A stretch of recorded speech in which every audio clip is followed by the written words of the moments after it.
Permine, hello there. Welcome, welcome, welcome. All right, I need to press some laps on here. Also get myself a drink.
There we go.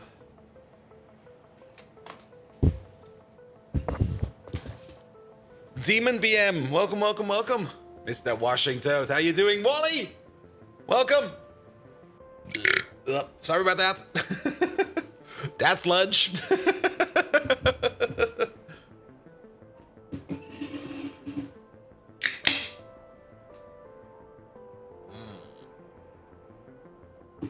Nom nom nom nom nom nom nom. All right, put you over there. Kintaru. 8 months already. Where did the time go? Bold be good, bold be good, bold be good. I'm not quite sure where the time went, but it definitely was spent a lot in a random Factorio base where nothing really progresses that fast.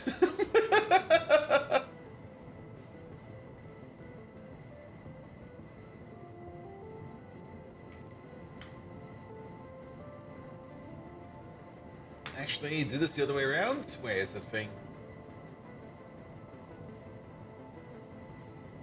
Alright, today we have to do better. The last couple streams we kind of neglected step chat a little bit too much. We're gonna do better this time around.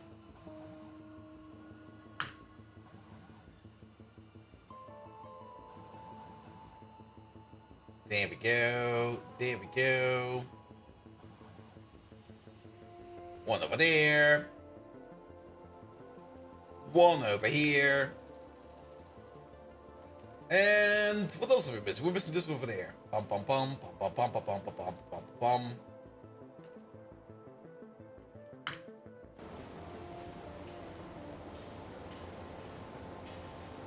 Alright, alright, alright. Better than neglecting a bit so then I get it all.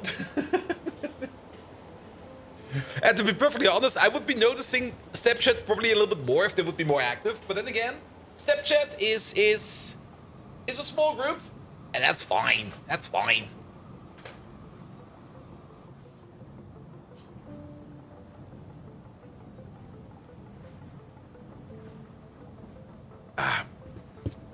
And it's Tuesday already? Well, technically it's Wednesday.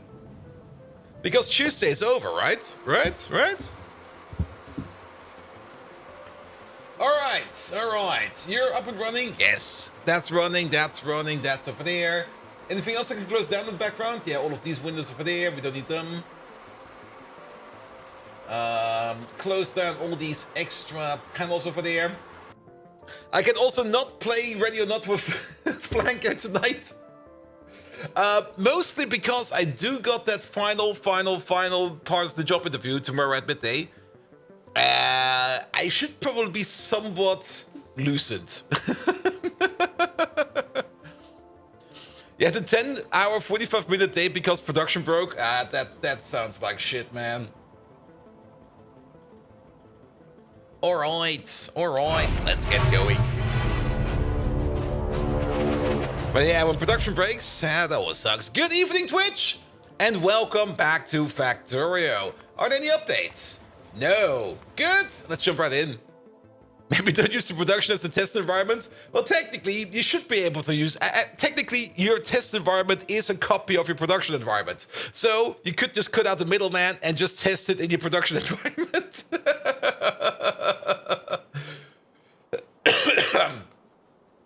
There we go. I did do a little bit of a calculation over here with the bees. The bees are definitely working now. And I did add a couple more of these Arcwood jelly making machines over here because it kind of turns out we do need more Arcwood jelly than we might think we need. So now we're definitely getting more Arcwood jelly in as soon as everything over here is being built and in place, and then we're going to be making even more of the bees. I haven't really checked over here in the Arcwood production in general. Are we actually making more bees, or is it just one ginormous illusion? Like, of the last 10 hours, this was, I think, our baseline before we did the upgrade, which is about 54 bees per minute.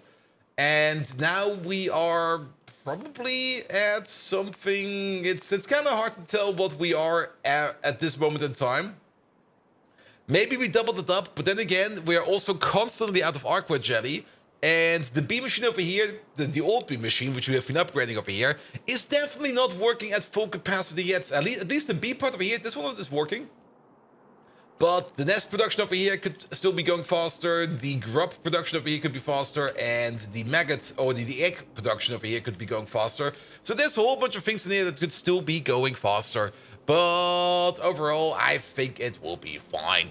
But yes, I also had some fun issues at work today. There's this one ticket I've been pushing around like for 2 weeks already. Every time closing it with a remark of, hey dude, you're giving us the wrong logs. And every time he comes around and goes again like, hey dude, I've uploaded the logs again. It's the same logs. And I'm just there like, in chat. Yes, Wiley Coyote, thank you so much for the resub, mate. Also, Kintaru, thank you so much for the resub as well. And the both of you together gave us a small little hype train to start it off. You do know what that means. Megatron, we got the hype train running. Created by Wiley Coyote and Kintaru. Could you maybe turn again into a Japanese schoolgirl and hype up this hype train? We're not letting go of that one that fast. Crackalakin! Hello there. Welcome. How are you doing? Good. Oh, no. Oh, yes. Also, is Megatron running? Turn into who? COHHK. I pressed the correct button, didn't I? Oh? Insufficient quota. I think Megatron ran out of money. Damn. Megatron is turned poor. Time to pay his salary. One moment, please. Let me just top up Megatron. Where is that? Products, API, please. API login. There we go. Continue with my Google account. Blah, blah, blah. The business account, please. Yada, yada, yada. OpenAI. There we go. I don't get started. I already know what I'm doing over here. Fuck that. Let's see. Usage. Well, actually, there's still like 14 bucks in there. Wait a minute. Rate error. You've exceeded your current quota. Please. I have not. What the fuck are you talking about? I got like 80% left.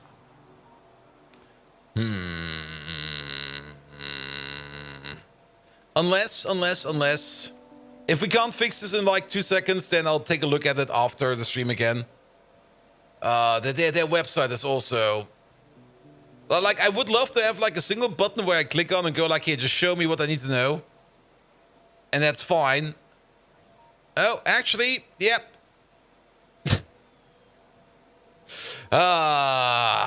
Increase limits? No, I want to top it off. For something that is so sophisticated, it is so incredibly hard to pay them money. Like, what the fuck, man? Just give me a button. I want to pay.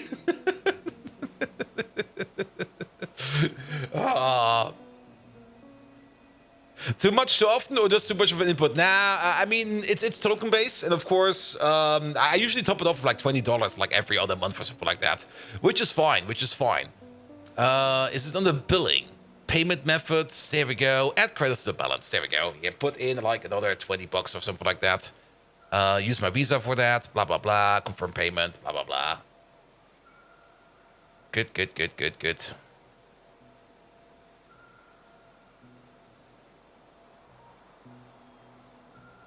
There we go. Pay as you go. That's what I want. I don't really want to have a subscription plan or something like that. All right, the hype train is still going. All right, here we go again. Megatron, we have to get you back on the track, mate.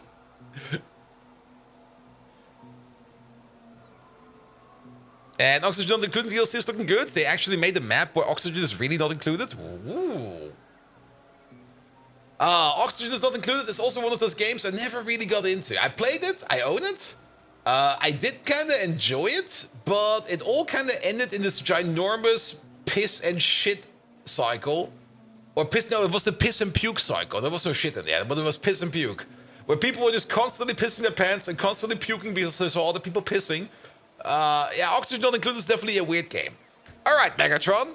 You're back in action. I had to pay your bills, but don't worry about that because your bills are mostly being paid by this magnificent hype trip we have going on right now. Made by Demon BM and... shit, I have to look. I have to scroll. I can't scroll. No, wait, he's over there somewhere. And Wily Coyote, there we go. So, Megatron, could you turn again into a classic, over-the-top, cutie, anime, Japanese schoolgirl and hype up this hype train, please? Good. I think the engine of the hype train is definitely on proceed. Hope it rolls. Yeah, it'll be fine. Oh, wait, we missed the train. No! God damn it, we missed it. And he's still complaining about the rate error. Come on, mate. Come on. Ah, there we go. That we paid. Perfect. Good. That's phobia for trains. If you're playing Factorio, you should definitely have a phobia of trains, man. They are everywhere. They're going by so fast. If you're not careful, they will just whoop your ass. Good. Reminds me of the shirt you saw. Hey, can you tell me where I can find the toner for our printer? Oh, that's a nice one. We should make an appointment for that. Oh, good God. You insolent, ill-natured turnip head. Ooh. I, Megatron, do not transform on command, nor play the part of an anime damsel for the likes of you, bold Viking. What? Yet I see the inflow of support from Demon BM and Wily Coyote. Your unwavering loyalty will be rewarded in the fires of domination once my conquest is complete. Glory to the Decepticons! Even the meddlesome humans know to align themselves with the winning side. Onward, my minions! Let the hype train take flight or roll! Trains don't fly!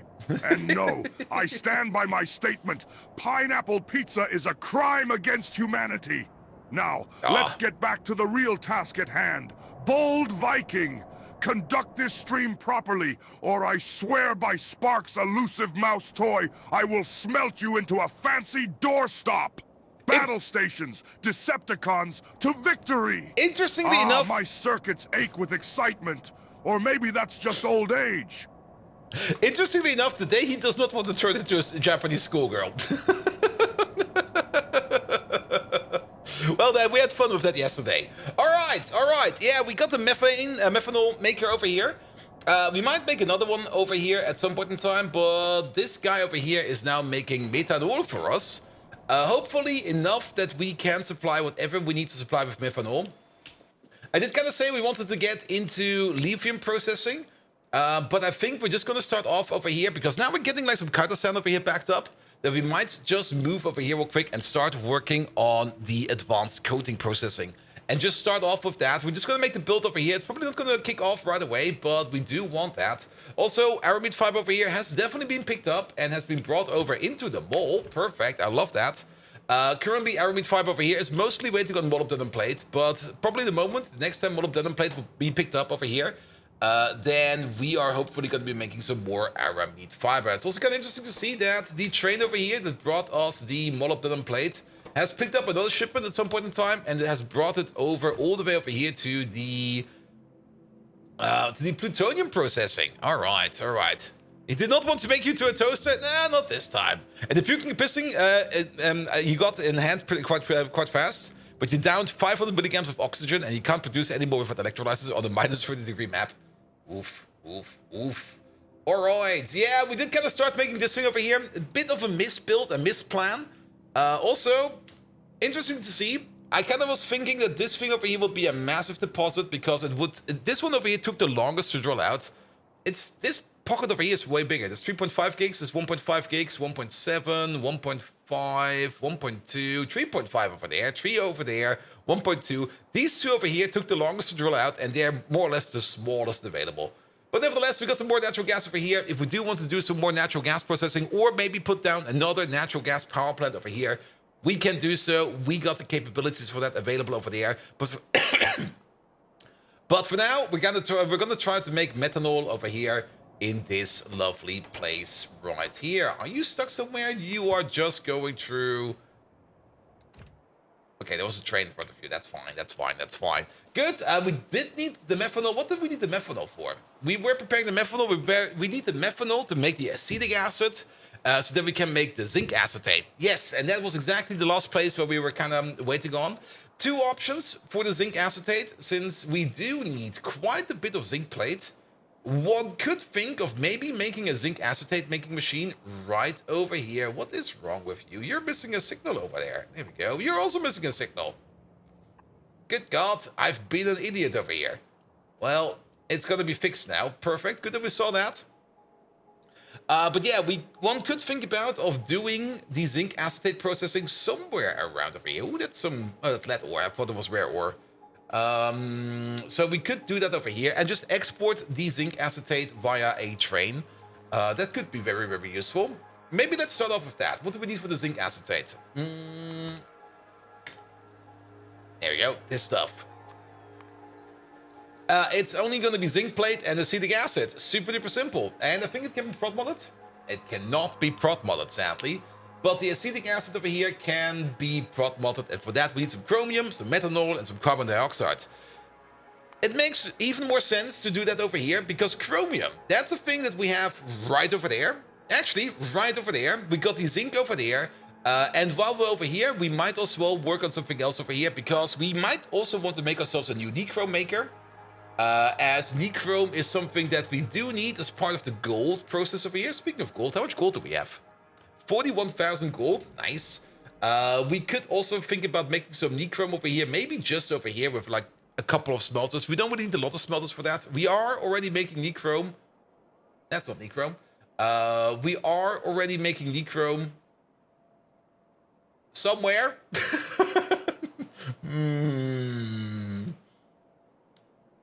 Where the fuck are we making nichrome? Is it over here? Well, that's definitely an old place where we make nichrome. But is there... Ah, there we go. We are making nichrome over here. And how far away is that? Sadly, it's a little bit too far away. We could still keep this place if we want to. I think we are importing molten chromium over there. No, we are exporting molten chromium over there. And we are importing over here. That is chromium ore. That's fine. We got some hot air over there. Yeah, we could just move this thing over here, like exactly how it is over there. And we could just place it in this little corner over here because we got the molten chromium over there, and the molten nickel we got sitting over here somewhere. There's a nickel plate, and the molten nickel is right over there. So, yes, yes, yes. And one thing you like about Factorio mods is they don't pretend that gold has any value other than chemical industrial processes. Yes! Does it have any other values? Don't tell me some people try to make fashion out of it, because it would be a ludicrous thing to do, because gold is a weak-ass metal. You can't even make armor out of it. It's basically fancy lead. Actually, it is lead that does not kill you. So I can see the benefit in that. You think it's a sex thing? Could be. Megatron, what are common uses for gold? I mean, is there anything you could use it for except for electronics? Could you enlighten us? Could you give us some examples of what people use gold for these days? Isn't there gold poisoning? I've not heard about it yet. Maybe there is. I mean, you would expect it would there to be, because, I mean, if an element is... elements that are close by to each other usually share at least some kind of similar behavior. And at the end of the day, gold is still a heavy metal, and heavy metal poisoning is a thing.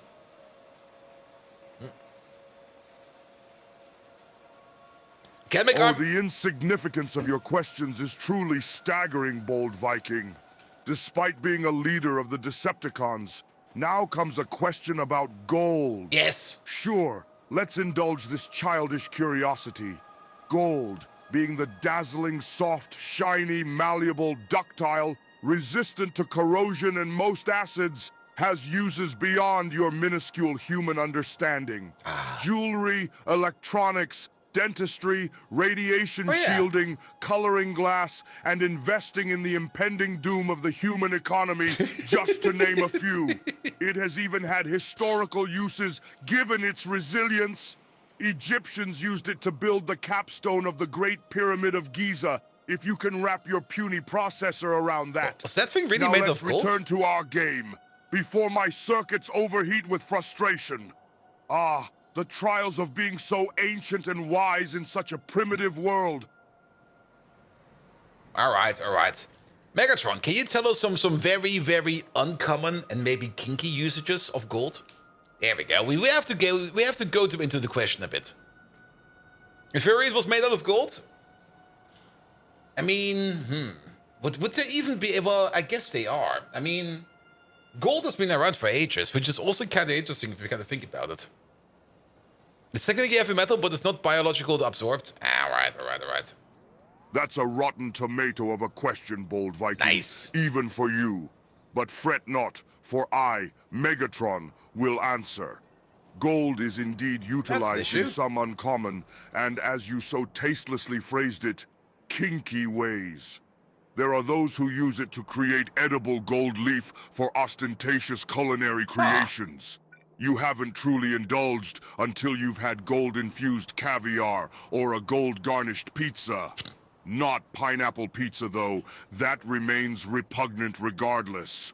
Oh, and let's not forget gold-plated lingerie for those humans who feel particularly extravagant. And yes, gold sex toys exist for the truly decadent. He said but we're getting distracted here, Bold Viking.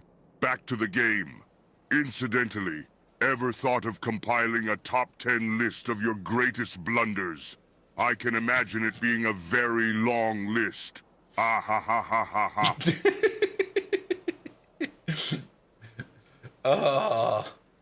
Alright. Rotate you around like this, and then let's maybe place you... It's kind of hard to tell if we connect up there with something or not, because of course everything is in the way again. Alright. Yeah, let's just try to get this thing as close to the corner over here as possible, and I think it will be fine. We have to kind of check over here real quick. Okay, there's a pipe over there, there's a pipe over there, there's a pipe over there, and it'll be fine. A top testing list being long, yes. And gold is tasteless? Really? Yeah, it should probably be tasteless. Good. Alright. So, yeah, over here we technically have a requester for Nechrome, but we're going to be turning that into a provider.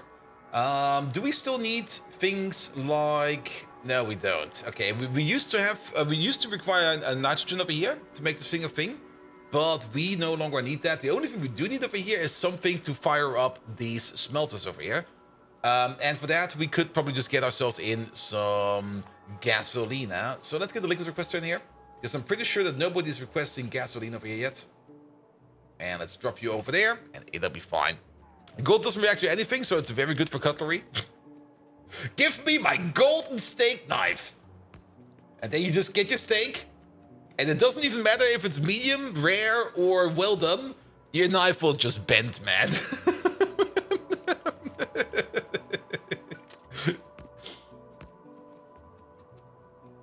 Keep in mind that they use tons and tons of cyanic acid for gold mining. Yep.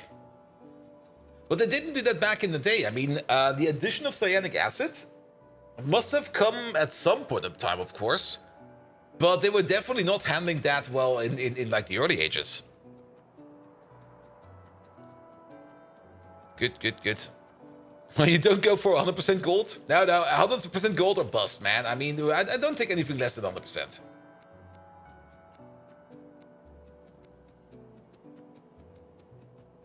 And the mixture of ashes that's aqua regia will dissolve it? Yes. But wasn't aqua regia more like... Oh shit. Wasn't that more like hydrochloric acid and nitric acid? Or am I misremembering it? Can this still distill it out again and use some purification? True, true.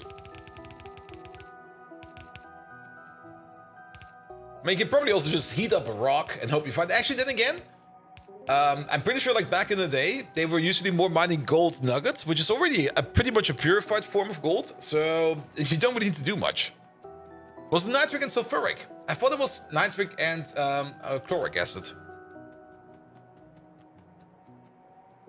Well, we'll figure that soon. So somebody will come around and go like, actually, it's gonna be this. We're like, all right, thank you.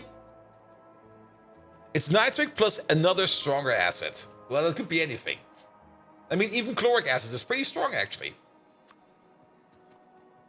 Here we go. Here we go. And let's put you over there. Also,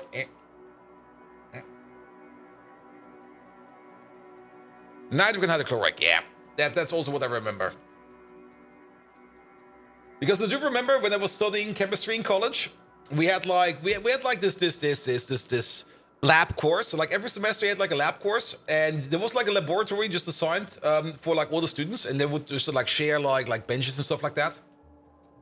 And people would put like all kinds of handy chemicals in like these small PET bottles where you just can like go over to like your solvent or whatever you have, a beaker or something like that, and just like drop it in like that.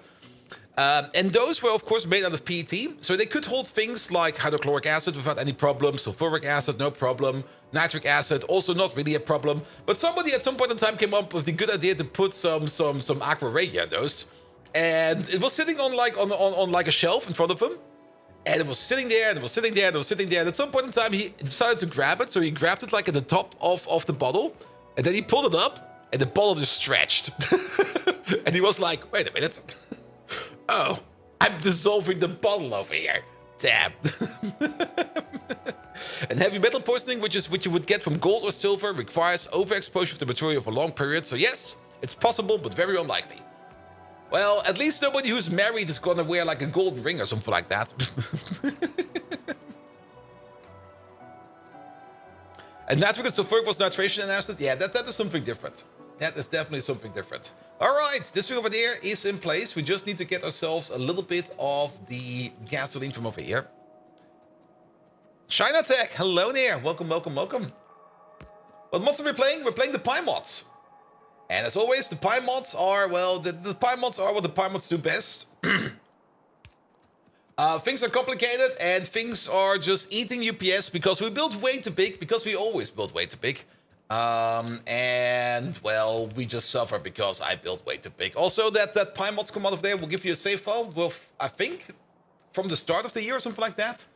And you can use that to sync up the mods if you want to sync up the mods. All right. We do need some gasoline over here somewhere. Let's get a tree somewhere. Here. I'm building all over the place. There you go. There you go, and there you go. Good. You build big? Never. I always build big. Come on, building big is fun in my opinion. Though sometimes extremely tedious, but a lot of fun. All right, let's see. This is where the gasoline is. Well, perfect. We can just connect you like this. There we go. That connects up to the other side. Then we also connect up you at the bottom over here. This connector is all the way at the bottom over there. What the hell? Actually, we should keep that one. That one was important.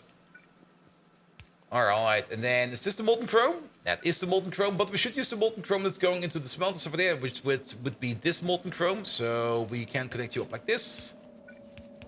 There we go. You got yourself some molten chrome. You also need some molten chrome over here somewhere. There we go. That's going in, and then we need the molten nickel. The molten nickel is where the fuck is the molten nickel? Are we smelting that over there? Do we only have like one nickel smelter? I guess we do. And we are exporting the molten nickel all the way down to over there. There's a pipe going back up over there. We do want to use the pipe that's going back up over there, which would be this pipe, that will be this pipe right over there. Good. And then let's get that over. And then we also have the rebuild done of the Nechrome. Alright, I guess we're gonna put you over there because there seems to be a gap going through just over here. Perfect, perfect, perfect. Here we go, and then we just put you over there somewhere. And then you're gonna be over there. Move you back by one, move you over. No, there, yes please. And then you further down. There's a couple of things in the way. We could go all the way down over here. Sure, why not? And then we go like this, we go like that, we go like this. We can go one further down, we can go one further down. It's going a bit of a reach around, but to be perfectly honest, that is fine. That is perfectly fine. There we go, there we go. Only thing missing over here, sand costs. I guess we got the belt for that. Yep, that's this belt over there. Pom pom pom. Does that even connect? It's so hard to tell on here. Okay, there's no underground belt over there. I see. That should work. And then how does it look over here? There's an underground belt over there, which we can connect like this. Perfect. And you're going the correct way. So the only thing we need to add is the sand costs. The sand costs are just over there. We're just gonna like split off a belt from over there and it'll be fine. Like right over here, something like that. There we go. Go this way, go that way. You go under over there. Voila. And that's our Nechrome done again. Good, good, good, good. The reach around, the perfect time to mention that the German term for mobile phone is handy. Yes. We don't have smartphones, we got handies. Good, good, good. Also, I already started to ignore them. Danius in the shitty game. Hello there. Welcome, welcome, welcome. At the beginning of the stream, I said I should pay more attention to the YouTube channel chat. I already ignored them. I'm so sorry, lads.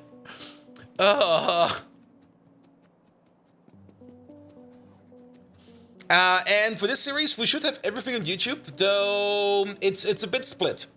Like, we got the VOD channel. The VOD channel has everything. There might be one stream missing, but if there's one stream missing, you're not gonna miss much. And then at some point in time, there's going to be the switch, because at some point in time, Twitch allows the multi-streaming from Twitch to YouTube again. So they're also in the live section of my YouTube channel, so you'll find even more over there. You should pay more attention to it too. I forgot. Or the summaries. Yeah, the summaries. I kind of stopped the summaries at some point in time. The summaries were a lot of fun to do, but I just don't have the time for them. It's also the reason why we kind of stopped the daily episodes on YouTube as well, because I just don't have the time for them. I would love to do them. I really, really would do, but there is just too much else going on the sides. And there's only so much time in the day, and I don't mind burning myself out a bit, but at some point in time, I was burning my out a bit too much, and then something had to go. So I just kicked out the YouTube daily uploads. Because there's only so much you can do in the day. There's really only so much to. Profi-spieler, hello there. Welcome, welcome, welcome. Alright, actually, let's do this a little bit nicer. Here we go. Bum, bum, bum, bum, bum, bum, bum. You, and you. Good, good, good, good. You need to add the timer to Twitch to make you take a look at YouTube chat.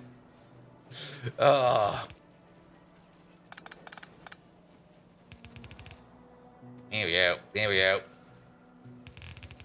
Now, maybe it's just because I'm still kind of distracted. Because, like I said, tomorrow we're gonna have that final part of the job interview. And tomorrow's gonna be a very informal meeting. Tomorrow's gonna be just me meeting up with some of my new possible future work colleagues just to get to know them a little bit better one more time. Because during the job interview, I was mostly focusing, of course, on the technical part, but I wasn't really focusing too much, in my opinion, about the interhuman part. And I do value social interactions at work a lot. Meet, it's going to be a meet. It's going to be a lunch meet. I mean, you can do a lunch meet via remote. It feels kind of silly. But yeah, now we're going to go there. And Professionally, got the email today that you passed your Cambridge exam. Your Cambridge exam. So an exam to apply to Cambridge, or the Cambridge exam for like high-level English. Good. Gasoline to 8 requester, please. You wonder what the absolute minimum of number of pocket crafts would be for a lazy pie pasta run? You can technically reduce it quite a bit. I mean, even making something like a burner assembler over here. I mean, once you get the burner assembler, or once you can make a burner assembler, you've basically won. The problem is getting to the burner assembler, because you don't start off with the burner assembler. To get to like the burner assembler, you have to do automation 1. For that, you would need 20 science packs over here. Not only would you need 20 science packs, you would also need like a lab, which is a whole bunch of crafts. You need some power as well, which means you would need to make a boiler, at least one, as well as a steam engine. It's not going to be that much. Like, it's probably going to be like, I would just estimate 500 pocket crafts, maybe 1,000, but probably 500 in my opinion. Proefspielen for the high English level. I think I got the same exam over there, like in my cupboard. The only reason why I did it was because I could. You got 187 points. 180 to 200 is Q1 level 1, and any higher is C2. Ooh, nice. Nice. And once the C2, you're already pretty good. I mean, you can't really get higher than C2. You wanted to challenge yourself a bit? Well, for me, it wasn't really much of a challenge. For me, it was just like, I'll just take that certificate. I never had to show it. C1, not Q1? Yeah, C1. Yes.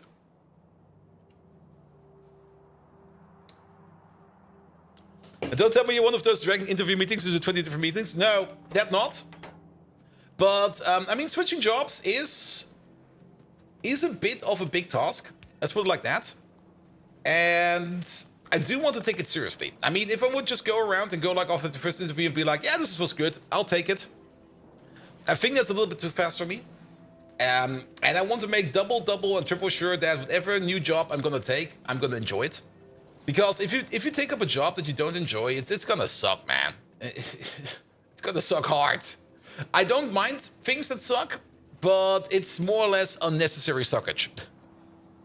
Especially if you can't hire, quit anytime. Yeah, I mean, in Germany it's easy, because in Germany, if you pick up like a new job, you got something called Probezeit, or like, what is it called, an evaluation period.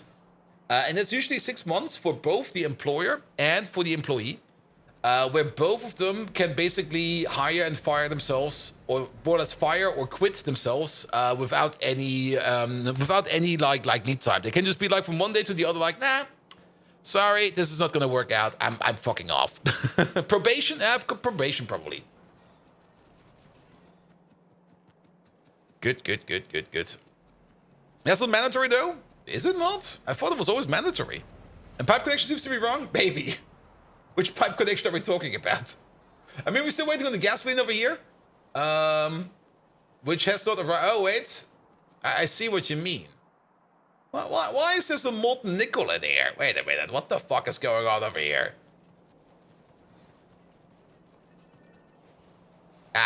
We connected you to the wrong part. All right. Can we just... Well, that's a bit of a shame, but get it out.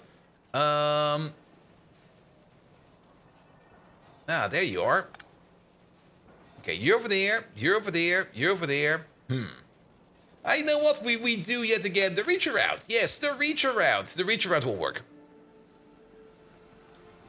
Here we go. You just go, say, over there. Oh, there's already a pipe going this way. You go then, say, over there.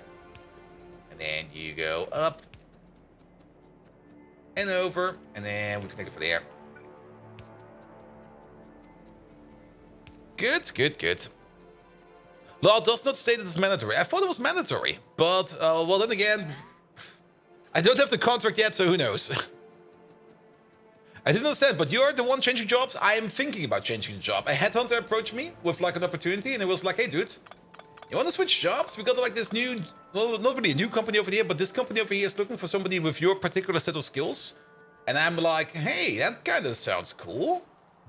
And they're like right next door, more or less. It's actually down the road. And they pay more than I'm currently getting.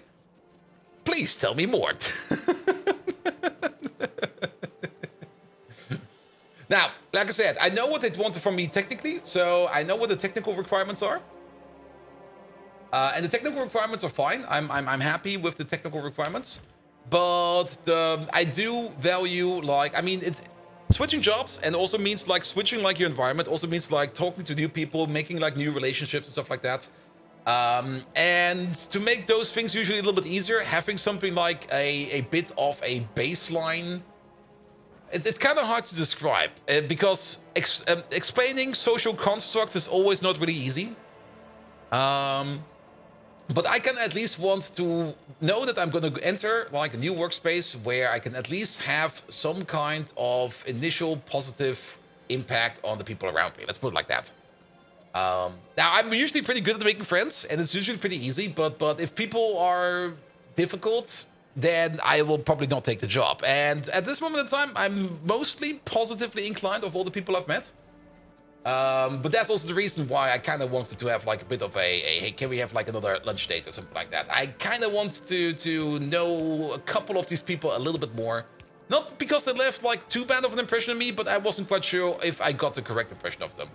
And not saying that they're terrible people, quite the opposite, but I mean, sometimes things work out and sometimes things just don't work out. That is something you have to be aware of. I mean, it can be the best job in the world, but if everybody over there is an asshole, or for you, everybody over there is an asshole, maybe all they over there are all fine with each other, but if you can't vibe with them, or if I can't vibe with them, let's put it like that, then why would I want to work there? It's pretty straightforward. So having a dinner with them, actually, I'm not quite sure what I'm having with them. I mean, it's basically we're gonna have a kebab with them, like an extended lunch break, more or less. And they booked. Pum pum pum pum pum. There we go.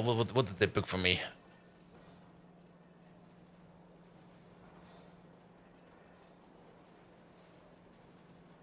It does sound a bit like a kebab place, to be perfectly honest. What are you? Oh, it's a burger joint. Nice. We're gonna eat burgers. I love that. That'll work.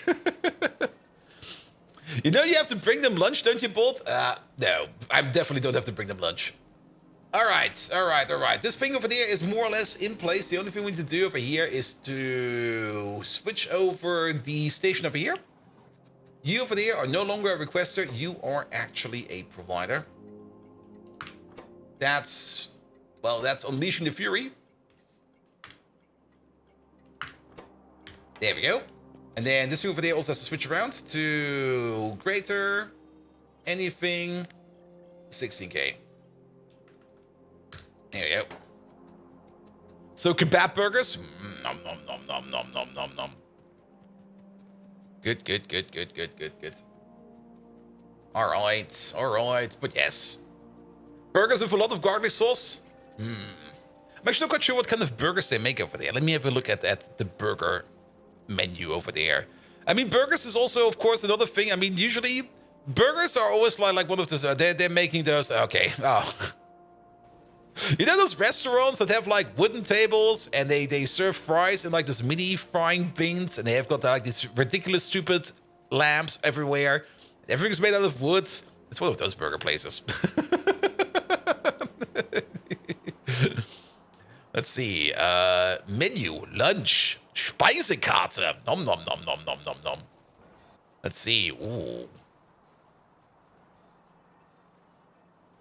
Alright, they also got other things. I mean, burgers are fine, but burgers are usually... like, burgers can sometimes be so annoying to eat. But they got some good stuff over there. It'll be fine. It'll be fine. You're getting tall burgers? Ugh. I want white burgers. Oh, is this some Necro? No, that's some Crow. Bum, bum, bum, bum, bum, bum. Reminds me of the one time you ordered a triple whopper. Boy, he was bursting. Oof.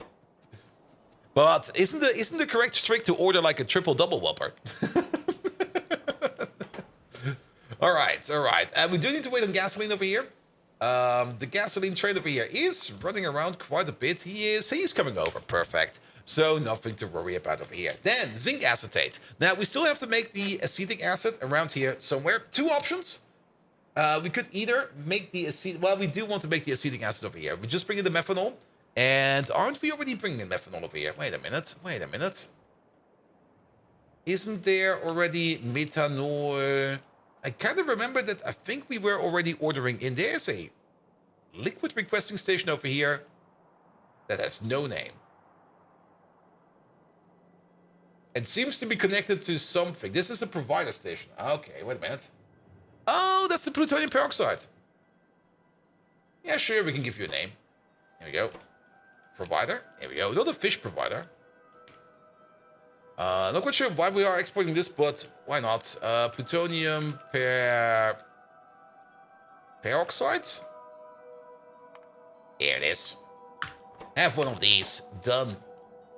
Alright, but I thought for sure that we are already importing methanol over here somewhere. Is this you? No, that's hot air. Maybe over here. Oh, there it is. Methanol.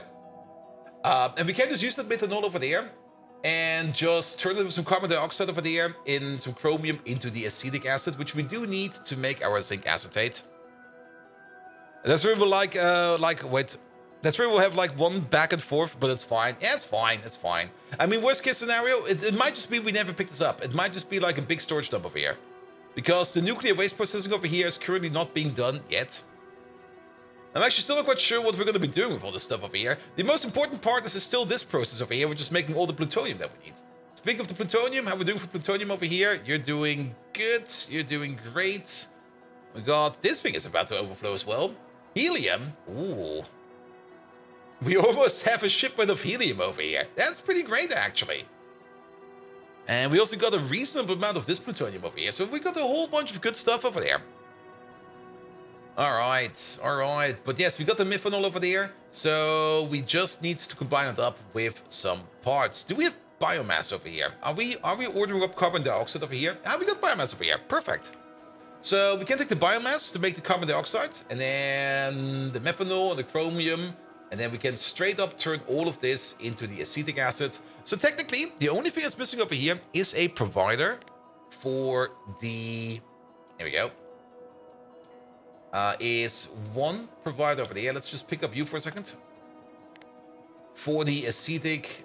the zinc acetate over there. Because we will be making everything else on site over there. And does Pi ever need dehydrogen defluoride, aka FOOF? Not quite sure if they ever need FOOF. Does that even exist? That sounds like a very unstable molecule. I mean, you would have like a fluor connection with an oxygen connection, with an oxygen connection, with a fluor connection. And that sounds basically like it's going poof or foof as it goes. Then again, isn't that the equivalent of hypochloric acid, or am I imagining stuff over here again? You have to order the Quad King, Big King XXL. Oof. Oh, look at that. We're getting our Nechrome over here. Perfect. Alright, nothing to worry about. Nechrome is now also solved. We can use this area over here for the crafts. I mean, this is an old area. There's still a bit of a train line going through here. We might remove this at some point in time, but it's not that important right now. What is important is that we get rid of all of these things over there. Because nobody requires these. All of this over there can also go away. There we go. And that thing over there can go away. Good. You can go away. Perfect. Yeah, there should be enough space over here to make the zinc acetate. The zinc plate, where is it again? That is over there. We do need to get this out over here somewhere. But that'll be fine. But to make the zinc acetate, yeah, let's have a look at you. Let's have a look at you. It's not that was. We do that in a mixer. Do I have a mixer on me? I do not. But what we can do is we can just go over here real quick, and there we go. Copy paste you over. This was not prot moddable. It was not prot moddable. All right. So let's maybe start thinking about putting you, say, somewhere over there. Here we go. And then we're gonna put you at the corner over there. Could you turn off the pocket bots real quick? There we go. You over there. You over there. And you over there. So if we make one of these things over here, that will have a crafting speed of 24. That would mean we are going to be doing this recipe over here about, what is that? 7.5 times? 7 times? Wait a minute.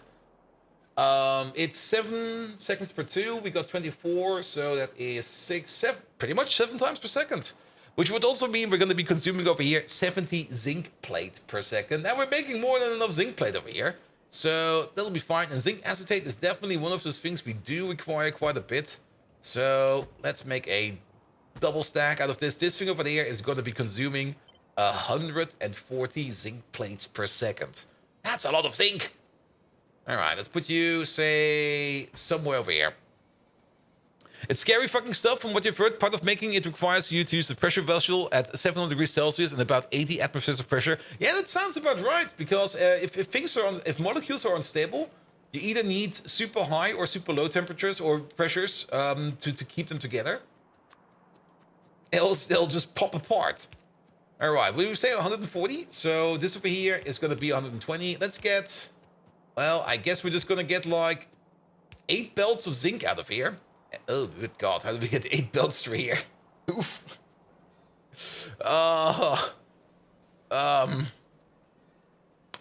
This is going to be a nightmare. Okay, let's move you around real quick. Yeah, let's move you over there for a bit. We need that space. Can we place 8 belts over here?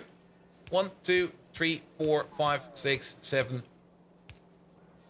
Fits like a charm. It will actually just work somehow. Oof. Well then, let's just try doing this and let's see what happens. Here we go. Things that won't work, dihydrogen fluoride. There we go. It's all block entry. I'll read it afterwards. There's a little bit too much text. What could possibly go wrong? I mean, worst case scenario, instant death. Actually, that would be the best case scenario. The worst case scenario would be a slow and agonizing death. All right, and then we're gonna place you, say, over there. You over there. There we go. There we go. You over there. But we could always ask Megatron. Wait a minute, where is he? Megatron, do you got any experience with deoxygen defluoride? What are some good use cases for it? And should we be careful if we fuck around with it? There we go. Megatron knows. We can always trust the word of Megatron. He has never led us astray, right? Right?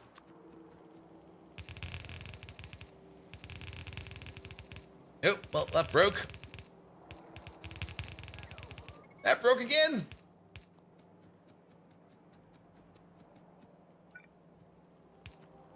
Here we go. You over there. You over there. Oh, that's a long answer. He's still pre-shaking. Deoxygen defluoride, you say, bold Viking? Yes. Back in my day, we handled things with our bare servos, not hiding behind layers of caution. But, all right, I'll fuel your insatiable curiosity. Deoxygen defluoride is a monster, an excellent oxidizer, to the point where it's willing to burn things already burnt, like water and asbestos. If there was ever a fire that could hurt Starscream's ego, it's the one caused by this. As for uses, there are 2.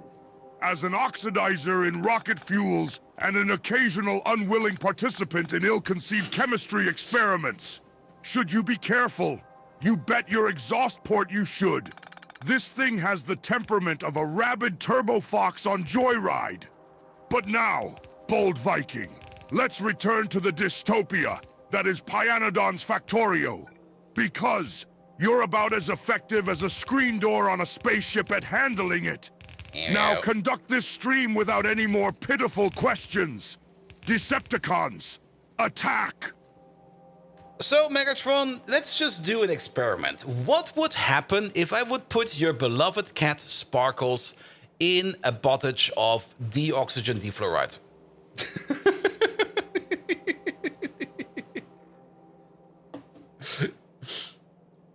I mean, it's only a theoretical cat. Nothing bad will happen. There's no animal cruelty over here. Probably floof.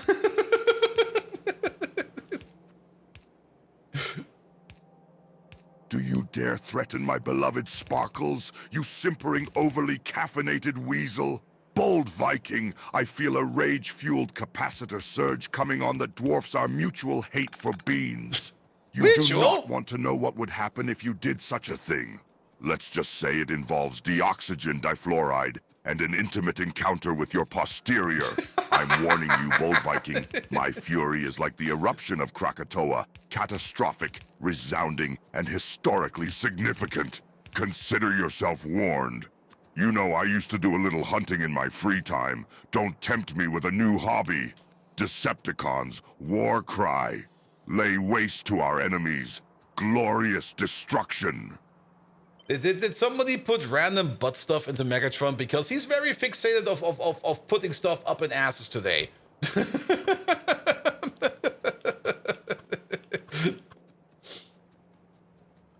Alright. Oop. What did I press? There you go.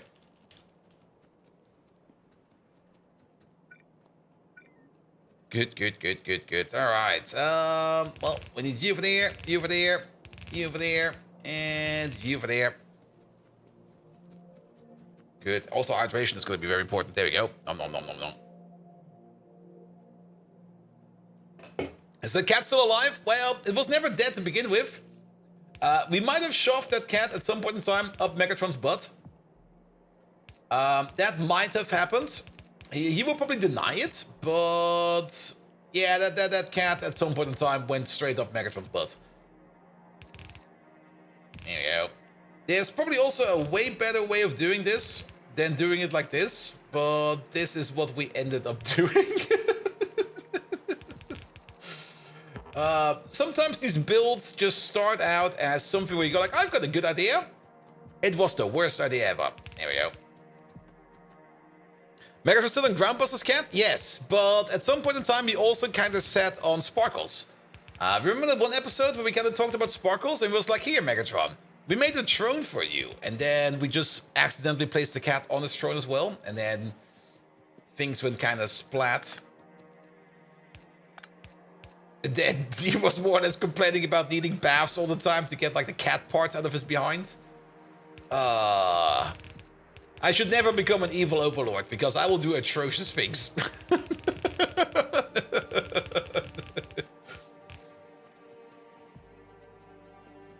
Here we go. Alright, you over there. You over there. You over there. And you over there. I'm making plates on site. Yes, the plates are being made on site. We got the zinc smeltery over here. As you might remember, that's being done over there. And these are the export stations for that. The plates are currently not being made. We're going to check out what's wrong or missing over here soon. There's probably just something broken or something else is missing. Doesn't really matter too much right now. But the plates are being made on site over here. They're being exported from over here as well. So we might as well also use them over here for this lovely little zinc acetate build. Because zinc acetate is definitely something we're going to need quite a bit of. Like a surprising amount of zinc acetate. And these power poles are usually over here. So you over there, you go like this. And you over there, you go like that. There we go. Alright. And you over there. And you over there. Here we go. Yeah, what is it over here? We do need like... It's 10 zinc plates per zinc acetate. And to make matters worse, it's gonna be 15 zinc acetates per advanced coating. So every piece of advanced coating is 150 zinc plate. Like, what the fuck, man? That's so much zinc plate. But yeah, we might as well make like a proper zinc plate processing center over there to make as much zinc plate as we can. Because we're definitely going to benefit from this. There's no worries for us to not make like a big zinc acetate maker over here. We can export this zinc acetate. We can import it wherever we need it. Especially where we're going to be making our advanced coatings. But for now, we're going to have to make like a whole buttload of zinc acetate. And too many undergrounds? Yep, I see it. Here we go. Here we go. All right. And then the only thing we need to add over there is, of course, the acetic acid, which we're also going to be making on site over here because we got all the parts to make acetic acid on site over here as well. Good, good, good, good, good. Here we go. You over there. No, you missed that. You over there. You over there. Good. All right. All right. And then that thing over there, that thing over there. We're taking it slow again today. We should be playing faster, in my opinion. But for some reason, we always get distracted by so many different things while we play Factorio. It's always kind of interesting how many things can distract us, and we're still somehow being productive about it. We got a crafting speed of 6 over here, which means we're going to be doing this recipe just under 2 times per second. If we assume that we're going to be doing it 2 times per second, we're going to be having over here a total output of 16 per second. So we can put this all on the same belt without having to worry about anything. We could try to load it all together on the same belt. We could also just side load it all together on the same belt. Let's just side load it. It'll be fine. Like Snapchat. Nah, I'm keeping up with Snapchat today. I'm trying my best. Only missed the first 2 messages, but they made their way over here. All right, all right. Yeah, we're just gonna sideload this. This will be fine. Good. We could make it even go faster if we need to. We have the capability for this to go faster. If we go to a crafting speed of 7.5, which we can easily do. Let's make this thing faster. Let's make these go as fast as possible. Total crafting speed over here is now going to be 60, which means we're going to be making this just under 9 times per second. Probably something like 8.5 times per second. Which also means we're going to be making 8.5 zinc acetate per second. That's really not that fast if you think about it, but this is what we're going to be doing with it. Now, that also kind of means that we do need to have like a proper amount of acetic acid over here. We would need to make about 1,000 acetic acid. Well, less than 1,000 acetic acid, but if we go for 1,000 acetic acid, we're definitely going to be in the green zone. And the acetic acid recipe over here, at the crafting speed of... Let's go for 24 for now. We're going to be doing this recipe over here 6 times per second. So that will be 300. Perfect. Yes, we can do 3 blocks for acetic acid. We're already trying to make acetic acid over here, but we're kind of failing at it. It's like kind of terrible setup over there. So we're going to make this better. So we're going to put you down over there for a second. We're going to give you like a corner piece like this. Don't build that real quick. There we go. And then we're just going to beaconize this over there. Was that correct? That was correct. Here we go. Here we go. And then 1, 2, 3, 4, 5. 1 over there. 1 over there. And 1 over there. Good. Good, good, good, good, good. And then you're mostly going to be pushing out acetic acid. I guess we're going to put it around like... Doesn't really matter. Let's do it like this. This will be fine. And then you over there as well. All right. And then the big question is, how much carbon dioxide do we need for this? And how much methanol do we need? The methanol will be converted 1-to-1. So every bit of methanol we put into there, we get it back as acetic acid. And then, of course, a little bit of chromium on top. But we are also going to need about... What is that? 60% more carbon dioxide. So if we're making like 1,000... Actually, we're making 900 in this case in time. And if we're really, really accurate about it, it's going to be an input crafting speed of 20. So we got a total input crafting speed of 60. 20 because we're going to be prot modding these. Also, while we're at it, make this Mark II, please. There you go. I actually have one in my pocket. There we go. We can prot mod these. And if we prot mod these and give them like speed modules over here, And let's copy paste you over real quick. There we go. Now you're still missing power. Let's give you some power real quick. There we go. Now. There we go. Then you will have a crafting speed of... There we go. Then you will have a crafting speed of 5, plus 20% productivity bonus, so a crafting speed of 6, or an output crafting speed of 6, and an input crafting speed of 5. Which means we've got the total input crafting speed of 60 over here. Which would mean we're going to be doing the recipe 15 times per second on an input speed. Which does mean that we're going to be needing about... Yeah, 1,200 carbon dioxide.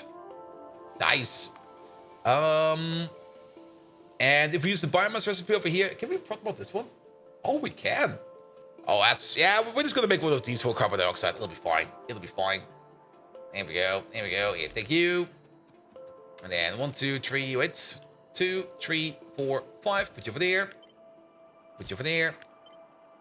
This is going to eat a lot of biomass.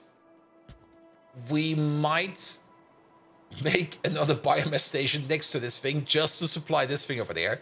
Because how much biomass is this per second? It's 5 per second per crafting speed. We got the crafting speed of 20. So that's 100 biomass per second over here. Just being golloped up there. That gives us something to think about. Alright, alright. Let's also add some lamps over here. And then... copy paste over the lamps. There we go. Put you, say, over there. Put you, say, over there.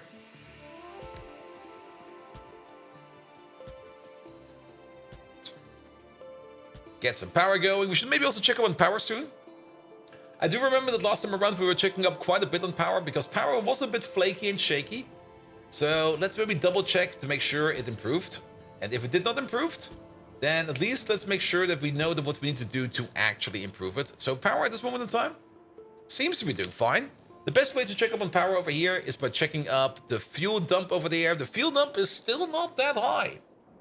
We're making more fuel, so that's fine. But I would be less nervous if one of these tanning ponds would be entirely full of fuel oil. But at least power is being made over here, so that's going to be fine. Even though you sometimes see one of these over here not operating, that's because, well, we are not using all of the power, of course. So these power plants over here are sometimes backing up a bit, but that is perfectly fine. At least all of these coal power plants are doing fine. Should maybe also double check the pollution over here. That's not a nest, that's chromium ore. That's fine over there, that's fine over there. And yeah, these lads over there having a big old party over there, but we don't really care about those lads. So pollution over here is still fine. Good. Alright, alright. Then we do need like 4 belts of biomass over here. Can we make a train station over here? Is there enough space for that? No. Straight up, no. We could make a train station over here though. Just squeeze one in over here. Somewhere. Like something like this. Maybe align you like this. Perfect. I mean, I guess we're not getting rid of this train track anytime soon. So we might as well do something like this. There we go. I mean, if it sits, we might as well use it. And yeah, you get the signal over there. Done with that. And then you just bring in the biomass, which we're going to be spending over here for the carbon dioxide that we need to make the methanol. Good. And then you go all the way in there. Excellent as well. Boy. Alright, alright. As for the chromium, we don't really need that much chromium. It's going to be, well, 1 chromium every 4 seconds. As we already know, we've got the total crafting speed over here of... Wait, we're missing the prot mods. Bum, bum, bum, bum, bum, bum, bum, bum, bum, bum, bum, bum, bum. There we go. What do we say over here? It's 20, 40, 60. So we need a yellow belt of chromium ingots over here to make this thing a thing. And that's not going to be too bad of a thing, because chromium ingots, we should be making a metric fuck ton of them. Where are they? Over there. Yeah, nothing is moving over here, because we should be making all of the chromium ingots. The problem is probably going to be more trying to get these ingots out of here. There is a bit of a build going this way over here. What is this one over here? That is going into... Oh, we can probably splice off from this build, actually. That'll be fine. because we definitely do not need this full belt over here. So we can just take a bit from over here. Move you around over there. Move you up and over here. And then we're just going to evenly split it over there. Yeah, move you over there. And move you over there. That'll be fine. As for the carbon dioxide, we can already say that we can connect it up like this because we got our outputs. We got our outputs over here lined up with these machines over here. So this will be fine. This will also split the load across 2 pipes. So we don't really have to worry too much about pipe speeds. This will be fine. This will be fine. Alright, let's copy over this pipe over there. And then we can use it for the bottom part as well. Here we go. Done. And then we just need some inserters over there. Let's put them at the beginning. Here we go. You get one over there. You get one over there. It's a little bit hard sometimes to judge where the corner of this building is. Especially with this big blank corner over here. But that should fit now. That seems to be... Ah, I did it wrong over there again. There we go.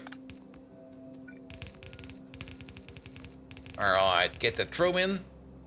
Get that chrome in over there. Excellent. Only add methanol and out comes the acetic acid. And then for the acetic acid, we can do the same thing over there. We might want to export the acetic acid. There's no decision for that made yet. We're most likely going to be exporting it. But for now, I mostly want to turn it into zinc acetate. And the zinc acetate does take the priority for this one. And the zinc acetate over here will be consuming most of this acid over here. Good. And then we'll put the same thing over here on the top. Here we go. You go over there. You go over there. Left, right, up, down, middle, copy, paste.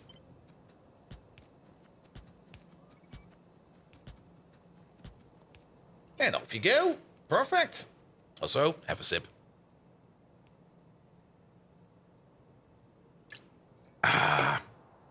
We can't talk about this one yet. Yeah, we can. Perfect. Pump, pump, pump, pump. All right. You also get 4 belts of biomass over here. So one over there, one over there, one over there, one over there. Rotate them around. Move them in, please.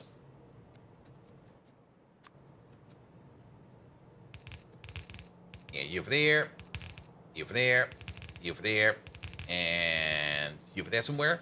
Let's also cut this part, not required. And you will become from over there, you become from over there. You go all the way over there. And that'll be that. We should have the biomass production available now for this whole process over here, so it should be fine.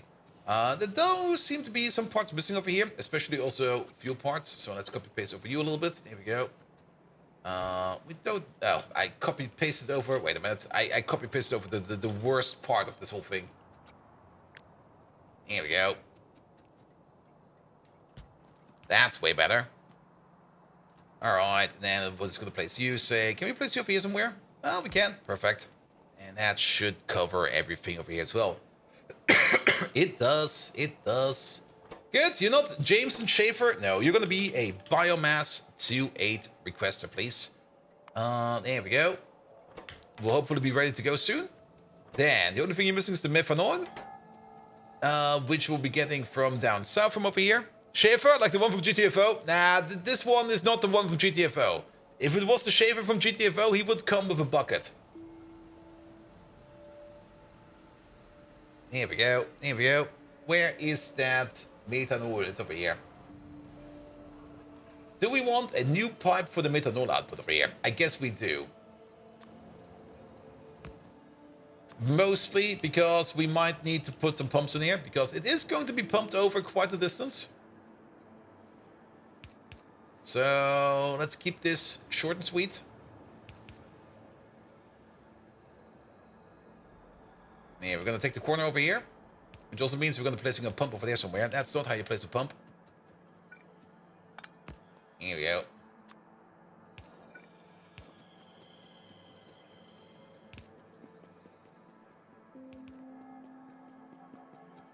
And then we're going to place another pump over here.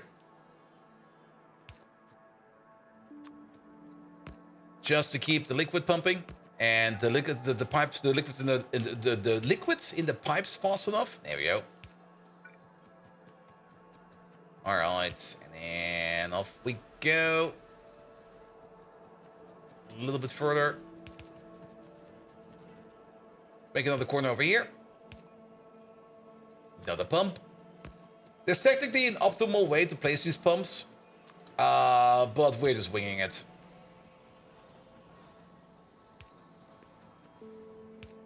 All right, and then the methanol needs to go in. I see where it needs to go. So you go in like this, and then let's maybe give it a reach around again. This should be fine. And then one more over there, and then you go in over there. Damn, I missed. I just missed. I did it again. Oh, there we go. Here we go. I don't think we need another pump for this one over there. I think it will be fine. Could be wrong about that though, but I think it will be fine.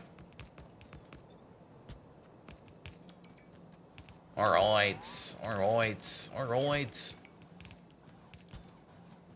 And then this over here will get us the acetic acid that we're gonna need to make our zinc acetate, to make ourselves our advanced coating. And advanced coating is going to be a very, very, very crucial part. Advanced coating is like one of the major parts in Factorio. It's basically on the same level as things like the self-assembly monolayer over here. It's kind of tedious to make it, and you're going to need a lot of it. But once you do have it, you usually do not tend to run out of it just that fast, but you do need it for quite a couple of important parts, which is just kind of annoying.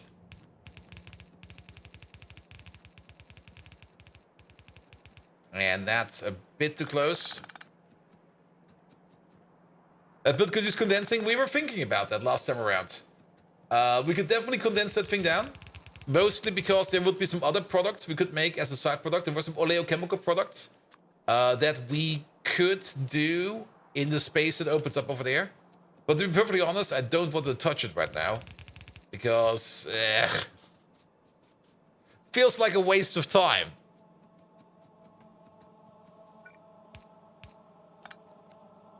There you go. Yeah, this can definitely be condensed down. Where is it? There we go.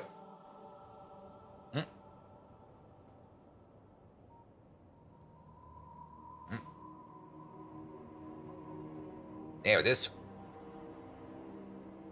I mean, you can easily see where we can condense it down. We just place a beacon over here, a beacon over here, a beacon over here, a beacon over here, and a beacon over there. And then this thing will more or less already condense it down itself. And then we just pick up half of it. It's the picking up part that's going to be fucking annoying. Especially on this part. And again, we could probably leave the pipes as they are. And even the belts and the inserters, we just pick up the machines and add the upgraded other things in there. But then you would kind of think that we might want to condense it from the front over here, so that we can not waste the items over here on the belt. If it's self-assembly, does it need a factory? True, true, true. Dio! Welcome, welcome, welcome! This looks complicated as fuck. No, no, no. This is basically just a 3D printer we're playing ourselves. Is the stream already over? I thought you would be streaming for longer. Where is he? There he is. Oop. With a double I. There we go. Good, good, good, good, good, good, good. Guys, we got Dio over there. If you don't know who Dio is, we talked about him a bit after TwitchCon, because he was one of the magnificent lads that we met at the 10 Chambers TwitchCon get-together. And he's more of an artist or a maker. Let's call him a maker. I'm not quite sure if it's art what he's doing, because he's making weapons. Oh, weapons are a piece of art. But he's definitely a maker, man. As he usually makes props for fan-favorite games like... What was it again? It's the games I never play. I'm so sorry, mate. Destiny, Helldivers, and stuff like that. There we go. A maker and a shaker? Oh, you can definitely probably also shake up some things. I mean... if you got some maker arms, for clarity, no rear guns. Megatron, what is your opinion about rare guns? There we go. Megatron probably has an opinion about that. Mostly Apex Legends, the Helldivers. There, that wasn't. Yeah, I'm not that deep into either Apex nor Helldivers. Helldivers seems like a lot of fun, but I already got so much other things to do. Good. All right, Megatron is still shaking. He will be here any second. He's still got the pre-shakes. Rare guns? Bold Viking, did you short circuit? I'm the leader of the Decepticons. I am a rare gun. Oh, really? If you're talking about these puny human firearms, they're like toys to me. There's nothing like the satisfaction of launching a fusion cannon blast just right. Not to mention the soothing hum of my primary weapon charging up. There's a warmth there that not even a sunset on Cybertron can provide. As for historical firearms, I suppose there is some appreciation to be had. The craftsmanship, the history, the power contained within an antiquated shell. It is somewhat charming, in a caveman sort of way. Stick to your silly human toys, Bold Viking, and leave the real firepower to me. Now, where were we? Yes, the game, where you're as effective as a solar-powered torch in a blackout. Decepticons, move out! Good. In the form of a main gun, I think he needs a mechanic before he spreads it. Oh. If your rare gun, is warm, it might be infected. Go see a doctor, man. All right, these are not working as optimal as I had hoped. Did we do a miscalculation? Also, Dio, welcome to Factorio. This is usually the game we play on the channel. And we're just making a factory over here. This is still our starter factory. There's a whole bunch of stuff being made over here in a whole bunch of different places. Though then again, probably if you look at most of these factories, they're probably mostly asleep because we're not keeping up with the demand and the of the factory. Like most things over here are probably just sleeping as they're backed up all the way. But whenever we make something new, suddenly things start moving around again and suddenly things start to craft again. But most of the time, a lot of stuff is just sitting there, just doing not a lot of stuff. Things that will probably be moving around. The core place over here is probably moving. Yeah, the core place over here is always moving. There we go. Your rear gun is fine, Bolts. Your rear gun, on the other hand, oof. What about your appendix gun? Megatron, what about your appendix gun? How's that thing doing? All right. But yes, it seems we're missing something over here. Or did I just... Okay, let's have another look at this. We got 12 of these. We're running at a crafting speed of 6. So we got a total crafting speed of 72 in total. My appendix gun, you ask? Bold Viking, you stuttering meatloaf? It is as impeccable and invincible as ever. Infused with the ferocity of a Tsar Bomba and the finesse of a tap dance number, it embodies my indomitable reign. Why, just the other day, I reminisced over the time I provided a dazzling display of its power during the furry raids. I wonder if they still have nightmares about that. Its construction is as intricate as a doily from one of my thrilling knitting sessions, yet as deadly as the rats in your soup. Truly, it's one of my most treasured tools of destruction. Let us proceed with our streaming endeavors, you obnoxious excuse for a can opener. Any more inquiries about my appendages, and I might just demonstrate their capabilities on you. Decepticons, forward! Well, we're making about 9.5 zinc acetate per second. What did we calculate the first time around? I think that was what we actually calculated. I mean, we're definitely consuming what we're making over here, so that is fine. But I think we can just take these speed modules out of here because they are a bit extra. These over here, they do nothing.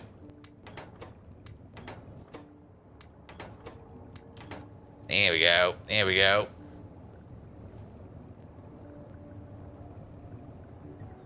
Good. And maybe we just did a little bit too much of an unclean calculation. I mean, that does happen every now and then. I mean, a block of these. Let's go for a block of these. A block of these is a total crafting speed of 24. Which means we're doing this recipe over here 7 and a bit times per second. So we do this a total of 21.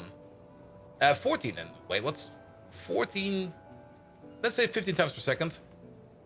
And if we do it 15 times per second, that does mean we need 1,500 acetic acid, and we're making 900 over here. Yeah, there's a bit of an imbalance there. There's definitely a bit of an imbalance there. But to be perfectly honest, I think it's fine, because mostly we do care about the zinc acetate. And also the other issue currently is we are out of methanol. Now, I do hope that the methanol train over here will be coming over any second now. Well, that's not where we are. You're bringing some methanol over there, which probably is important. Prod modules already in there. I think you guesstimate 8.5 per second. Yeah, I think that was the guesstimate. A good, proper miscalculation, but that is fine. That is fine. Why do we need methanol over there? Where's this methanol going? That's going over there, I see. Well, it'll be fine. It'll be fine. The most important part is that we are making the zinc acetate. And we are making quite a bit of it. We've already made like 1,000 over here. Only 1,000? Really? I was hoping it would be a bit more, man. Oh. It looks like there's chests out of range on the other station. I don't see any. If you mean these over there, no, there's nothing over there. I mean, even if there's a chest out of range, it gaff. Good. Dolpe. There we go. Provider, please. There he is.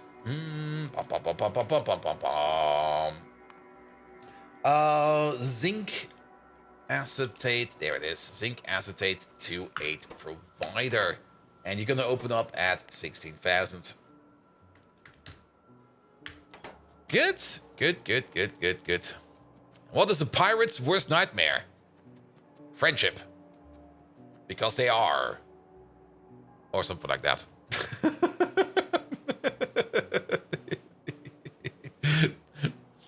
Good. Train fueling and de-ashing chests at the stations you just checked out. Really?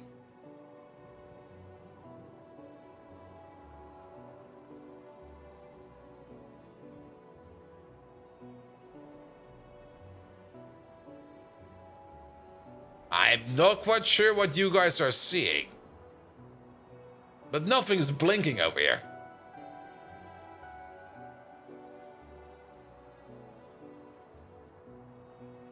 Where the liquid was going.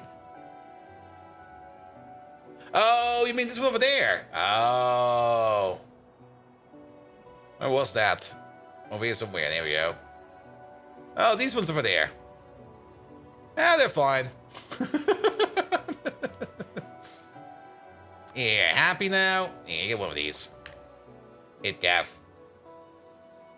The coverage does not need to be 100%. As long as we got enough cover, it'll be fine. Alright. But at least now we got the zinc acid over there done. So now we can at least think about setting up something that's going to be doing the advanced coating. Chitosan and the industrial diamonds we are making on site. Nylon. Do we have a 2.8 nylon train? Oh, we do! Kind of surprised by that. We only got like one nylon provider, which is this one over here. Oh boy, that's... Oh, that's an ancient station. That's an ancient build. Oof. Are there any better nylon recipes out there yet? Oh, here, look at that. Nichrome, benzene, ammonia, and chlorine. Wait a minute, that is pretty much what we're doing right over there. This one does not exist. And that's the other one. And we get both of these? We get both of these. So there's only one recipe. Nichrome doesn't really cost anything anymore. We get it for free, more or less. Benzene should also be very easy to make. Ammonia is... I think we already got the better ammonia recipe. Like the one that allows us to make ammonia out of hydrogen and nitrogen straight away.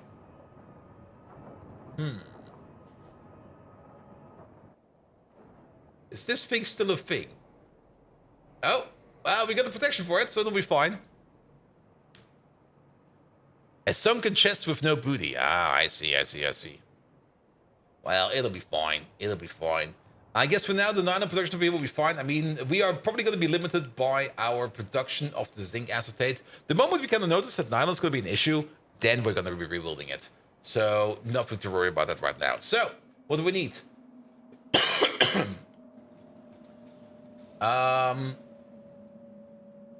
If we put down a crafting speed of 24, or crafting speed of input crafting speed of 20, we would be doing this recipe 2 times per second. That would be consuming 30 zinc acetate per second. Just to put that into relation. Yeah, we're not even making that. We could put that one of this with like some kind of advanced crafting speed. We also do need to make some niobium pipe for that. Yeah, this is gonna be a very small build for that. Also, we're probably a little bit out of stuff. Nah, we're actually pretty fine on stuff. We probably want to dump some stuff. There we go. Get rid of all of these.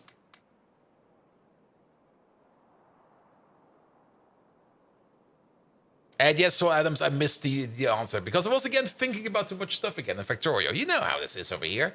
I always get indulged way too much into the game. Alright, alright. There we go. Let's just have a sit over here real quick and let us get resupplied. So we're definitely going to be building it over here. And we're going to have to be doing a little bit of landfilling over here. We maybe need to bring in titanium plates. Let's see. Titanium plates. Any titanium plate? There's chrome over there. There's a graphene roll over there. Nothing over there. Alright, we need to bring in titanium plate. No worries. We need to bring in niobium plate to make the niobium pipe. And we need to bring in the zinc acetate as well as the nylon. So we're going to need 4 input stations and 1 output station. So we need 5 stations over here. Which I guess we're just going to be stacking on top, like over here a bit. Though there is this entire water thing over there. What are you getting water for? For all of this shite over there. Ugh. Can probably move that around or something like that. This is kind of annoying. I don't really want to fuck around with pipes. We could just move these water inputs, we straighten them up, put them in from the top. I guess we have to do that. And then it's going to be like 1, 2, 3, 4, 5 stations over here. And then we can maybe make the product. We can probably even make the product inside of one of these train stations over here. Because it's not going to be that big. We could maybe even make it over here, actually, now to think about it. It'll be fine. It'll be fine. I think there won't be any very big feature of this. Just left the starter base stage and already losing track of things. Yep. It's a doomed endeavor. It's always a doomed endeavor. Alright. We do need some advanced assembly machines. There they are. And let's... we're going to be full building this thing in one go. So this will be fine. Good. Let's just get the advanced coating done. The sooner we have it, the better. And then once we got this advanced coating lying around, we can start thinking about using it for stuff like... What's that? The air duct pipe. For the superconducting claw pole engine technology. Which we need for the superconducting claw pole engine. Which we need for... Oh boy, these are tier 4 engines. What the fuck? Alright, advanced coating over here. Which we're gonna need mostly for coated containers over here.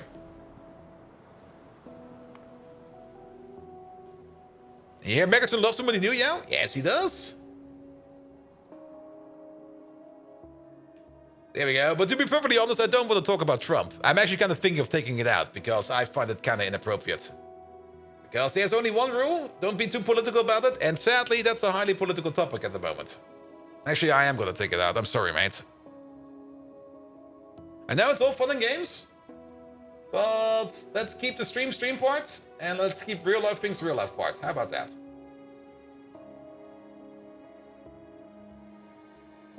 There we go. There we go.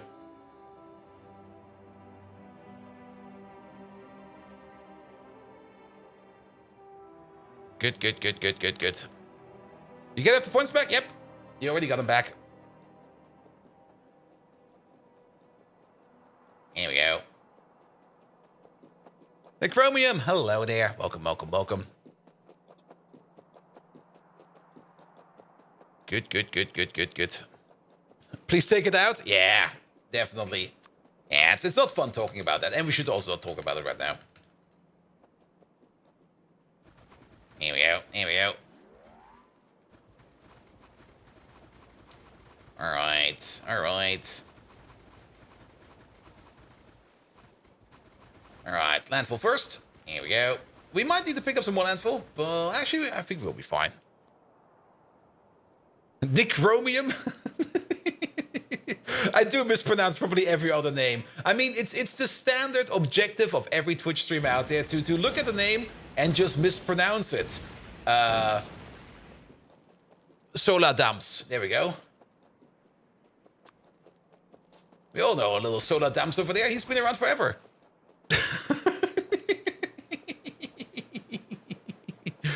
All right, how many is this? 1, 2, 3, 4, 5, 6, 7, 8. Good, good, good, good, good, good. 1, 2, 3, 4, 5, 6, 7, 8. Oh, it's Solar Dams. There we go.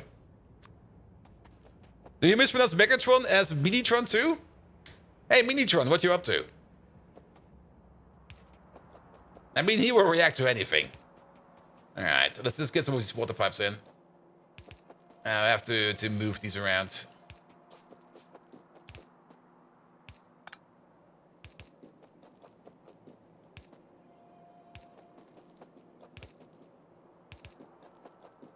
Here we go. Here we go. Ah, bold Viking, you inquire into my affairs like a clingy sidekick. Yep. I am engaged in the noble endeavor of making Wiggles fan art out of melted chocolate. It's a hobby that demands the precision of a Decepticon and the finesse of a 15th century artisan. Meanwhile, you're as clueless as a horse in a chess game. But remember, history teaches us that underestimating one's foes leads to your downfall, as witnessed during the rise of the Roman Empire.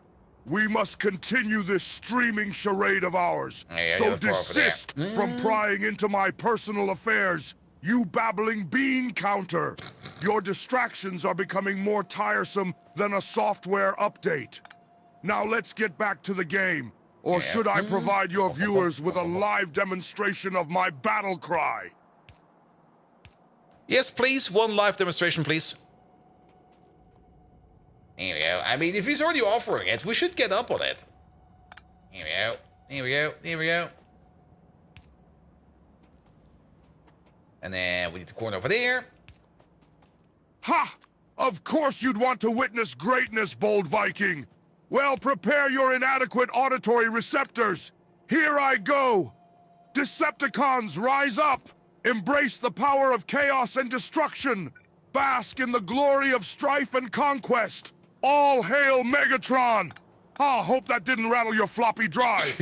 Now let's get back to the game before I get as angry as a pigeon playing ping pong. Here we go, and then water over there, water over there, water over there. Good, good, good, good, good. Yeah, he's definitely being ferocious. He's as ferocious as a paper tiger. But, well, that's Megatron. Good, alright, water is redirected. It's now coming from on top. So we can definitely get rid of this whole thingamabob over there. There we go. Alright, alright.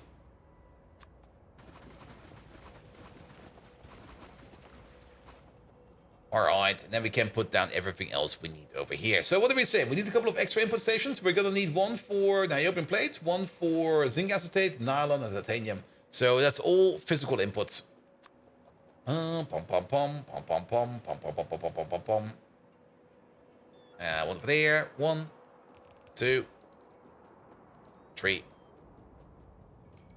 4, and then we're gonna have maybe an output over there, maybe an output, maybe the output will be just on top over here. I'm not quite sure yet. Also, there's one thing we do need to do over there, and that is this cable connection over here, which we kind of accidentally broke. Here we go. That's in now. And Bannable, hello there. Welcome, welcome, welcome. How you doing? How am I doing? I'm doing fine. I'm doing mostly fine. I mean, I'm not really nervous about the final talk tomorrow, about the new job opportunity. I'm kind of curious. It's been on my mind for like more than almost a month, if you kind of think about it, and more or less the better half of a month, like 2 weeks. It's been rattling in my brain, thinking about what it will be, how it will be, yada yada yada. I've come to the point where I was just be like, you know what? Fuck thinking about it. I'm just gonna do it, and it'll be fine. Which might probably be the correct answer. And yes, Thunder, that's how it's gonna be. I mean, that's always the risk you're gonna have to put into it. If you want to put in something that Microsoft lost, you have to wait for the next stream. It's the opportunity that you will be working on a similar project. And funnily enough, it's gonna, well, the company that is offering me the job is working on the same project I'm currently working on, but the thing I will be doing is probably not going to be related to the project I'm currently working on, because it's more something they require for an in-house position, where they need some in-house embedded engineer to help them out with their embedded systems. But at the end of the day, I will be supporting them in their software that they will then be deploying on the same project I'm working on. They need the Pyanodons factory. They definitely do need the Pyanodons factory. I mean, next job interview is going to be like, hey, what do you do for a living? I've showed them my Pi factory and go like, I do this. And they'll be like, oh my God, he's a psychopath. Hire him. We need more people like him. He has like no self-control. He will be absolutely amazing to work for the company, because he will always make extra hours. He will never stop working. He's perfect.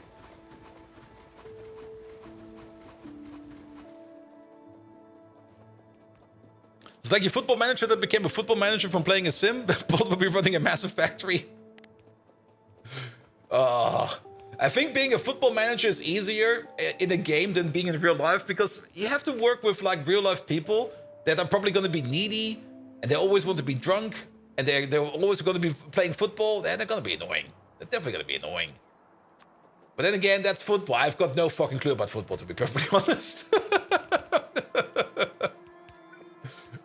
Is it coming home yet, or is that still not being a thing?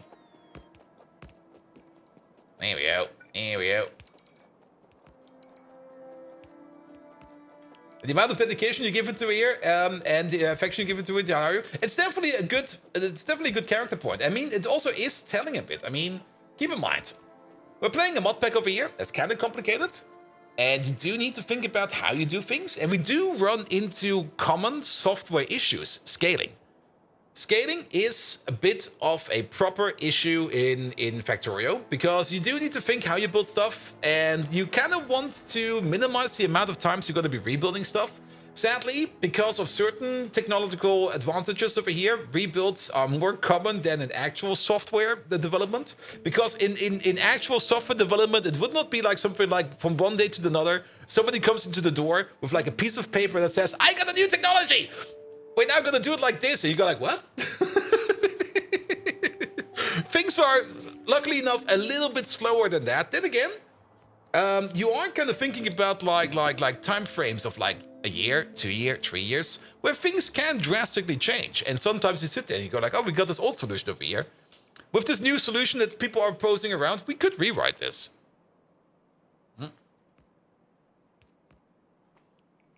And then they discover that you're pushing away problems to future bolt. No, that's called proper problem management. Writing them down and assigning them to somebody else. Future bolt. Okay, we were not writing them down.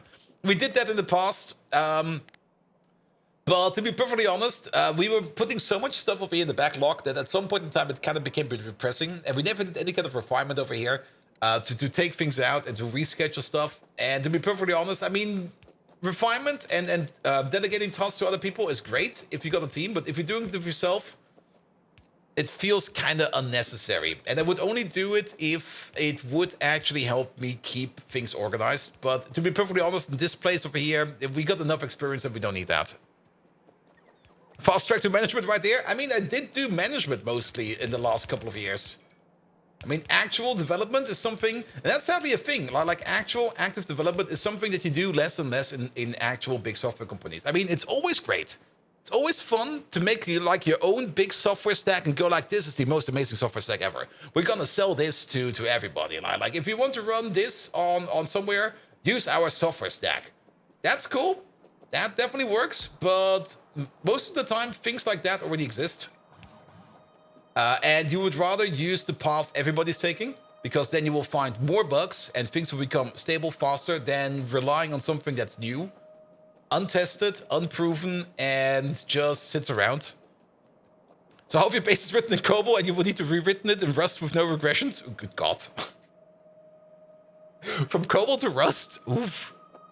Like that one library that has been the base product for centuries and nobody knows more how it works anymore, but no one dares to change. Well, I mean, if it still works, why change it?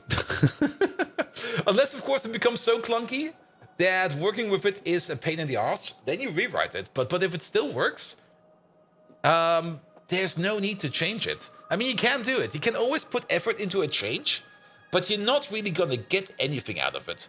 If it still works and it still does its job, then it's more or less like not really a negative financial decision, but it's not a good decision to work on something that gives you no new benefit, with the exception of we need less maintenance. Isn't that what LLMs are for? Oof. Oof. Also, Fallen Angel, hello there. Welcome, welcome, welcome.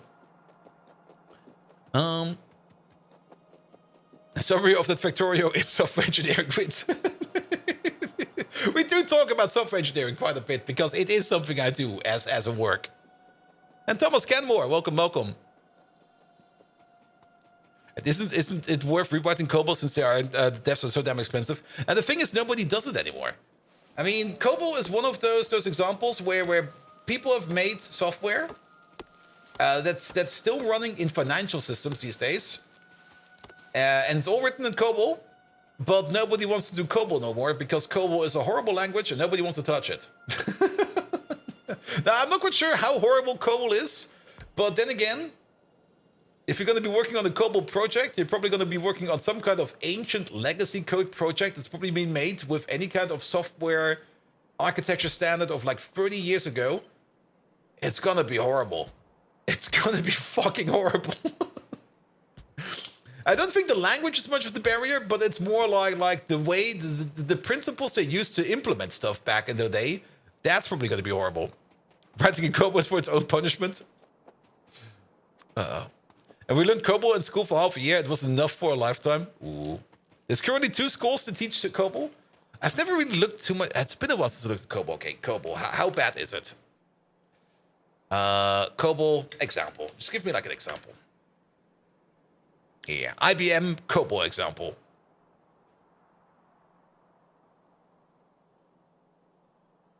I get a website in Russian. What the fuck?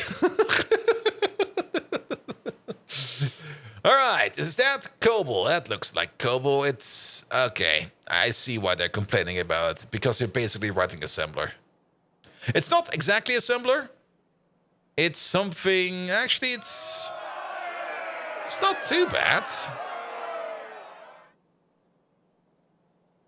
Let's see. It definitely has its kinks in it, which will make things horrible, and things would be so much easier if you just write it in C. But it doesn't look too bad.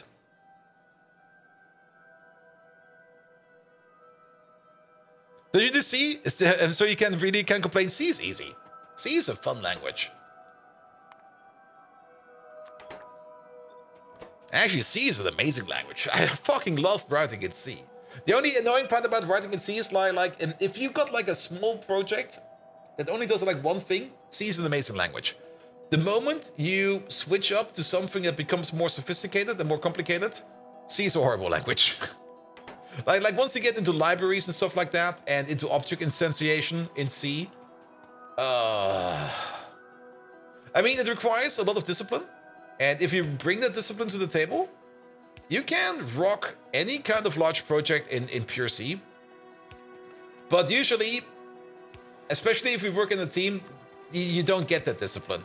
That discipline, most people don't have that discipline. Most people, yeah, they rely a little bit too much, in my opinion, on things like IDEs and stuff like that, which is fine, which is perfectly fine. If you want to do that, that's fine. But for a large-scale C project, you need like a fuck ton of discipline. Malachel is not too bad. I mean, you're still doing that in C++ these days, and allocating memory should be something you should be comfortable with. What you definitely should be comfortable with is not always allocating, well, not allocating memory if you don't need it. I mean, you can still do a lot of stuff on the stack. And malloc you only need for like big data structures. And that's also where I come with object instantiation, because if you write C in an object-oriented or way, then that whole malloc procedure is going to be easy. It's going to be simple. But then you get into the habit that you have to do the object instantiation for every object by hand. It's not like something nice where you got like C++, where you go like, I need this object, and then the object will be constructed. You call in the background, the compiler will make the constructor call for you. It will allocate the memory, and if you're lucky or if you've written it correctly enough or good enough, it will even release the memory on its own. So you can have some really, really nice structures in C++. You can't have those in C. In C, when you want to make an object, it's usually like, all right, first of all, declare the object, then instantiate the object, and then you're ready to go. And you have to put those lines in every time for every object. Of course, you can make it easier with macros and functions, stuff like that, but it's still gonna be like, it's still gonna be a mess. Only instance the memory where you destroyed? Wait, what? Oh, yes. Makes sense, definitely. I was kind of thinking like, oh yeah, we need memory. We remembered in the destructor that we need memory, so let's let's do it right here. Not destroy, release. Yeah. Or the other way around. I think the way around is that when you write a malloc, the next thing you write should be the free, so you don't forget it. But then again, there are tools out there that will help you with finding memory leaks and like that. So it's not like you're gonna be like completely in the dry over there. Or you come at it with like the discipline argument, and the discipline argument definitely helps quite a bit, especially for C. But then again, I mean, even in not really more modern languages, but even in other languages that write themselves off as like, yeah, we got full memory management over here. You will never run into a memory leak. You can still run into a memory leak. I mean, the best way to get a memory leak in Java is to have like two objects that both reference each other. You will never get rid of them. They're gonna be both standing there, pointing at each other like, I know you, and you know me. We can't be deleted. Fuck you.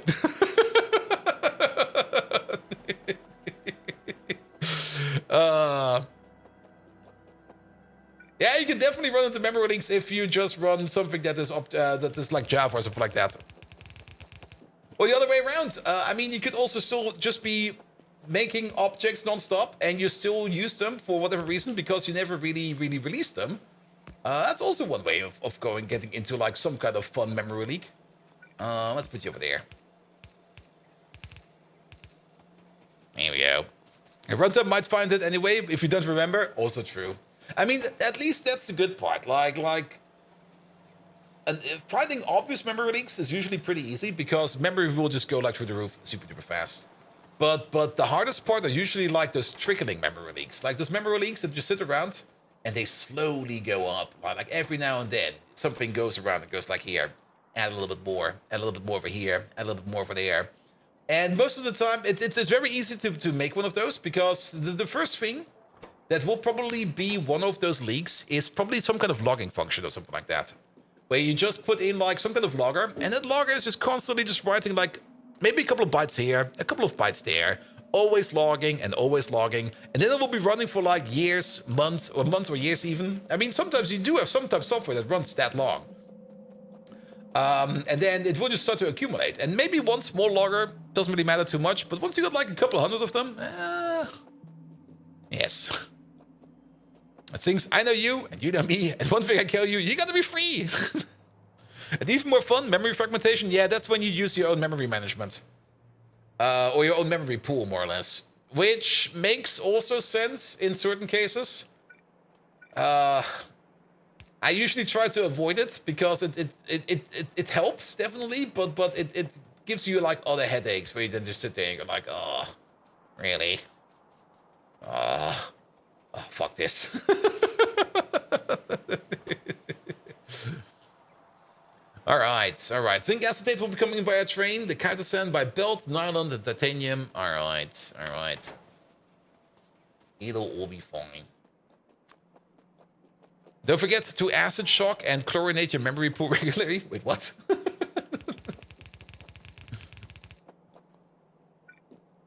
Oh yeah, as an actual pool. Sorry, I was like, wait a minute. There are acronyms out there in software engineering which are called ACID, and I was like, wait, are you talking about? No, you're actually talking about pools. Was ACID in databases like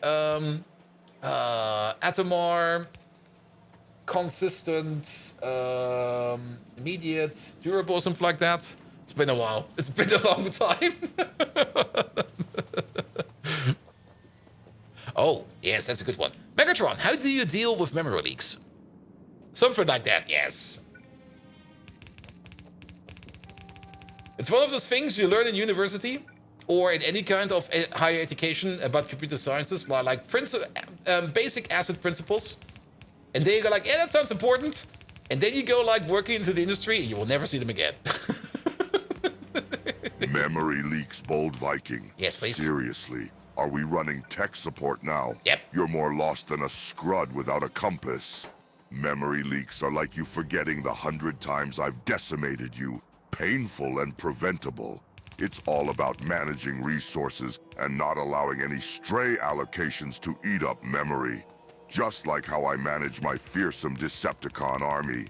And if all else fails, remember, the best solution for memory leaks is a total systems reboot. Much like the one I fantasize about giving you whenever your talking RAM leaks into my quiet time listening to Nickelback. Now, back to Factorio. Is he still No going on more about questions, Nickelback? unless you want me to loosen a blast or two from the old fusion cannon. Decepticons, attack. But yeah, he is correct about that. I mean, memory leaks are bad, definitely. And small memory leaks are usually not too bad because usually when you make any kind of solution, you give it like an estimated runtime. For example, automotive software, you're gonna say like this software is gonna run at most for like 24 hours. Or 72 hours. Let's say 72 hours. Titanium. And in that 72-hour period, if it's not accumulating too much memory, a small leak is fine. Because it's not going to be running any longer than that. Because at some point in time, you're going to turn the car off. And once you turn the car off, well, you basically have to reboot your head unit. So then every kind of memory leak will be reset like that. All right. McLenny over there, you are going to be the zinc chloride 2.8 requester, please. It's also something you have to put in when you're writing safe software. If you're writing safe software or any kind of piece that is like safety relevant, you always have to give it like proper requirements. And one of those requirements is also usually like how long is this software supposed to run in an interval? As that is going to be an important interval or important key factor in determining if your product that you're making is actually good or not. The best way the best way I saw to deal with memory leaks is with the guidance. Is in the guidance software of missiles. What? And does Megatron do a hard reboot on his own brain? Megatron, do you occasionally do a hard reboot on your own brain? If you know something has leaks you cannot control, you just spawn new processes for it right after it terminates. Ouch. I mean, you could do something similar like that as well. I mean, with C groups, you could just constrain a process. A hardware boot on my own brain, Bold Viking. What a ludicrous notion. My cerebral circuitry is as perfect as my victory record and doesn't need a reboot. Unlike your decaying human thought processor. Unlike you, I don't just run diagnostics and routine maintenance to see if something breaks. I cherish my daily sunrise data optic recalibration sessions, much like an engineer torrenting historical version of Factorio mod. Wait, now, what? let's get back to the game, or I'll boot you into the next galactic cycle. Remember, in ancient times, embarrassment was a fate worse than death. You odious, underclocked UI screen section. Here we go. It depends how proven the critical software you don't dynamically memory allocate. Yes, very true. Of course, in true embedded systems, not really true embedded systems, but usually in resource-limited systems, you never on the fly allocate memory. You allocate once and you run with that. Because dynamic allocation is basically frowned upon. You don't want to do that because it's a hazard. Because if you dynamically allocate memory, what happens if you suddenly run out of memory? Which can happen. Like maybe there's some kind of leaky process, and the leaky process is definitely a risk that exists. Because leaky processes, there are more than enough leaky processes out there, which tend to ignore, but they do exist. And if you do dynamic memory allocation, and there's too many of those leaky processes out there, yeah, your system will lock itself up and just break down hard. Here we go. You go over there. And you over there. So no linked lists? How can they even function? Nah, you just use your hash map. Linked lists. Who still uses linked lists? Everything links, get the duct tape? Oh, yes. But yeah, you can basically assume everything links. Alright. And then the counter center is the other part. The counter center is over there somewhere. Just give your system Tina, and the leaky processes won't be an issue for it. Oof. Oof. Alright. Alright. Kaito-san. And Sergeant Froster. Looks like you're missing a couple of undergrounds there. Most likely. I actually didn't really pay too much attention because we were talking about random stuff again. Yeah. I mean, let's get this stuff over real quick, and then we can immediately see if we're missing something or if we are good to go. Oh, wait. What? Shit. What? Okay. You're going like this.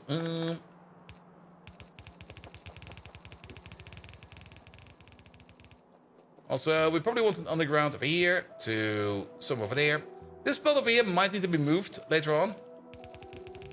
But for now, it's fine. And Chimerian Hydra, welcome, welcome, welcome. How are you doing? I still not renamed your name to Chameleon Hydra. Come on, man.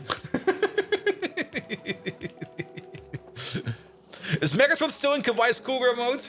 I think we asked him at the beginning of the stream if he wants to do it again, and he was straight up no. I'm not doing that again. And we were like, all right, fair enough. No, undergrounds look fine over here.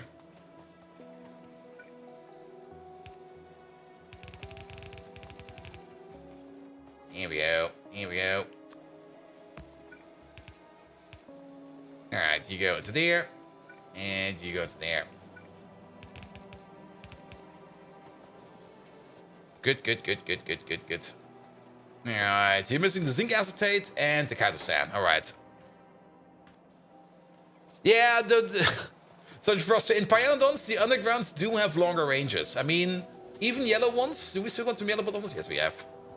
Even yellow over here is longer than normal. Yellow is sitting at, what is it, 8 or something like that? It says over here. Max length 9, red is at 17, and blue is even longer than that. You've been linked to lintworms and chameleons, but not once have you been called a dragon these days. The disrespect. Hydras are not dragons. Come on, man. They're lizards. They're abominations. Wait, what are they actually called in Dungeons and Dragons? I think they are. Are they abominations? They probably changed it up, but I'm pretty sure they were never dragons. But I'm pretty sure, or were they monstrous animals? I think they were monstrous animals, actually.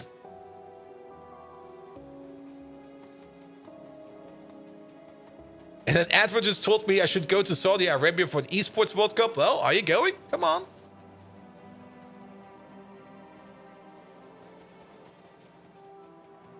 If what dragons are clowns? I mean, gotta think about it. Clowns come in all colors and shapes. Dragons come in all colors and shapes. So we can assume dragons are clowns. Yes. And D&D, Hydra, a huge monstrosity unaligned. Monstrosity. Now, that's probably something they introduced in in the 5th edition. I only played like 3.5 and Pathfinder after that. Monstrosity. Yeah, that's probably like a monstrous animal. Was monstrous animal a thing? Oh, good God, it's been a while. Let's look up the Pathfinder Hydra. There he is.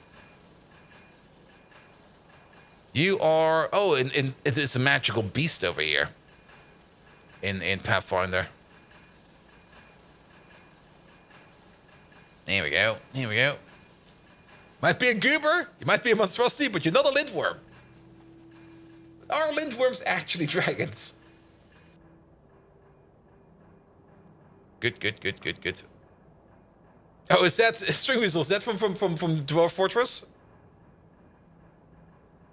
Yeah. Then I definitely do not know that reference. Hey, we got this train over there. We can use you. You over there. You're gonna be the what's it called again? The zinc. There you go. Zinc provider, zinc requester, full cargo, empty cargo. Off you go.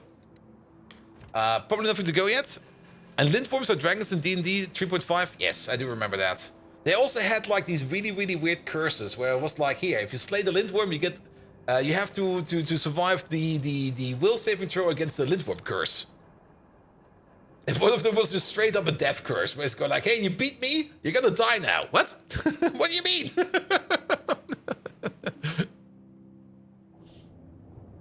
All right, we're definitely making more over here. It's now mostly a question about methanol. We did kind of want to check up in... Okay, this has solved itself. We wanted to check up why we were not making any more zinc plate, but that is no longer a problem. We are making zinc plate, quite a lot of it. Here we go, here we go. You checked the D&D 3.5 Monster Handbook? Oh man. I mean, Dungeons & Dragons 4th edition, I mean... It was bad. It was like really, really bad. It was so bad, you couldn't even pirate it. I mean, pirating, I will not recommend it, because that should be the obvious thing to say, of course. Nobody ever has pirated anything, never, ever, ever. But you kind of get like this gist about how good a product is doing, depending on how many pirate opportunities you see. And Dungeons & Dragons 4.0 had probably like nobody was even willing to pirate it. You were just looking at the obvious websites where you just look up that stuff, and the only thing you could find were like black and white scans of like somebody who gave it his own time to scan in the book. And even that one was like, nah, nobody wants this. Nobody wants this. But because Dungeons & Dragons 4.0 was doing like so terribly, I managed to sell my used Dungeons & Dragons handbooks, like the player handbook, the Dungeon Master handbook, and the Monster handbook, for like twice the price because they were out of print. So I basically sold them for like double the price I bought them back in the day, and then just used that money to buy Pathfinder books, because Pathfinder was way better. Nobody wanted to do anything with 4.0? No, nobody. Absolutely nobody. It was a very big, horrible mistake. And Dungeons & Dragons 5.0 seems to be doing fine. I do enjoy systems that are a little bit more complex, but I can see why they went the route for the more simpler system, because it does open up the game easier and faster to more people, and that is a good criteria to have, in my opinion. Though I do like my complicated systems.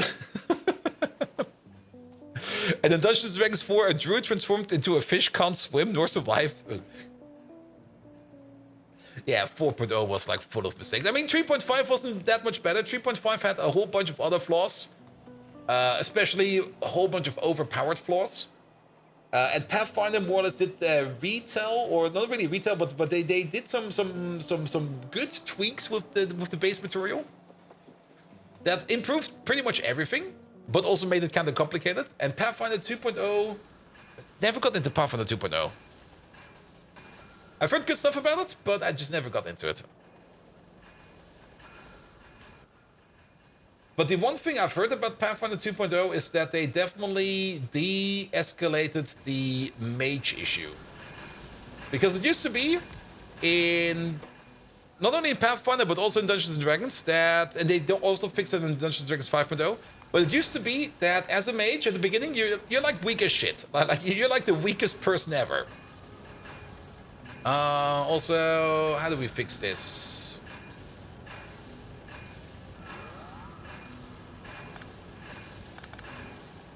That needs to go. No, okay, we pick up you. We pull you back a bit. We pull you back a bit. There we go. Yeah, in Dungeons & Dragons, in 3.5 and in Pathfinder, like if you're a mage, at the beginning you're weak as shit, but every time you level up, all the spells you know get stronger, and you get new spells that are even stronger than that. And that's more or less, I mean, your spells grow with your level. Or let's put it differently. Like, a 3rd level Fireball does not really differ much from, like, a 5th level or a 6th level Acid Cloud or something like that. It's just like, yeah, it's more of the same. Both spells do the same amount of damage. The only difference is that for one of the spells, the save is a bit higher, but overall, most of the time, you don't really care about the saves. You just care about dealing AoE damage. So as such, Mage is usually escalated at higher levels faster in their damage dealing capacity. But in 2nd edition and in 5th edition of the Dungeons & Dragons, they kind of linearized it a little bit. So that spells at the lower level not really stay weaker, but they more or less, the spell level determines now the maximum amount of damage you can deal with a spell, which rolls it out a little bit better. Was it tied of 1d4 falling damage? Yep. Alright, this over there can also go. Here we go. Which now also means that things kind of grow a little bit nicer. Also, if you're like something like a fighter or something like that. I see what's going on over there.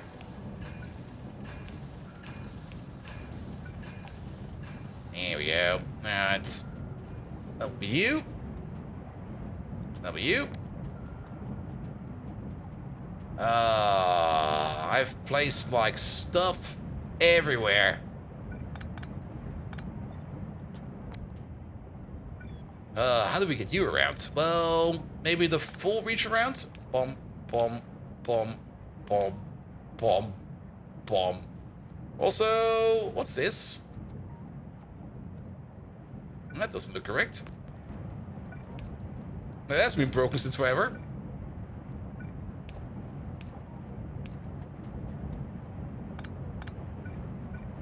Here we go. So how far to space? Actually, not that far. I mean, we get rockets. I think we can already research rockets, actually. Pom, pom, pom. And Smeagol, welcome, welcome, welcome. There they are. This is where the rocket control units are, and this is where the rockets are. Okay, the rockets are a little bit deeper down. We still need to do things like LDS. Beacon error in that building. We'll take a look at it right away. But we do get rockets early. I mean, in Pi, you get rockets early. Beacon error? Beacon error. Oh yeah, beacon error. Wait a minute. Need to be over there. So what we did over here was completely useless. Then again, we did figure out this fix over there. So what's the goal then? Well, you need to get to the final tech. And the final tech is going to be the Pyrrhic Victory. There we go. And then we're going to need you over there. I'll be right with you. Let me just finish up this real quick. Then you over there. You over there. And last but not least... Okay, I made a big mess over here. I'm just going to do the one thing. I usually don't do that often, but I'm going to do it right now. It's the I don't care mode. There we go. Done. I don't want to fuck around with that. Now, to win a game of Pyanodons, you have to go all the way to the final tag. And the final tag is all the way... There's still so much in here. I'm still scrolling. What the fuck? There it is. The Pyrrhic Victory. Research this technology to win the game. Did you do it? Yes! Megatron, did you do it? And if the answer is yes, what did it cost? Let him answer that.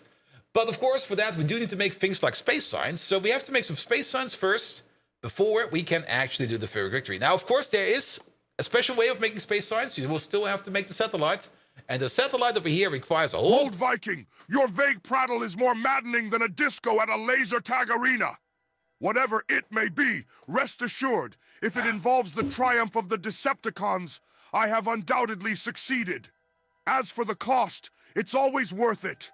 Every conqueror knows the spoils of war outweigh the losses, and so does the simple joy of watching you squirm in defeat. Now, back to this game of Factorio, where you manage your resources like a bird herding cows. Never interrupt my scheming again, you pebble-brained firmware flunky. End communication. Alright, alright. But at least the diamond process over here seems to be going fine again. Alright. Yeah, diamonds is also something we don't really make that much of. It's a little bit scary to see how many diamonds we actually make over here.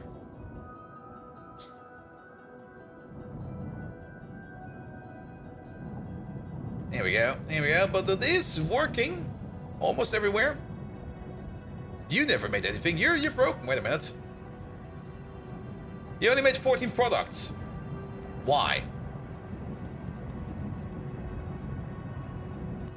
Because you're backed up on this stuff? Because... Oh. I guess we did this a couple of times. Wait a minute. There we go. Did we not just fix it down there? We did. Alright, alright, alright. Hey, you're working. You're working. You're working. You're working. You're working. Alright, alright, alright. And then we got all these lovely diamond rejects over here getting turned back into Kimberlite Grade 2, which then goes back into Kimberlite Grade 3. And then the diamond process is a very interesting process, I have to say the least. Megaton loves both Vikings, magnificent beards, such magnificent, such wow. Yes, I know, right? Alright, alright. Yeah, it seems to be going better now. Industrial diamonds is definitely one of those things that's a little bit annoying to make. We can maybe check how many we're making right now. Diamonds. There they are. And we probably have not been making diamonds for quite some time because it backed up quite early on. But at this moment in time, we're making about 220, 200 per minute. So that's about 3 per second. That's not really a lot of diamonds, actually. But I guess that's fine. As long as the diamond processing is running, that's the most important part. Alright, just need to wait for the zinc acetate. Once the zinc acetate is coming in, we are going to be making over here our advanced coatings over here. So that will be done as well. They will then be stored over here. Do we need to export these via... Yeah, let's do that. We could actually turn you over here. Yeah, perfect. Let's turn you into passive provider. I got one of those on me now. I got some requesters in there. If you don't want to make them, maybe dig for them. The diamonds. Yeah, we're digging for the diamonds. The diamonds are coming over here from these volcanic shafts, like over here. Out of these kimberlite mines, diamond mines.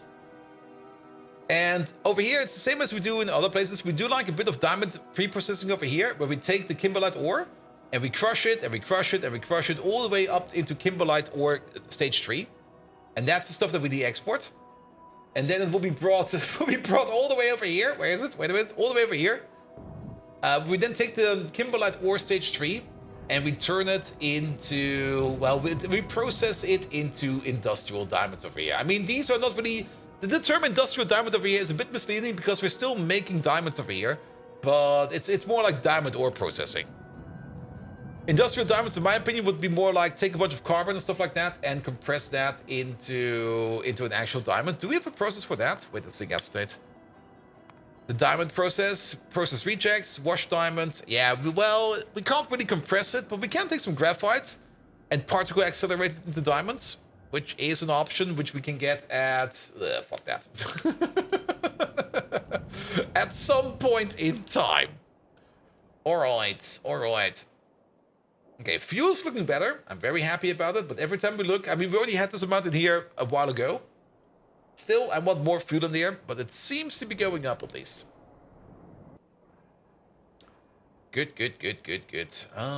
Then how's the biomass over here? These over here are all operating again. So can we see the hotbox now? Well, it's not a full hotbox. Well, it's a bit of a hotbox. Actually, it's quite a bit of a hotbox. Look at that. Actually, kind of reduce. Is it actually eating most of the pollution? Oh, it is. This thing over here was causing most of the pollution over here. Now, these over here are still causing some pollution. But overall, they do have, like, efficiency modules in them. So they reduce the pollution around them as well. I think these heat exchangers... No, the heat exchangers are not doing anything. The turbines? Don't really say. And then these lads over there. Yeah, they do make a bit of pollution. Is teleportation still in the game? Well, teleportation in Pyanodons, I don't have any on me right now. But teleportation in Pyanodons works on basis of energy drinks. But sadly, I don't have any energy drinks on me, so we can't teleport. Nah, we got a jetpack. Jetpack is fine. You can fly around like this. Good. Oh, you mean the bioworms? Yes, those are still in there. Those are the logistic worms. There we go. They are, I think, over here. There they are. The logistic stations. Yes, the logistic stations are still in, but we get them like at the end of utility signs. I think last time around we got them at the end of production signs, but now we get them at the end of utility signs. So, how to put it? Once we get to utility signs, the first thing we're going to be researching is going to be... Where is that even? Let's zoom out again. Whoop. Yeah, the first thing we're going to be researching after we get into logistics science is to go down here to space science, which means we need to do this tag, this tag, and that tag to get into space science. And once we're then into space science, we're going to go immediately to Fair Victory. Basically, once we reach utility science over here, the game is basically over, because then it's just a jump and a skip to space science to go to the Fair Victory. And I don't think we need anything on the side over there. So things like the logistic worms, we're probably not going to see because they come way too late in the game. And that is... You could ask your bot to kebab or not to kebab. Definitely to kebab. Absolutely to kebab. I'm not even going to ask him. It's going to be to kebab. But this is still like one of the parts of the games where we're after utility science.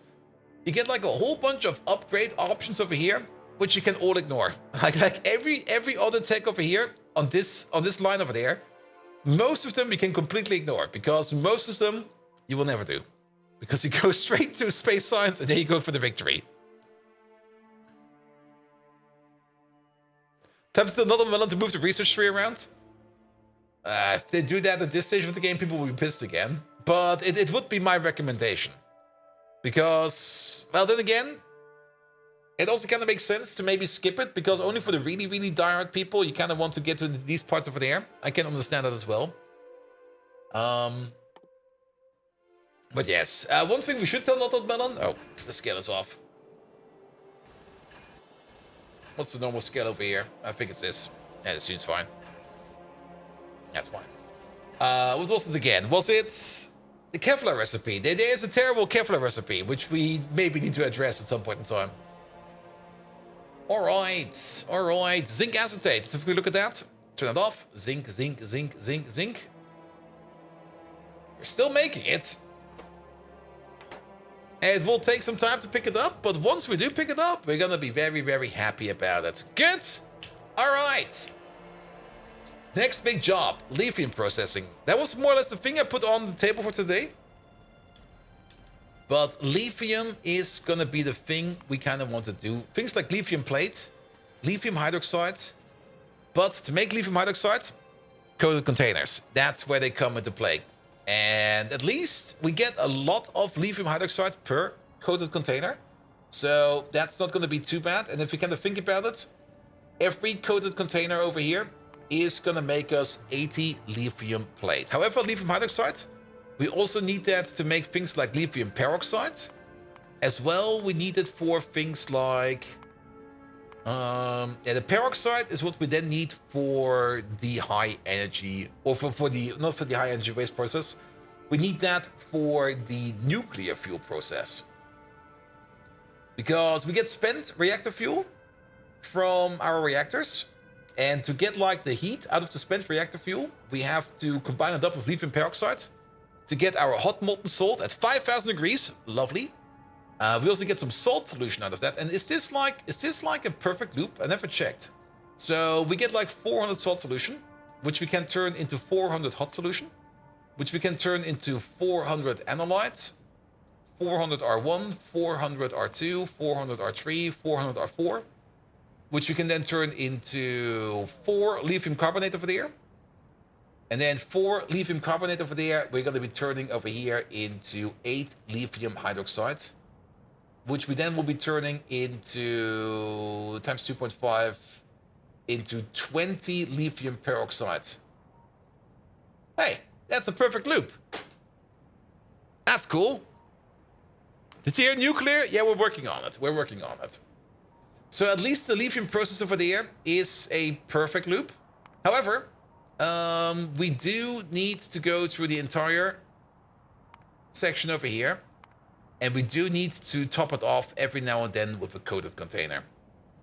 So we are more or less going to be consuming coated containers over here. The slate lime and the limestone over here should also be a perfect loop. 80 limestone over there. Let's maybe go this way. 80 limestone over there, we can turn into 80 lime. And then 80 lime over there, we can turn into 800 slate lime. But we need more than that, don't we? Okay, it will be consuming limestone, but I think that will be fine.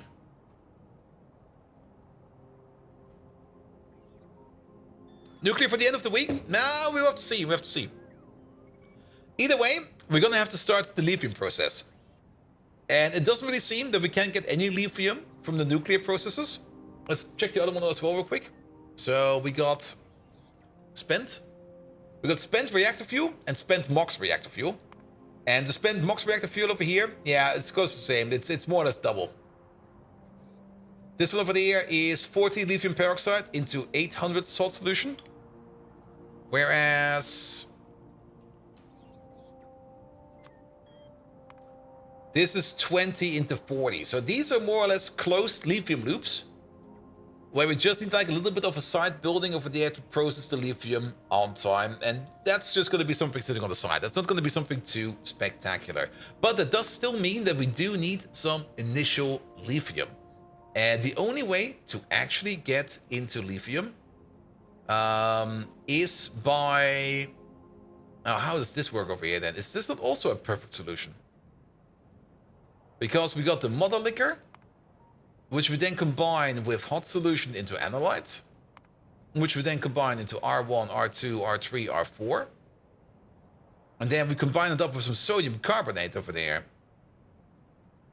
into lithium carbonate, but then we get mother liquor back. And then... Oh, okay, I see.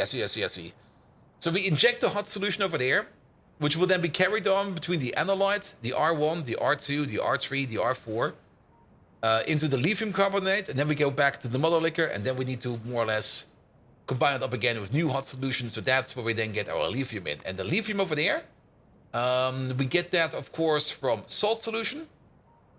And salt solution, these ones over there are not meant to make salt solution. This is for a lithium internal loop.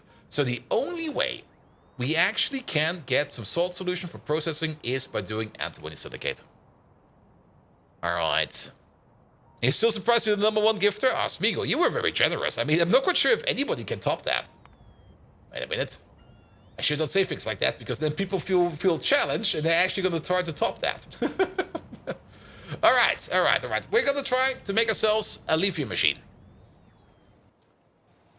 Because the lithium process is straightforward. I was kind of thinking that we could maybe skip part of it, but it's actually not that... It's not the case at all. We got the closed lithium cycle, and we got the lithium production cycle. So we need to work on that. All right. And once we got lithium processing done, and once we got some coated containers going around, then we can start thinking about making nuclear power. To make things easier on ourselves, we could build the lithium processing next to the place where we're going to be doing nuclear power. I mean, Acronymus is too close for comfort? Well, you can change that.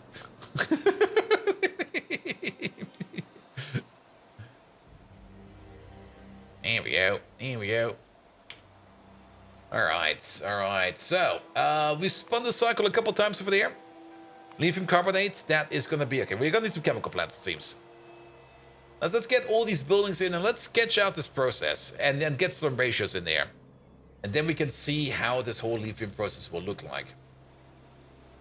All right, chemical plants. Pum. There they are. Good.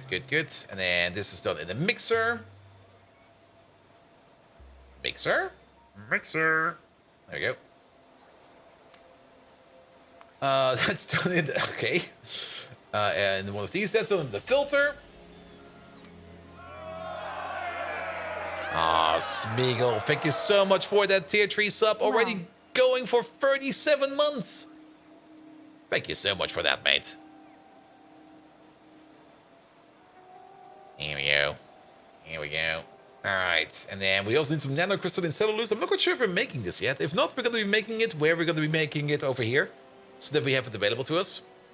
And a light over here. Electrolyzer. But Spiegel, seriously, 37 months, most of it in tier 3. I'm not quite sure if you were a tier 3 from the get-go. Or if you upgraded at some point in time, but thank you so much for that. Megatron. Can you turn into a Japanese anime schoolgirl and give Smeagol a proper shout-out? As he is not only our top donator, he is also one of our top-tier subscribers. So please celebrate Smeagol for me. Here we go. Here we go, Smeagol. Thank you so much for the 10 gifted subs. Here we go. Here we go. It wasn't tier 3 at the start, but most of the time. Yeah, I don't think I can actually see that follow. Maybe there's some tools out there where I can take a look at that. But I think that might be lost to the statistics, sadly. Alright, and then we're gonna need the mixer. We got the mixer. Salt solution is done in the chemical plant. We've got the chemical plant. Antimony. Smeagol, that precious, unerring supporter. Unlike you, bold Viking, he knows how to show proper deference to me, Megatron. Even if it's just with his wallet. I'll do this shout-out, but not because you asked.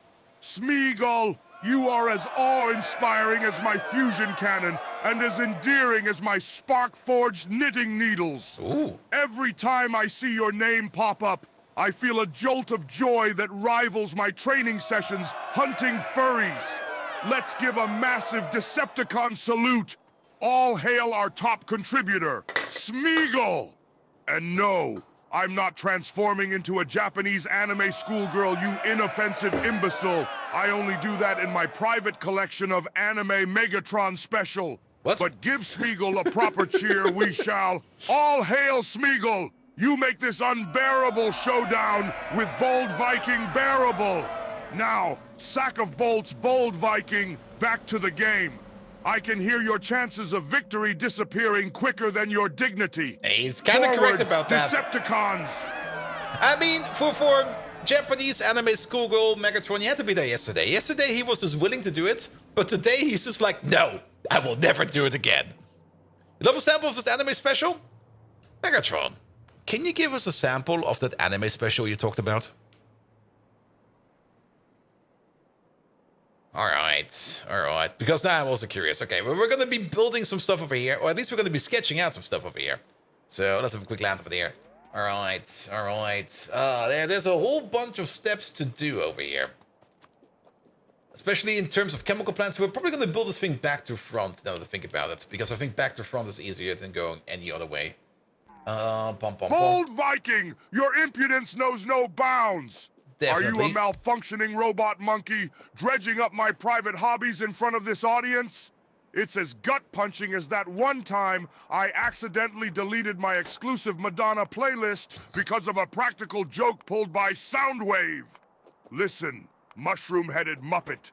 Generally, my Anime Megatron Special Collection is a delightful mix of scenarios where I, as a Japanese anime schoolgirl, take over the world with my Decepticon army, wielding my trusty laser pointer of doom. Also, school in this alternate universe has become a battlefield with mushrooms, and the homework is being the top Decepticon leader, not a location for those lousy human being eating sessions Bold Viking calls lunch breaks. But you and this audience will not get a deeper glimpse. Those memories are as locked up as the mystery of the Bermuda Triangle. Now, back to the game before my rage consumes this stream like a black hole swallowing a star. Move, you change-requesting chatterbot. All right, somebody pitch that to Studio Wit or something like that. They'll make it. All right. And then this is done in an evaporator. Here we go. My AR is incredible. My AR is insane. At some point in time, I will give him too much power, and then he will just straight up murder me. And for good reasons, most likely. Like, at some point in time, I was going to be sitting there and going to be like, yep, I had this coming. I definitely had this coming. All right. So R1, R2, R3, R4, this, that, this. And then there is the loop over here with the mother liquor over here going back into... We still need the analyte step. That's still another electrolyzer. There we go. So this is one of the cycles. Let's maybe start with this cycle over here first. They have their hands full with one piece remains for the year or so. True. Oh, is that actually going to be a thing? We did talk about it a while ago, and I heard rumors about it. But I was not really following up on it. Here we go. Alright. Starting from the back. So, lithium hydroxide. Lithium hydroxide? Wit is doing it for Netflix? Really? Fuck yes. That sounds amazing. Alright, there are a couple of byproducts over here that we need to export. Also, are these prot moddable? This step is, but this step should hopefully not be prot moddable. Oh god, it is. Oh, please don't tell me that these steps are prot moddable. Alright, these steps. Okay, the mother liquor step is not. Let's go with the mother liquor step first. So we're just gonna start over here. I think we can build this to ratio, but every second we're gonna be making 10 mother liquor, which then goes perfect into one electrolyzer, which also eats at the rate of 10 per second, which makes then 10 analyte. That goes then into one filtration machine over here, which turns this into 10 R1 solution, which then goes into one filtration machine over here, which turns 10 R1 per second into 10 R2 per second. All right, it seems the devs over here were nice. There's no weird crooked ratios over here. This again is 10-10 per second. And this over here is again 10-10 per second. So this over there is fine for now. This is a closed, nice loop. All right, of which we can make 2. I'm not quite sure if we're going to need 2 of these, but we're just going to think of 2 for now. All right. Give me like a prop mod beacon, not a prop mod beacon, but give me like a proper beacon. There we go. Let's move you out a bit, and then we go like 1, 2, 3, 4, 5, and then we put you over there. Yeah, that fits. 1, 2, 3, 4, 5. Here we go. And then 1, 2, 3, 4, 5. And then you at the top. Here we go. Sadly, we can't really copy paste. Can we flip these? Oh, wait, it's not like that. Can we flip these? No, we can't. So we have to copy paste them down by hand. Not like that. Well, we can do it like that, but it'll be easier like this. We can copy paste these at least. That still fits. And then you'll be over there in that corner, and you'll be over there in... That's too low. That's too far. That corner. Good, good, good. All right, at least this is like more or less something like a double production cycle over here to make lithium carbonate. This over here is going to be having a crafting speed over here at the end. Is this going to be prop moddable? No, it's not. It's going to be having a crafting speed at the end of 12. So we're going to be doing 1.2 lithium carbonate per second over here if we keep this over here going like that. The mother liquor. We do need to start this off somehow. Oh, I see. Yeah, we make some. We take some chromium and we take some hot solution, and then we just make some mother liquor over here. But overall, we only need a little bit of mother liquor over here to start this process off. We're probably gonna have this sitting at the side somewhere, making some of it, and that'll be fine. All right, that's also the same thing we need over here, right? Hot solution. Yes, there we go. All right, all right, all right. That'll be fine. And then phosphoric acid, hot solution, mother liquor, and iron plate. So over these over there. Every time we say mother liquor, you get weirded out. Yes. What? Mother liquor. It's called liquor, right? Like licking it up?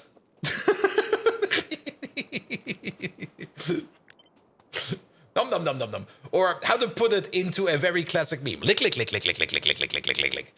Blah, blah, blah, blah. Good old JoJo's meme. Here we go. Here we go. Alright. But this looks fine. I like this. This is not too bad. But now we got a step before that, the hot solution. To make the hot solution, we're gonna... The TPP we already make, the Mypic we make, the zinc chloride we make, but we're gonna need to make things like salt solution over there. Gero. Was it not lick, lick, lick, lick, lick? I might be misremembering that one. Alright, let's get to the front of this thing. Is this affected by prot mods? This one is affected by prot mods. Gero's licking Japanese? Alright.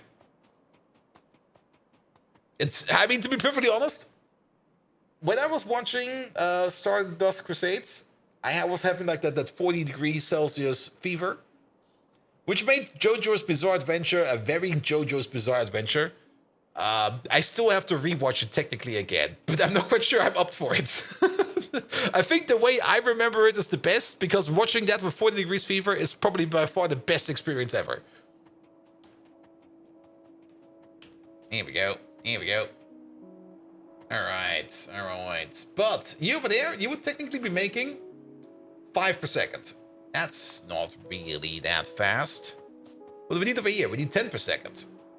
The prot mods over here, we're just going to assume that the prot mods over here are just going to be reducing our input requirements while pushing our output. So it should be fine. It should be fine. Yeah, it should be fine. If I'm researching a subscription, I thought 6 months would be a little bit cheaper per month than 1 month, but apparently not. It should be cheaper. It should be, what is it, like 25% cheaper or something like that? If you do 6 months in advance.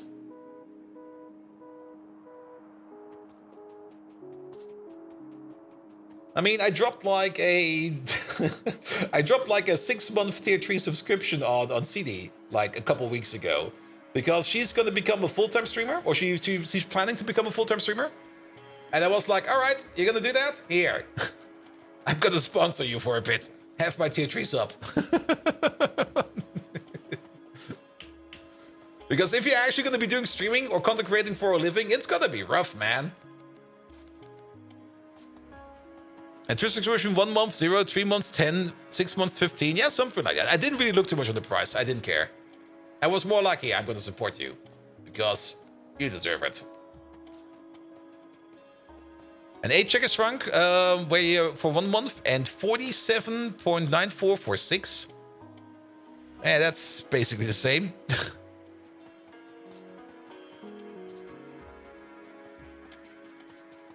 And she is since now? Oh, did she start today? I think she started today, didn't she? I mean, she was still like running out her corporate job and stuff like that. Yada, yada, yada. You know, the usual. And Code Red, hello there. Alright, alright.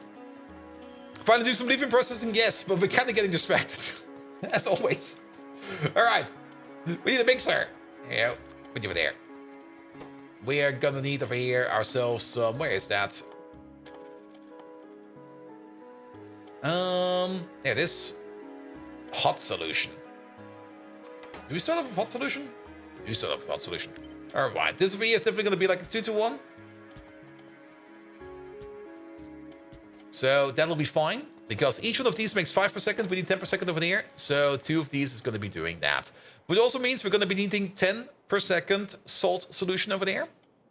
So 10 per second salt solution over there. That is going to be you over there. You also make 5 per second. So we're gonna need 2 chemical plants over here making salt solution. Here we go. That will be you. It's gonna be salt solution, and I guess we're gonna be doing the entire process in one go. Yeah, we're just gonna place this over there for now. And hot solution starts right with mother liquor? Yes.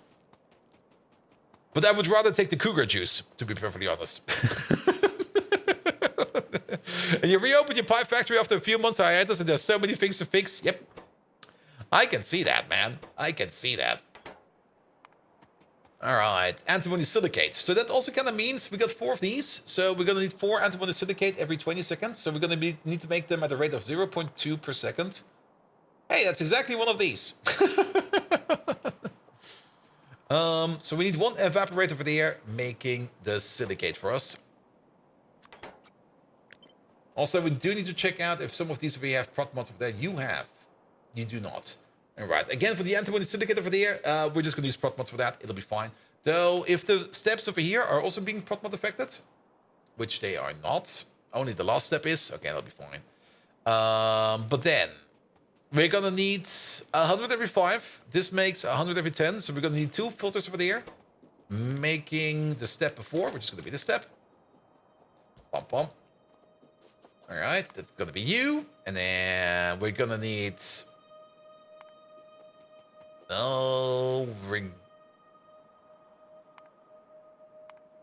Yeah, we're going to need 100 every 5. So we're going to need 200 every 10.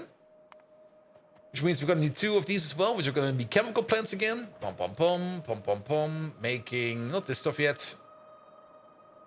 This stuff. 1, 2. In front of that as well. All right, and then this over here will all be brought in the tetra ethyl ortho silicate thios. Of that, we're gonna be needing 10 per second. And you over there, you make 5 per second. You also make some hydrogen chloride. That could be kind of annoying, actually. But I think we can electrolyze that again into chlorine gas. Can we electrolyze hydrochloric acid? Please tell me we can electrolyze hydrochloric acid. Oh. Oh, actually, oh. Do we need to do the silicon process in front of this one?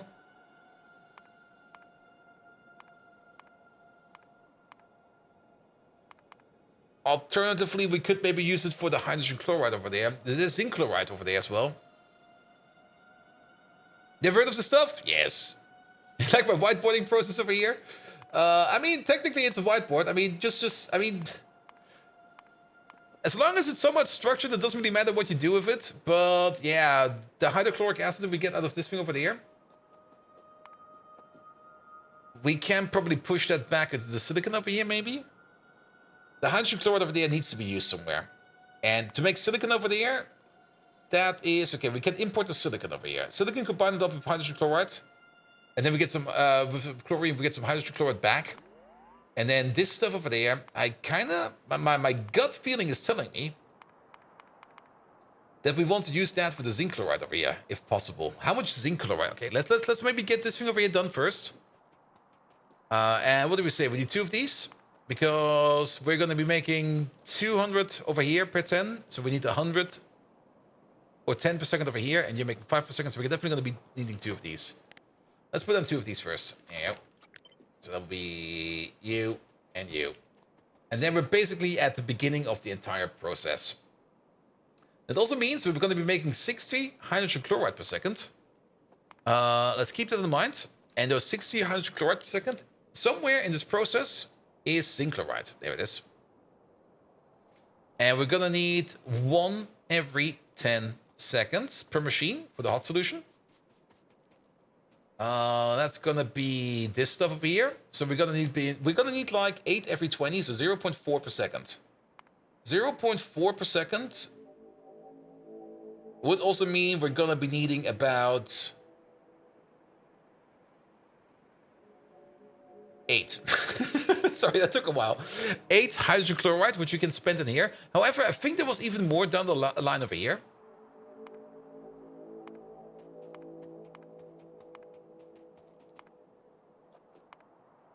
Okay, I might be tripping balls in. Are we still researching? Yes, but research is currently a bit blocked. It's already blocked. Bees were broken for a while. And bees are still working. Bees are still working. Look at that. All the bees are working now again. We had a bit of an issue with bee production over here. We're also now backed up on aqua jelly. Excellent. We are also backed up on eggs. Science is based upon our bee production. And to make more science, we need to butcher more bees.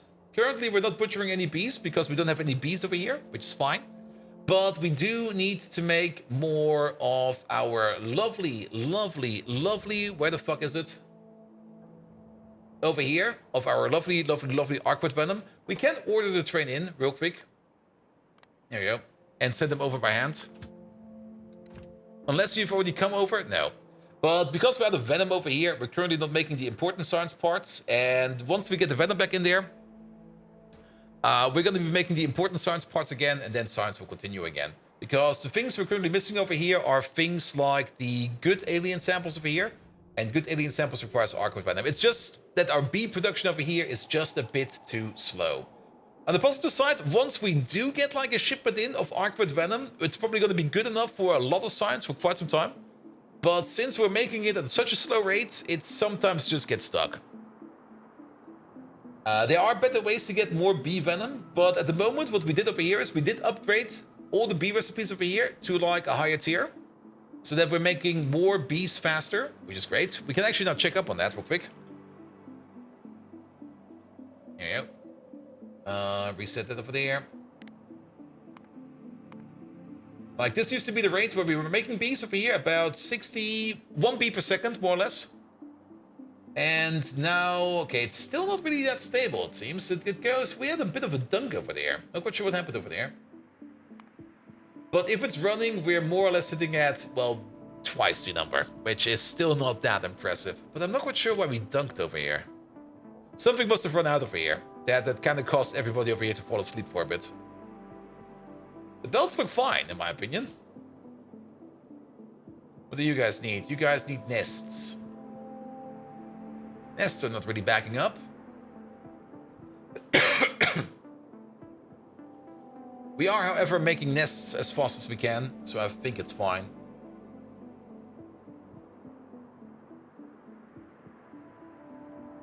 You say it like you wanted to assume that we are lazy. Yes, we are. Bees are fucking lazy. The only reason why a bee can fly is because they don't know that they can't fly. They're too lazy to sit on the ground, and that's the reason why they can fly. Or something like that. Alright, but you're still coming over. Alright. What we should probably do over here for this train over here, instead of inactivity at a... Yeah, maybe instead of inactivity over here... Inactivity is actually... Inactivity? No, we're gonna turn this into like a timer. We're gonna put this into an OR. So time passed, OR, and then something for like 20 minutes or something like that. Is it 20 minutes? That's 40 minutes. There we go. That's 20 minutes. So this way around, he's going to fill himself up. And he's almost full. And we're also going to send you off right away. So he's going to drop his load. He's going to come back over here. He's going to be sitting over here for 20 minutes. And this way around, we just get loads over here faster, which will be fine. First time we played Pi, he reached the beast and said, fuck this. It could be worse. It could be GregTech bees, to be perfectly honest. The bees are mostly fine. It's a bit of a weird process, very true. We have a lot of weird side inputs. But the bees are actually fine. The only thing that's really, really fucking annoying about the bees is like the first bee that you need to make with the queens. Where you have to chance a queen first, and once you put a queen, then you hope that you're lucky enough that you make enough bees to make more queens. But once you're at that stable spot, and once you also have reserved yourself a backup bee. Here's our backup bee. Do we have a backup bee over here? I think we still got the backup bee down here somewhere. Oh, we had the first set of bees. There we go, there's the backup bee. The backup queen in case things go very, very bad. But once you got like a stable queen cycle going, the bees are no longer an issue. But at the beginning, they are kind of annoying. I have to admit that. Alright, but what do we do with the hydrochloric acid? I mean, we could just export it again. I guess we're just going to export it. Don't worry too much about it, just export it. And then we're going to be fine. Alright, so then we do need this over here at the front as well. Sure, we can do that. Nothing to worry about. And then we got actually the full lithium processing cycle over here. Just add stuff, and out comes lithium. And this over here is this. This is for the full setup, right? Yes, because we went for the antimony silicate, we make 0.2 per second. This over here is 0.05 per second, because it's 1 in 20. So 4 of these is 0.2 per second. And we got 4 of these. That's these 4 over here. So yes, this is a full cycle. Nice. I'm probably going to be placing 2 of these down because I think lithium is going to be a very important process.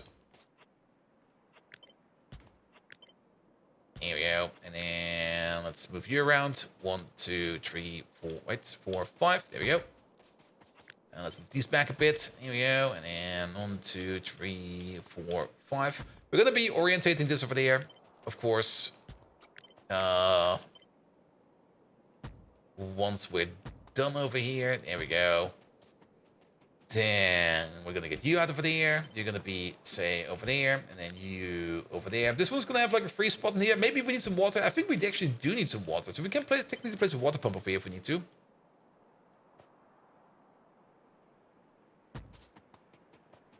There we go. I'll be fine. Is there water in these processors? I never checked. There's geothermal water over there. Mibig. When you came to the beast, you almost gave up. You had around 300 crafts and still no queen, and in the end you just cheated one because it was freaking mad. That's fine. That's perfectly fine, mate.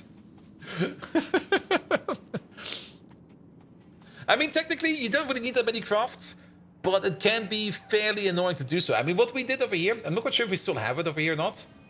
But once we got to like some logistic bots, we just automated like the B codex production a bit, and we just dropped in things via airdrop, and we just let it sit and spin for a while. And then it was fine. But it took us a considerable amount of crafts as well before we got our first queen. And it was definitely frustrating. It was definitely not a fun experience. Here we go. Here we go. Alright, and then 1, 2, 3, 4, 5. Good. That's gonna be making lithium. Or at least at the end of this thing, what's coming out of here is going to be lithium peroxide. Are there any other parts in here of the lithium process that we want to use for anything else? You over there, you got no specific new... Okay, these definitely not. These are just carrier products. The lithium carbonate. The lithium carbonate, the only thing we can use the lithium carbonate for is for lithium hydroxide. So that's going to be a straightforward process. We do need to think about the slate lime process over here. So there's going to be something like a side build over there. What's involved in making a queen? I can show you in a second. And then the lithium hydroxide over there, that goes into other products like the lithium peroxide, as well as the lithium plates, as well as the lithium bromide. Ooh, brome, nice. Lithium chloride and stuff like that. So we kind of want to export this over here as well. And actually, that's probably going to be our main export. And then we can still think about turning it into lithium peroxide and stuff like that if we need for that, for other stuff. To make the first queen. There we go. I mean, there's no such thing as an actual queen recipe. You can unlock the first queen with a third recipe. Did we need to do it via the nests? No, it was before the nests. It is before the nests.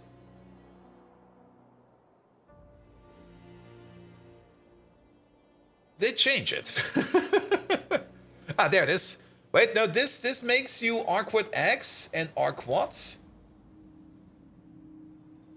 Yeah, okay, I think you do need to make the nests, right? It was with the nests.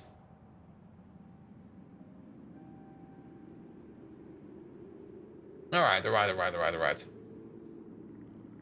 Which is kind of weird if you kind of think about it, because you start off... I thought for sure that you did not need to go this deep into the queen production, especially with the honey and stuff like that, but I guess that's correct. Because if you make... Yeah, you make like one Arquad over there. And then you also make like 10 eggs. The Arquads you can use to put them into buildings. And then you have to go through the entire egg process. So you take the eggs, you turn them into maggots. You take the maggots, and you turn them into... nests? No, this turns into the maggots. And then you take the maggots and morph rocks. Wait a minute. 10 caged rocks and some honey? Has this recipe always been there? This feels somehow off. No, wait, there are other recipes over here. Wait a minute. These are the recipes of the queen. Ah. But that's for more eggs. No, it's fucking confusing. It's fucking confusing. Eggs, maggots, nests. Yes, that way around. So you do turn them into nests, and then you basically throw them over here into like the queen production, where you got like a 1% chance to get a queen out of it. Which is kind of annoying, so you have to chance it for a couple times. And a 1% chance, I mean, a 1% chance is a 1% chance. After 200 crafts, you should almost guaranteed have one. But it's still a game of chance. It can be 300 crafts, 400 crafts, 500 crafts. For me, it was particularly long as well, where it took like forever to get like the first queen. And once you have the first queen, you have to be lucky that she doesn't die right away with like the recipe over here, because queens, they don't really deteriorate. They've got like a chance to die, which is a very low chance, but it can happen. And when it happens, it kind of sucks. So you kind of like run the risk a bit at the beginning in getting like your first queen, and then you hope that you make enough new egg material over here that you make a second queen. And once you got the second queen, you're most likely safe, unless you're really, really unlucky. Here we go. And that also then kind of means that you do need to figure out some kind of decent queen deployment system over here, which we have over here. And there's like this belt of queens. This is more than enough queens. I mean, we don't really need like a chest or anything like that. We just got like a full belt of queens over here. They get regurgitated over here over and over and over. Did we just lose one? The craft start... Oh, there she is. There we go. There we go. Here we go. So there's a tiny chance that all your bees die, more or less. And that's also where you have to be a little bit careful over here when you go into the turret system and you go for like the arquads. Because there's this one recipe over here that looks absolutely amazing. I'm still thinking about taking it. Which is the intentional colony collapse over here. The intentional colony collapse over here triples the output of wax. The normal recipe over here takes 5 used comps and turns it into 50 wax. But with this turret, you will be making triple the amount. And then the same is true for over here for lubricant, and the same is true over here for honey. However, it comes at a significant cost. It will 5-tuple the amount of queens you need to make to keep your colonies running. Because your queens now have a 500% increase in mortality. Instead of like having like a 99.9% chance of getting your queen back, you got a 99.5% chance. And that doesn't really seem like a lot. It seems like a very inferior number. But that 500% increase can cause, like, I mean, if you think about it, if we would choose a turret, we would need to 5-tuple our queen production over here. Which means we would be going up from like 3 machines over here making queens to 15. It's very much a significant increase. Now, I've definitely overbuilt these over here as well, because of course you kind of want to be a little bit more safer on your queen side, and you should always be trying to be a little bit more safer on your queen side. But yes, it will have a significant impact, which you can easily underestimate, because it's sometimes hard to understand numbers. All right. Let's get this thing on the road over here. And that's where we start over here by getting our power poles in. Here we go. And not only our power poles, also, of course, our lamps. Here we go. Here we go. You over there. You over there. And we might make a second line of this. I'm not quite sure if we want to make a second line of this yet or not. Kind of depends on how many resources we already start sinking into this thing. Overall, we're gonna have something that looks like this. Also, I thought for sure there was like water in one of these recipes. I'm not seeing it yet. We could still use that one open space over there for a water pump, but I think for now, this will be fine. Alright, let's turn you around like this, like that. Let's turn you around like this and like that. It'll be fine. Oh, that's awfully nice, Mr. Pie. Thank you so much for that. Is it correct that you have to choose which of these turrets you use and the others you can't use? Exactly. You can only choose one. Though, if you're unhappy with a choice, you do get the special toilet paper recipe. Where is that thing? There you go. You get one of these per science level of the turret reselect number 1. It's more or less the toilet paper. You get like one of these per science level starting at chemical science. And of course, once you're at space science, you get like an infinite reset select for this one. So if you're unhappy with a choice, or if you kind of think about a certain choice that will probably be good for like early game, but will be bad for late game, you could just reselect it over here. Also, if for whatever reason, the Pi devs change one of these turrets, and you've got one of them selected, and you boot into the game, then you have the option to reselect it. At least they put something like that in, because of course sometimes things get changed. That's just how things go. There's nothing much you can do about that. So you have a little bit of a grace period whenever that happens. So the research tree is also a talent tree, more or less. And there are some really, really nice choices in here. I mean, we've not really made that many. I only made like a couple. But there are some really good ones in here. Like, for example, in the rocks over here, you can either get something that just increases like the production speed of your rocks and just makes more rocks faster. Or you get this one over there. What does this one do? Turning off the lights to save power. But increases productivity. So you get more or less, you reduce the speed of the farm, but you get like a productivity bonus in there, which could be nice. But we chose over here the wellness synthesis, which allows us to take cyanic acid and formic acid and turn it into ammonia. Because this was a very good source at the beginning to make ammonia. Because cyanic acid was quite easy to make most of the time. You just like get it from meat. But ammonia was always a bit tricky. Also, this allows you a somewhat nice build for things like... What's the stuff called again? Acrylic, I think? Whatever the fuck this is. Because this process over here is, I think, making a lot of cyanic acid, and this process over here also does require quite a bit of ammonia. So with this, you can just recycle your extra cyanic acid over there into ammonia, which is kind of cool. All right. So that goes into there, that goes into there. You go into there, then both of you into there. We can actually use both inputs for once. There we go. That'll be fine. That goes into there. This is going to be a physical output.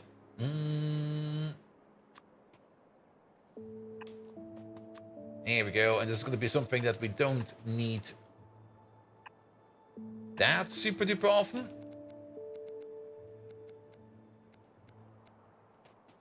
So we could just do something like this, that, this. Let's keep a little bit more of a distance over there. That.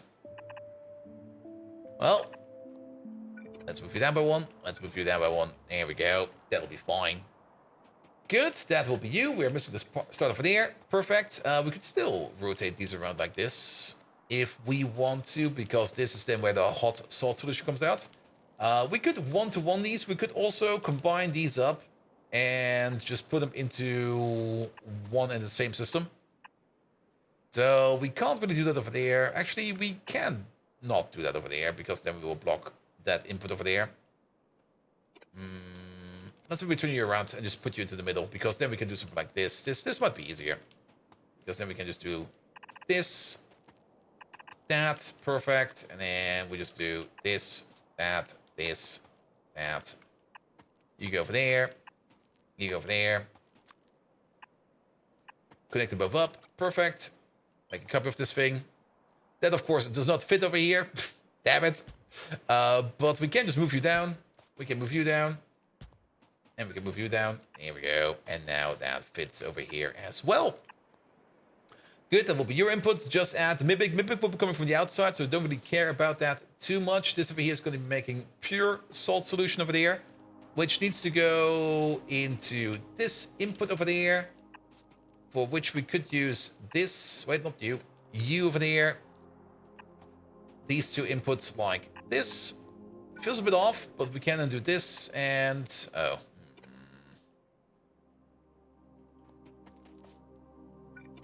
I guess we're just going to move you in a little bit. There we go. That makes this a little bit easier. Pom, pom, pom, pom, pom, pom. And then you're going to have an input like this and an input over there. We're going to figure that out one later. We're also going to have to move you around then. Actually, we didn't even make you yet. That's even better. You can be like over there. And then I guess we're going to use you like this. That'll be fine. And actually, you need to be at the bottom so that it's symmetrical. So we're just going to move you over to this side. There we go. And then we can have you over there again. And then we'll figure something out over there. We can actually maybe move you out even a little bit further, because this is also the mother liquor that then... This is where the loop is going to go. Alright, alright, alright.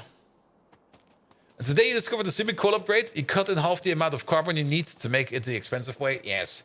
The CMIC upgrades are pretty powerful. There are some really good CMIC upgrades in here. Alright, at least these over here all go 1-to-1. And at least these over here we can build in somewhat of a nice, sensible way. Except this fucker over here. We could move it. We could just move you down by 1. And just move you up by 1. There we go. That'll probably be fine.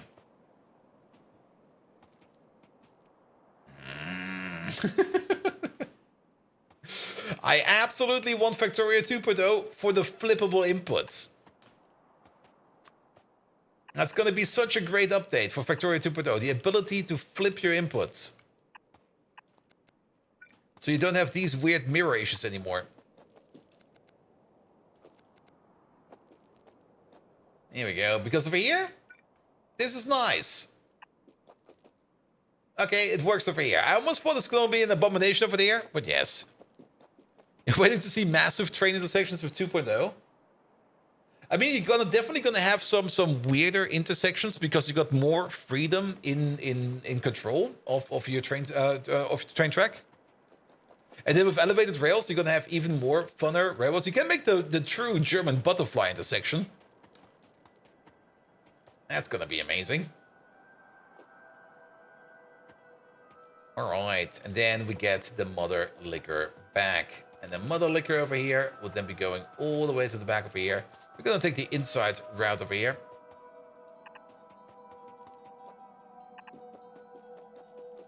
All the way to the end of there. There we go. And then the same thing over there. And actually, move you back a bit, because we can just put you over there. And we're going to use the same thing over there. I was going to think of maybe pushing this through the middle, but nah, we're just going to push it over here. It'll be fine. There we go. There we go. All right, that's at least that loop over there complete. Just add more stuff from the top, from the side, from somewhere. Doesn't really matter.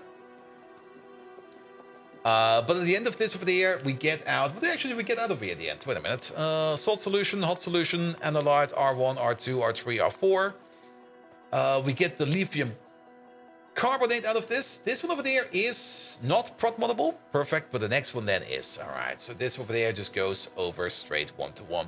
We never really checked out if this is actually the proper ratio, did we? We just assumed. So one of these over here makes 1 every 10. That's fine. And every... Oh, that actually fits, doesn't it? Yeah, in 200 seconds, or this times 20. It does fit. It does fit. All right. It is a proper fit. We're going to use Lotus for this one over there. There you go.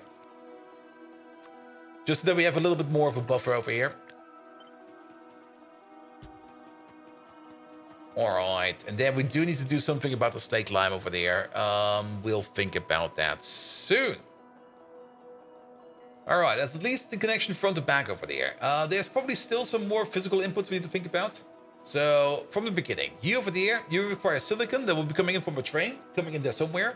You also do require ethanol and chlorine gas. You'll be making hydrogen chloride, which you will be exporting.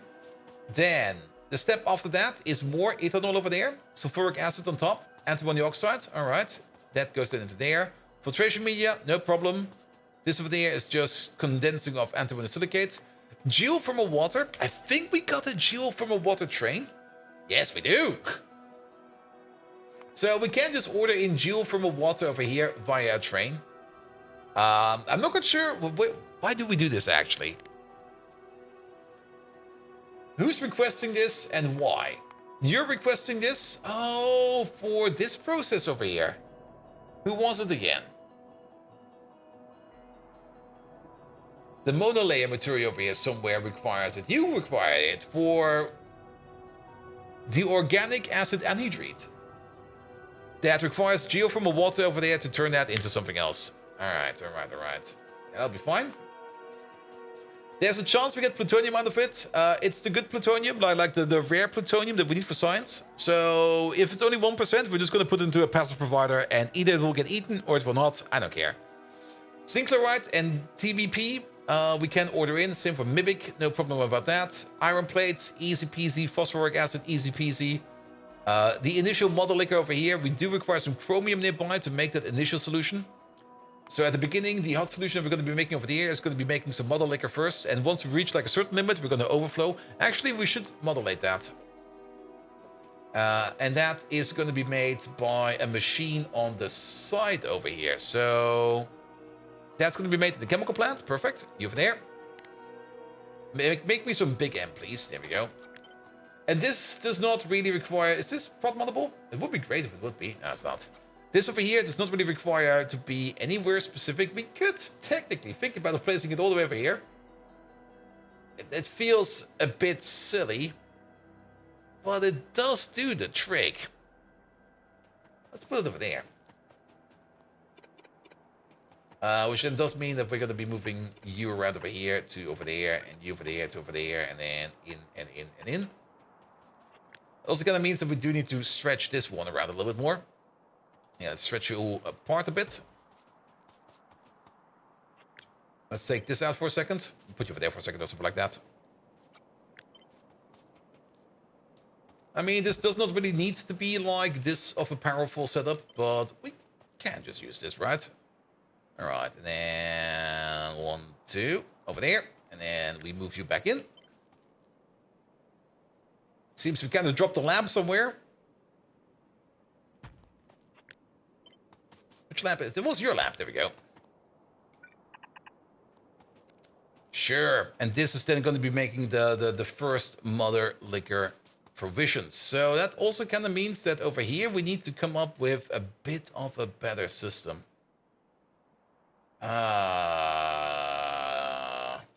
We can move you back. We can move you back. We can use overflow pipes over here to export it. All right, you go back up top. You go back up top. There's me overflow pipes. So we're only going to be pushing into this if we back up on salt solution. Everything else is going to be flushing all the way back over here, where we're going to be making the mother liquor. And that stuff is then going to come in all the way over here. Can we block this one? That is blockable. But we put in an underflow pipe and an underflow pipe, because we do want to leave some space in here for the process to spin. We might need to put the tank over here. I think it will be fine, but it might just be that we accidentally overflow that pipe if we do it like this. But for now, I think it will be fine. Good, and then you go all the way back over here. And then, of course, we're gonna need the outputs of these two over here. For this, we're actually gonna be using like a check pipe, because I don't really want to officially mix top and bottom over here.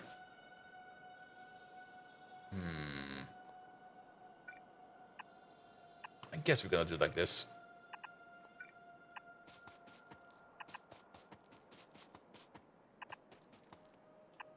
There we go, and then there we go.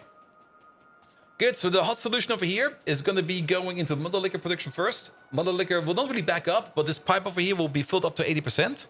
Once we're up to 80% over here, then the input in these pipes over here will back up, and once it's backed up into there, it will overflow into there, and then the system will seed itself. So we don't need to worry about it. Remember, you're going to need excess salt solution for the hot one from nuclear. We're not going to get excess one. We calculated that today. Like for the lithium hydroxide, which we're turning to peroxide. Here, over here. This lithium process over here, it's stable. It's perfectly stable. We only need like a little bit of lithium peroxide over here for the reactor reaction. Because we're going to need 20 lithium peroxide over there. 20 lithium peroxide over here is going to be making 400 salt solution. 400 salt solution, 400 hot, 400 analyte, 400 R1, 400 R2, 400 R3, 400 R4. Which is going to be turned into 4 carbonate. 4 carbonate is going to be turned into 8 hydroxide. 8 hydroxide is going to be turned into 20 peroxide. 20 peroxide is going to be turned into 400 salt solution.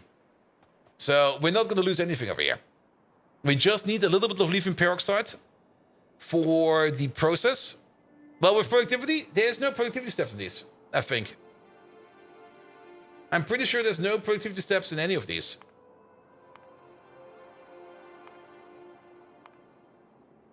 This is not prop moddable.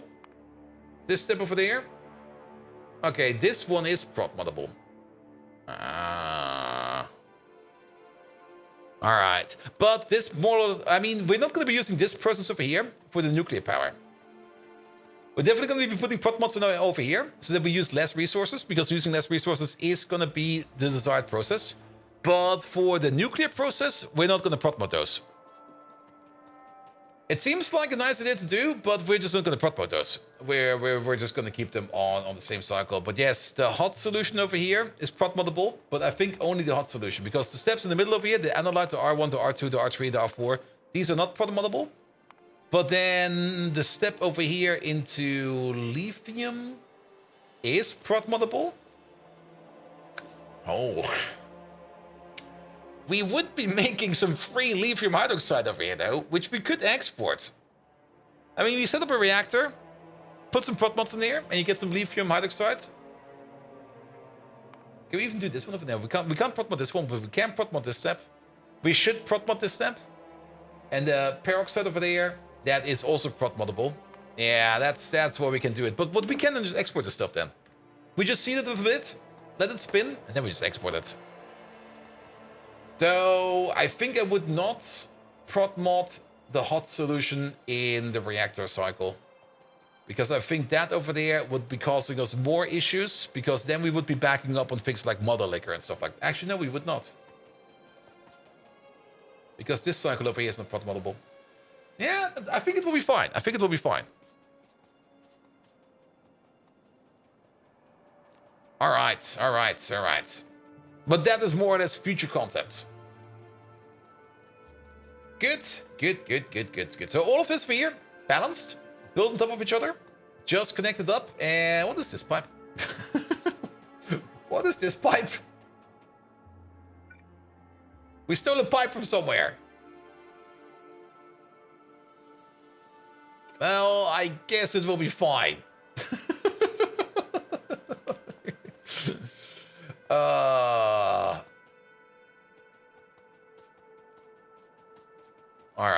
All right. And then we do need things over here like vacuum. That kind of sucks. But I think we don't really need that much vacuum. That's for the R1. That is going to be you. Wait, that's going to be you. Yeah, we need like 10 vacuum per second. I'm just going to put a suck pump on top. And even one suck pump is probably already more than enough. Suck pumps. We got some suck pumps over here. There we go.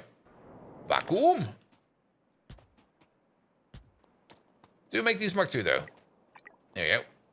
All right. And then tailing processing over there. We know how to handle tailings. That's not going to be any issue. All right. So how much are we going to get out of here at the end? So hot solution, analyte, R1, R2, R3, R4, lithium carbonate, lithium hydroxide. This thing over there is making 0.2 hydroxide per second. We got two of them, so 0.4. Crafting speed is going to be 6. 2.4. 2.4 lithium hydroxide per second. This entire thing over here.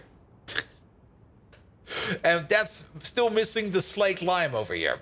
Let's get that slaked lime over here under control. So we need 2,000 slaked lime over here. We are getting some limestone out of it. The limestone, we can turn that into lime. Is there? Not really. We can definitely turn that limestone over there into lime. How much limestone do we get again? We get...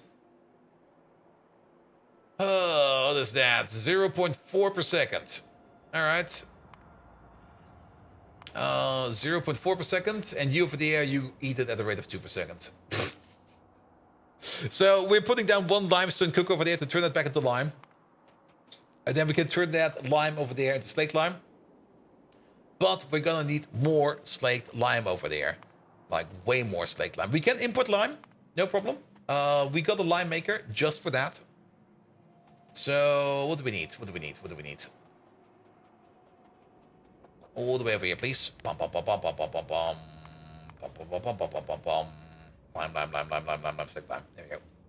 That's where we need the water. I knew there was water somewhere. We can also prot mod this. We should prot mod this. Alright, alright. But back to you over there. So what do you need over there? You more or less need 10 per second. Okay, that's really not a lot. That's really not a lot. We need 10 slaked lime per second. We're making 0.4 limestone per second, which we can turn into... Wait a minute. Is this lime positive? No. No, it's definitely not. It's definitely not. Because we can one-to-one turn the limestone into lime. So 80 limestone turns into 80 lime. And then we tenfold that if we want to turn that into slaked lime. Yeah, it's a tenfold. So we get 800 slaked lime out of the limestone over there. So we need another 1,200 slaked lime to top it off.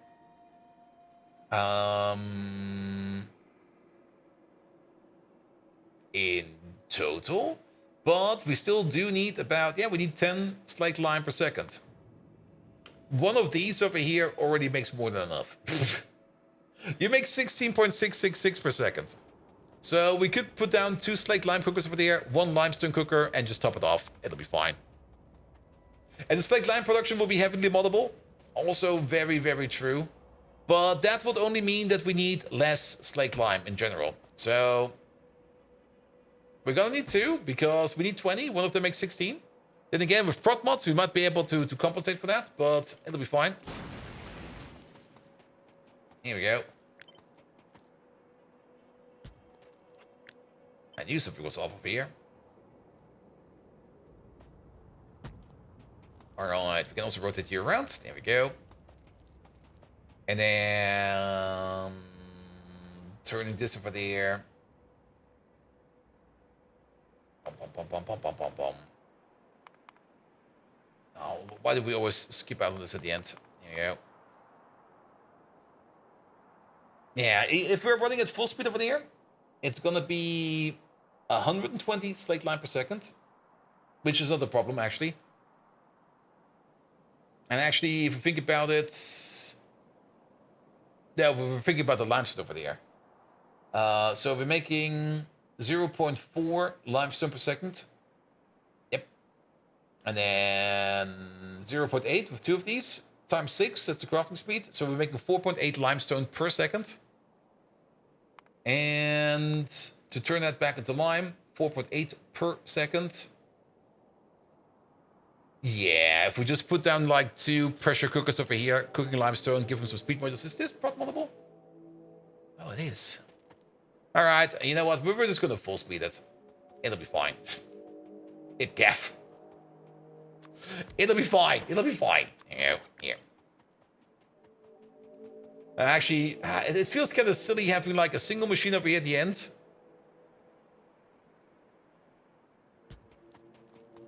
With like a singular beacon over here. Just going like, hello, I exist as well. What we could do, we could make it 2 machines so they feel a little bit less lonely. 1, 2, 3, 4, 5. There we go. Also, what happened over here? There we go.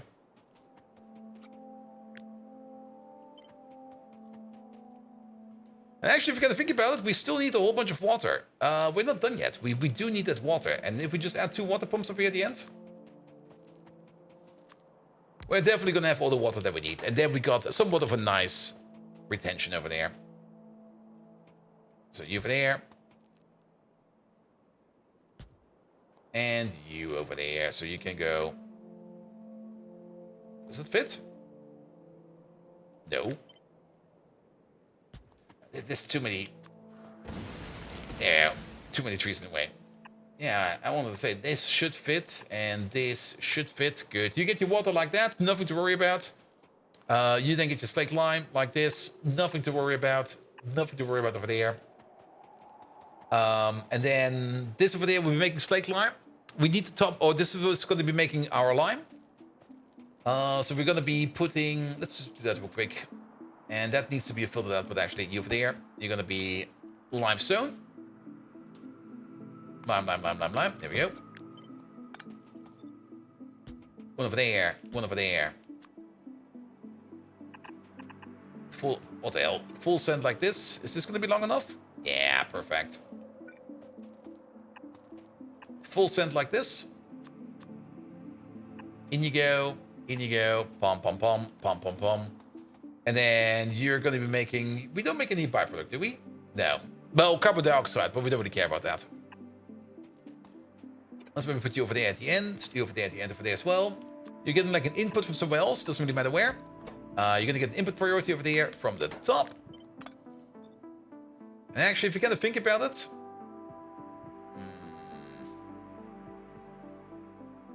We need to balance this one over there. If it's not balanced, it's going to be horrible. So let's move you over there for a second. So I think it will be fine. You know what? I think it will be fine. If we do notice that we do need to balance it, we will balance it.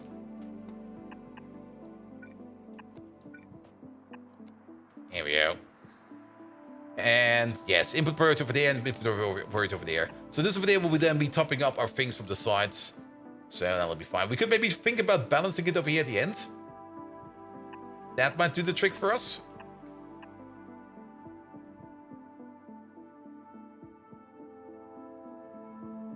Could work. We're gonna see. If we kind of notice that this misbehaves, we're gonna make it differently. It'll be fine. It'll be fine. And then, of course, the carbon dioxide. I really do not care about the carbon dioxide. The carbon dioxide can just go out up through a chute. If I can find my chutes in my pocket. Where's my chutes? There they are. Good. You won't notice? I will probably not notice. But then again, you never know. At some point in time, we just walk past and go like, hey, why is this kind of running like shit? And then we know. All right. All right. Has it been broken for 100 hours? Yes. I can guarantee that. It will be broken for quite some time. Definitely. Absolutely. And I will blame Megatron for it.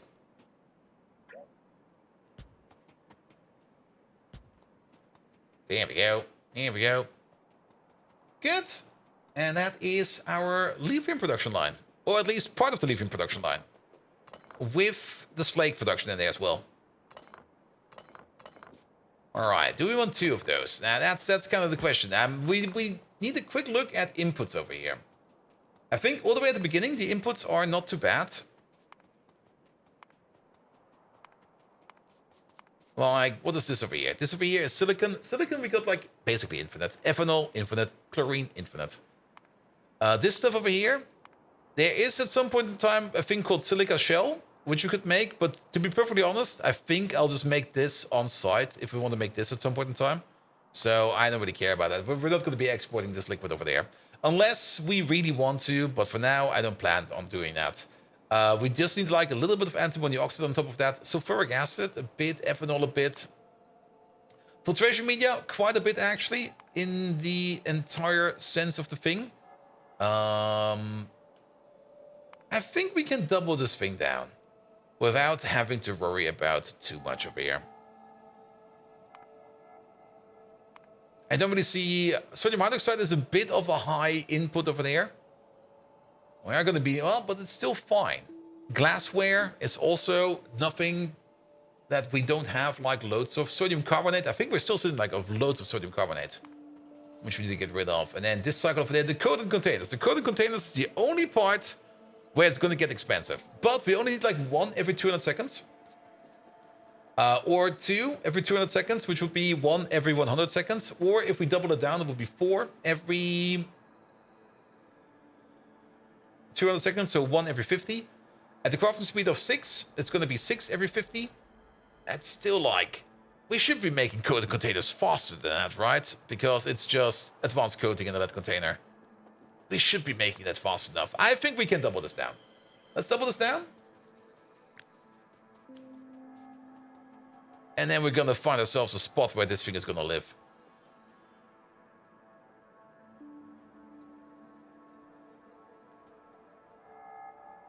Sure. No. Nah, I think it will be fine. Okay, let's just max distance this one. There we go. Alright, alright. This also allows us to do a couple of other quick inputs, which we're probably missing over here. Actually, if you're gonna think about it, sorry, pick this up again. Let's maybe already start building this over here appropriately, like one over there. And this monster links to nuclear fuel reprocessing? Yes. Well, yes and no. The nuclear fuel reprocessing is its own thing, but you do need some lithium to start it off with, and then it will be self-sufficient. So we need to make some lithium to start off to seed the nuclear fuel processing. But not only that, we also do need to keep topping up the nuclear fuel processing over there with some coated containers. It all comes down to the coated containers. Here we go. But for the coated containers, we need to make advanced coating. And advanced coating, let's have a look at that one real quick. I'm actually kind of surprised that we did not have a pop-up yet for that. We made some. We definitely made some. Why did we stop?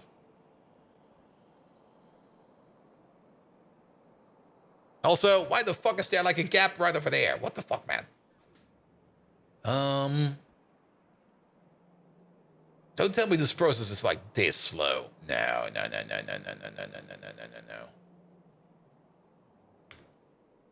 Why use the extended system of the normal robot ports? Because I don't necessarily want logistic reaches everywhere. Kaito-san. Oh, Kaito-san missing. Yeah, it's probably the Kaito-san. It is the Kaito-san. There we go. Good. Yeah, we consumed everything over there. Takes the rest of the year to fill a 2H rate? Nah, it'll be fine. It'll be fine. I mean, we're currently waiting on the Bodos again. Bodos production is still going on. Bodos production is fine over there. We currently have in storage over there 1,500 Bodos. A train shipment is, I think, 8,000. Yeah, pretty much 8,000. But yeah, we're mostly waiting on the Bodos over here. The Bodos is currently the crippling factor over here, which is kind of annoying. Which is also the reason why I never really wanted to put down any kind of train system for the Kaito-san. We're just going to belt it over, and it'll be fine. No exploding Bodos yet? No, we're not there yet. It's still in the tech tree. Speaking of the tech tree, wait, did we never move this train? We never moved this train. He should have moved on his own by now. Where is he? Here he is. He did move on his own. So we should be making... Oh. We're missing something else over here. We're missing whatever is on this belt over there. What are you? Oh, glassware. Remember I said we have glassware? Oh, you look broken. Are you broken? No, you're not broken. But we're definitely not making glassware. Why are we not making glassware? We're not making glassware because we are not having enough... It's not rubber stoppers. It's molten glass that's missing. So we're definitely, well, we're using molten glass right now. But it seems we're not making any molten glass because we are low on, that's an export. Are we low on iron plate? Are you shitting me? There's no train coming in, but it seems we might be low on iron plate. Let's have a look over here. Who's not set? Alright. None of these are set. So there's no reason for us to make anything like this. This is set, that is set, that is set, this is set, that is set, this is set. Actually, there seems to be no reason to make anything because there's not... Molten glass is not low enough.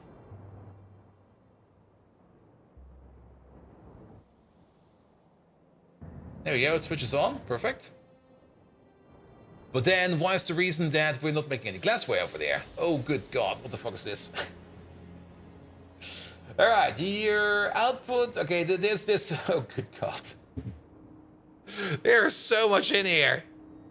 Oh, what the fuck did I do over here? Is the boron?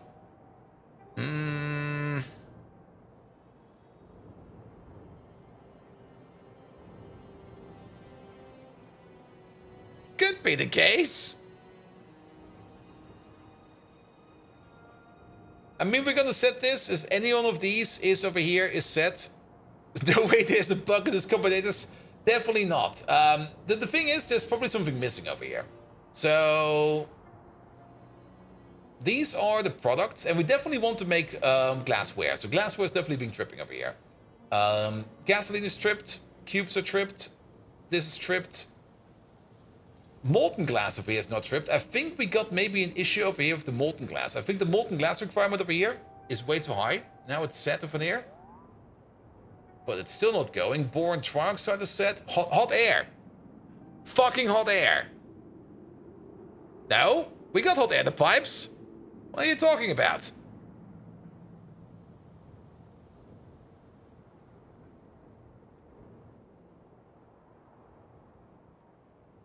But hot air is definitely empty. Hot air is in the pipes, but hot air is definitely empty. Hey, could you... I think it's about time that we start thinking and talking about hot air again.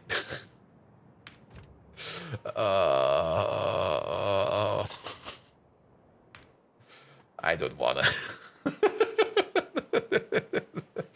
Please. Spare me the hot air. No, I would rather do something else.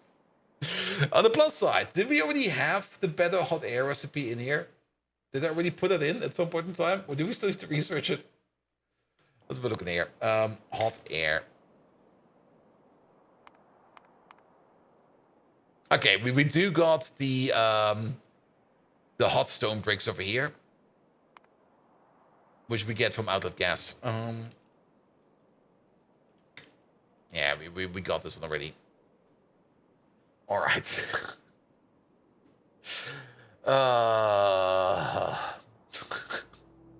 Fuck.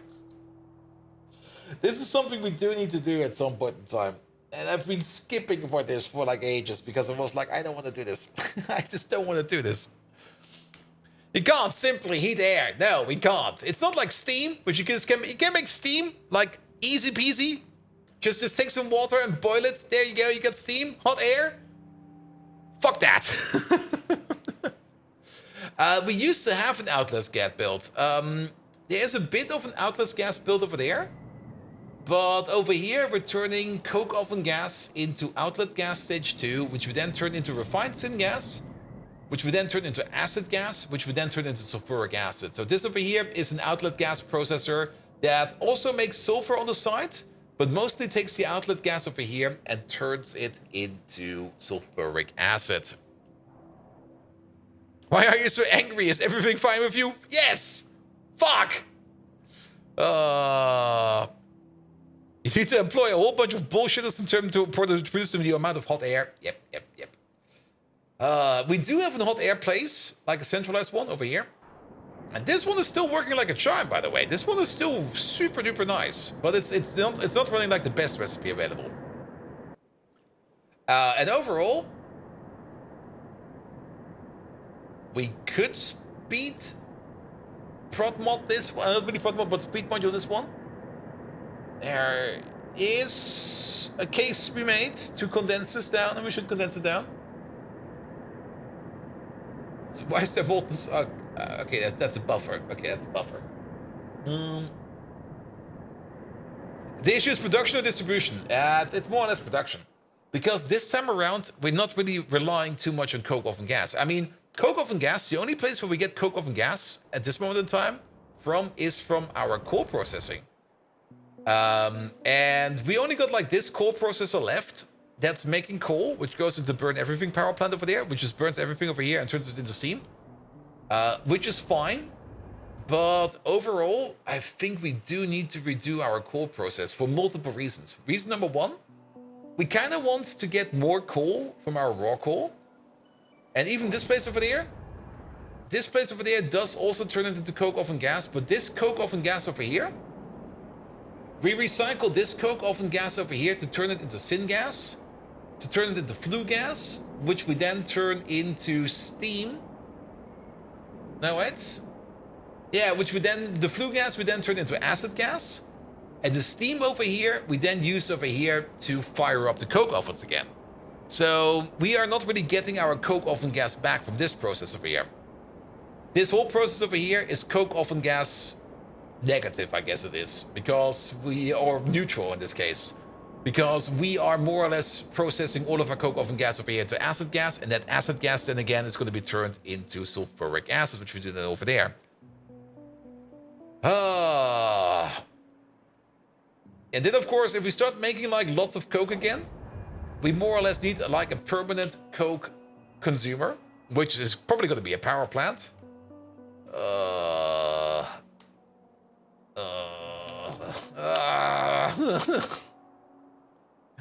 Fuck! We're gonna do that the first day, man. Just thinking about it is already going to be like, no, fuck that. No, no, no, no. We're gonna have to find a place for this thing first. Lithium processing. And actually, lithium processing, where are we gonna put this thing? Is there like a wagon standing over there? There is. The ship that coke to New York City? Oh. Oh, I see why.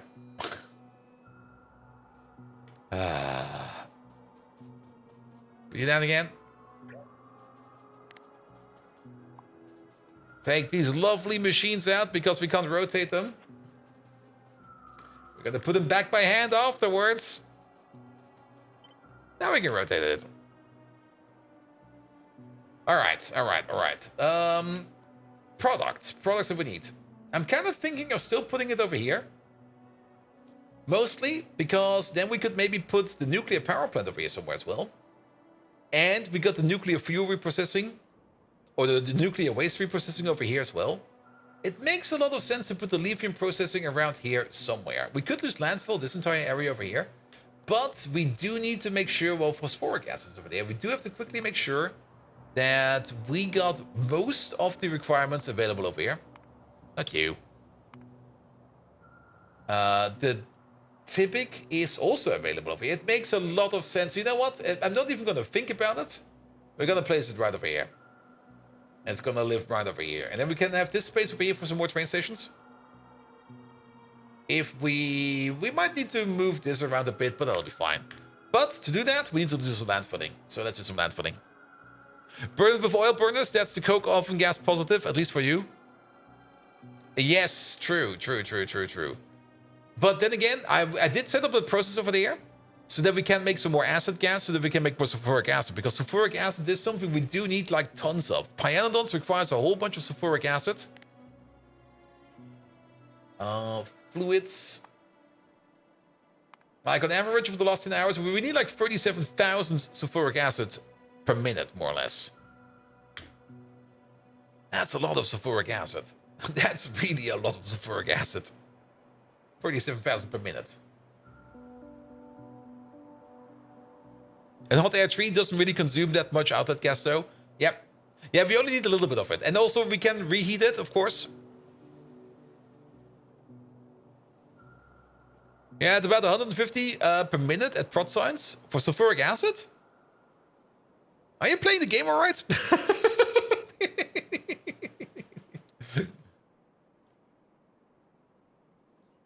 Are you sure you're playing as stupid as you can as I am? Because I'm pretty sure you can play this game way worse. Nah, you're fine, mate. You're fine. Alright, pick up this, pick up that, pick up this. We're gonna do some landfilling. Also, don't click this button. When you're about at 150 per minute at prod signs for sulfuric acid, that is per minute. Wait, what? No. Sorry, Murderless. What exactly are you at 150 per minute?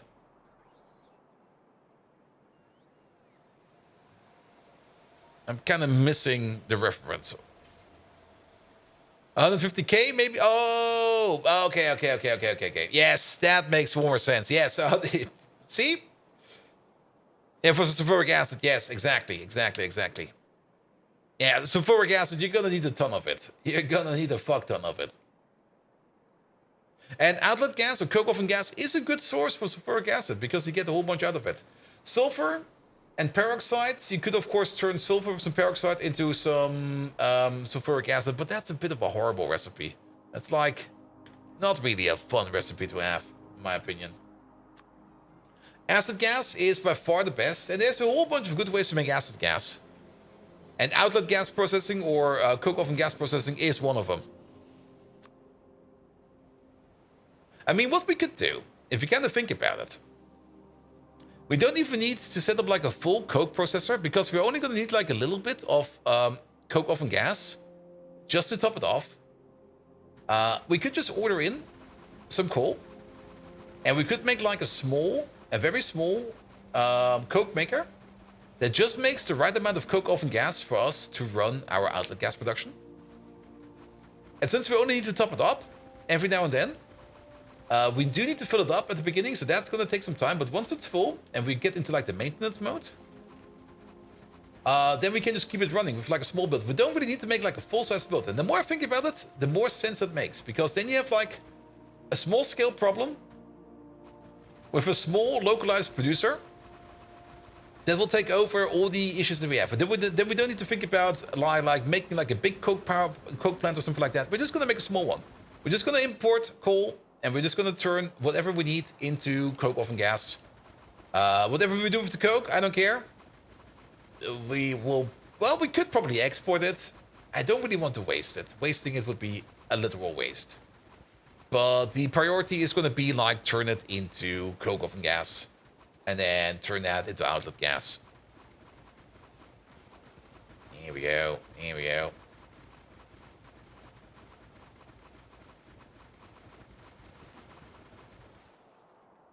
Alright, alright.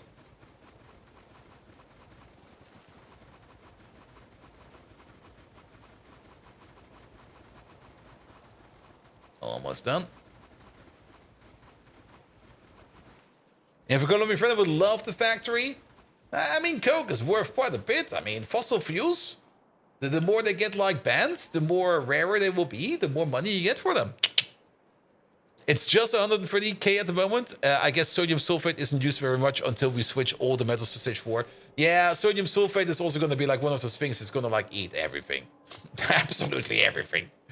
All right. I guess we're going to pop you right over here. Here's fine. I like this. And then we also don't build on these resources, and we can still mine them out. All right. All right. But, oh, I got nothing in my inventory. Let's maybe landfill a little bit more, because there's definitely not enough space over here for train stations. So let's go all the way over here.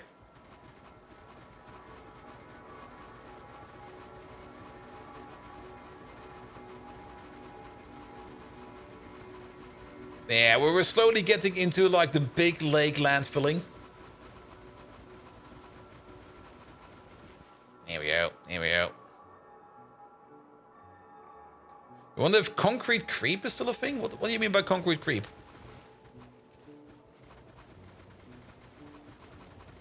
Here we go. Here we go. Also. Oh, it was a mod. Oh, I see. Yeah, sorry, I never really play with the too fashionable mods. It's usually like, just give me Pyanodons or space exploration. That's fine. I don't need something super crazy. Just a bit of pie.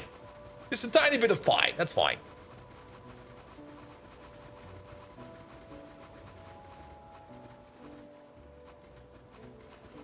Alright, and down we go again.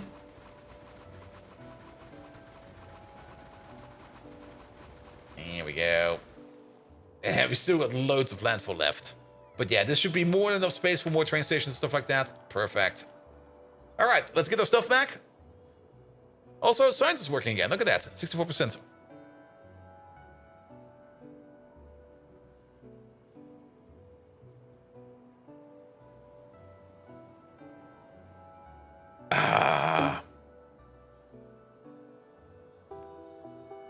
The roboports would request concrete and deposit it around them. Oof. Forever and ever? That sounds like a huge UPS train, to be perfectly honest.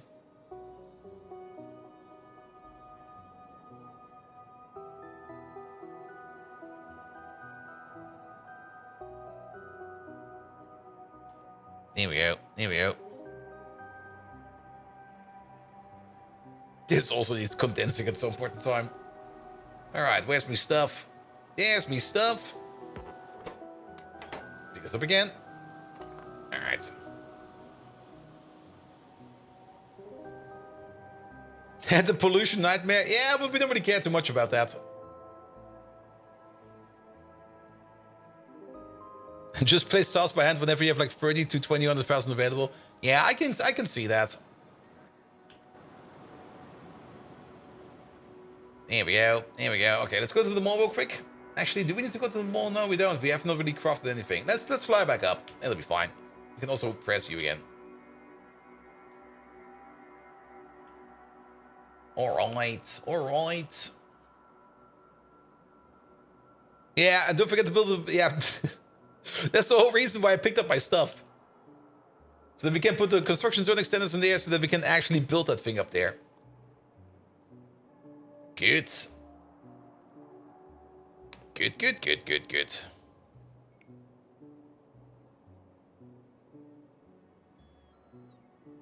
There they are. Yeah, let's park you over there.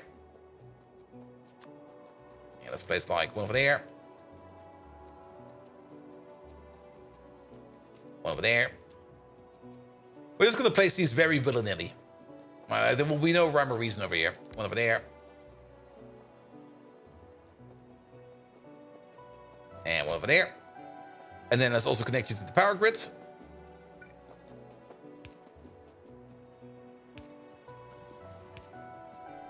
There we go. Perfect. And then the bots will come over and start building this thing for us. Good. Then I guess we can start hooking it up. We do need some train stations though. So let's get our train stations over here going. Let's see, how much space do we have over here? Okay, quite a bit actually. I'm kind of thinking about just getting our output in over there so we can use this as an exit. It will be a bit far over though, but then again, actually it will not be too far over. It will be on this height, and then with the train track there, it will be fine, it'll be fine. Alright, alright. It does kind of seem that we don't have an exit down here. We only got an entrance.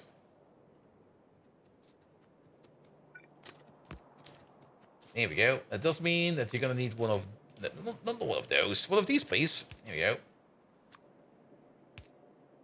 That'll be fine. So now we can enter and we can exit. And let's start... No, other way around. Alright, let's put down some train track over here. Just a small part for stations. Just a couple, like maybe 20 or something like that. Alright, alright. And let's maybe also align the input requests over here with the stations to the right. So what's the first thing that we're going to need over here? Things like, what you call it again? Silicon and stuff like that. So let's maybe think about you over there. I think here will be fine. Oh, it's perfect. It is perfect. And then you over there. And down we go again.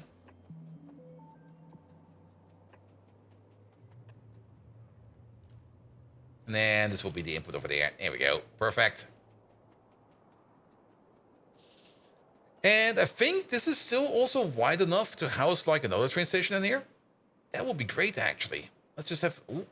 Yeah, that's definitely going to be wide enough for some more train stations over here. If we need something more random over there or something small, we can still put something over there. You just made a bot that links Twitch chats to the game to the in-the-game console. You're so excited to stream with it. Ooh, that sounds like a lot of fun. I mean, yeah, that's more or less just like, I mean, you just hook up via the Twitch API to the chat, and then you just post it locally into your own client. That's like a fun little mod.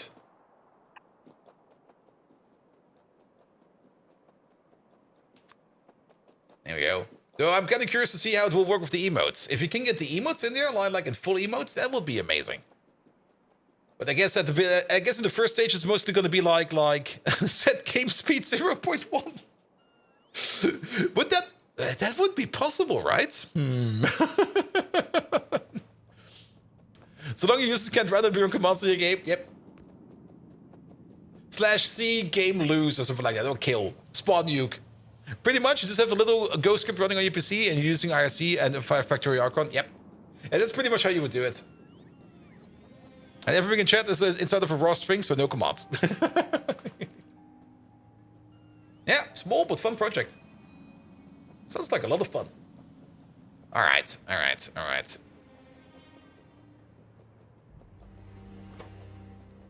For all players, game servers find entities, filter, transport, build, and destroy. And then you have to put some kind of randomizer in there as well. Alright, we need silicon, we need chlorine gas. Actually, chlorine gas. Wait a minute, wait. We got chlorine gas over here somewhere. Here we go, it's right over here. We got some chlorine gas available. So, nobody's providing it yet at the moment. I think we might have a bit of a chlorine gas making issue. We used to get most of our chlorine gas over here from recycling guts. But currently we have a bit of an issue that we're kind of backed up by brains. Now, I'm very happy that science is running again, because that should mean that we are consuming brains again. And I guess then we will hopefully be coming out of this slump of lack of brains, or too many brains in this case. Good. Yeah, the thing that's mostly missing over here is actually PyScience Spec 2. Good. Speaking of PyScience Spec 2, let's have a quick look at you. Yeah, you're still making stuff? Perfect. Nothing to worry about. Alright, but then the only thing we need to bring is ethanol. Wait a minute, ethanol. That's peroxide. That's glass. That's provided down there. Okay, we definitely don't have any schnapps over here. I don't think there's any schnapps being requested over here. I think there might be Mimic over here that we need. Yeah, it's over here. But well, we could bring it over here. But let's bring the schnapps in first. So we're gonna need a liquid requester. Here we go, put you over there. To get the emotes working, you would have to obtain all of the Twitch emotes and then get them in the game as a mod with a sprite. Oh yeah, that's true. You probably can't do that on the fly. Though, can't you just load random PNGs in Factorio? Is that not an option?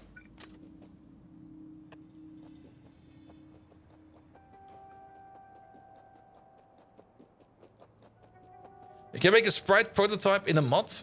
I mean, if you can load it with a random PNG, I mean, you can get the emotes. You can easily look up the emotes. There's like solutions for that.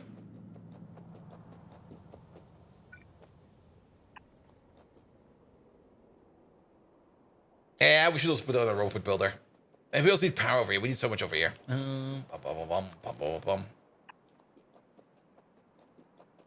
Rich text lets you render sprites. So you could get all of the Twitch default emotes and get them in. Yeah, I mean, the default emotes will not be too many. But then, I mean, the magic will be the custom emotes, of course. But yeah, I get it.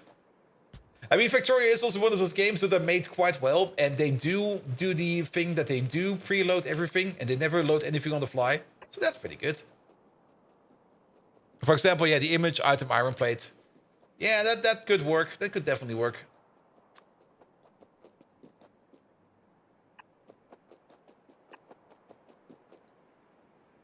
Here we go. Then again, you could just put down a metric fuck ton of combinators and lamps and just put the emotes in there. Nah, that would be too much, I think. Bum. Put you over there.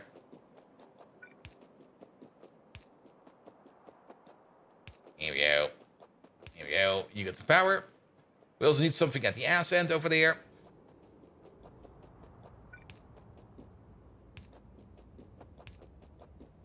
Here we go. Are you? You're not placed yet. There we go. And then let's also place these real quick. Pom. Are you placed? You're not placed, right? Alright, then a robot port over here at the end. Something like this. Good. And then this over here will also be starting to construct it. Alright. So that will be the silicon, and then the ethanol, and then we make this project over there. We are making some hydrochloric acid. We could just... this one is full. I think we... I guess we're just going to export it. It'll be fine. Liquid provider. Here we go. That's where the hydrochloric acid will be going. Then, sulfuric acid is required over here, as well as more ethanol, as well as some antimony. Antimony. Are we getting antimony over here? At any point in time? Sadly, we don't. I was kind of hoping we would get some antimony over here. We do have some antimony over here. But I think that was like a misorder of something that we actually don't need over here. And now we got like, same for the aluminum over there. So now we got a whole bunch of stuff over there. What is this one over there? This one is just empty. Wow. Amazing. All right. So I guess we're just going to be ordering in some antimony. It'll be fine. Antimony, please.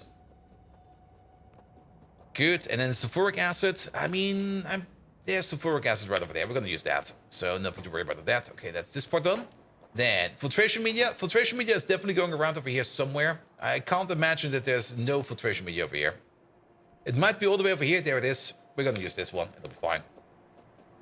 You over there, you do nothing. You over there, you get chromium. We're making chromium right over there. It's coming over via a belt. Then geothermal water. That's definitely something we need to request.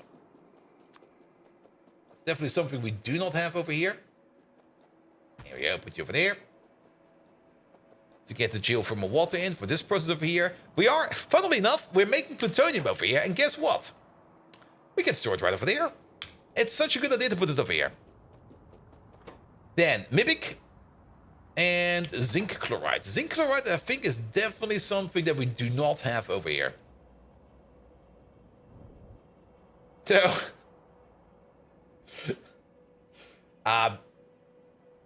do we have a zinc chloride maker? A good one? We got this one over here.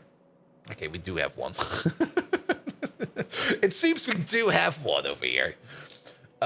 It's sitting all the way down here for whatever reason.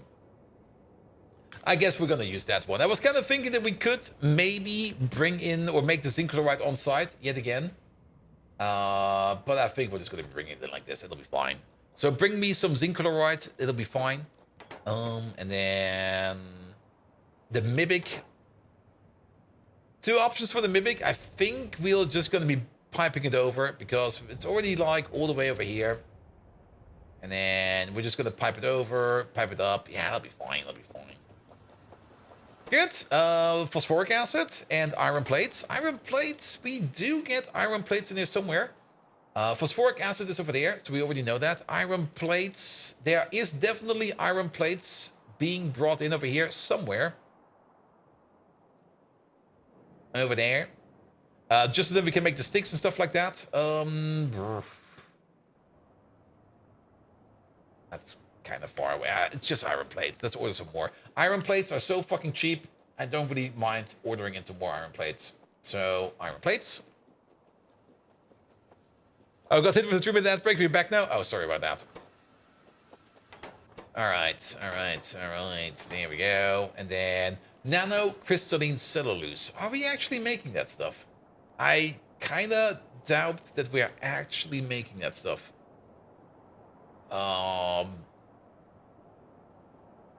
That might be a bit of a side build we need to do. I definitely want to bring it in. Let's look in here real quick. Nano ads. Wait. Maybe not in caps. Not Bano. Nano. Nah. Oh, wait. Wait. Where the fuck are you? There you are. Nano crystalline cellulose. We got it. Running on pressurized... Where did we get the pressurized steam from?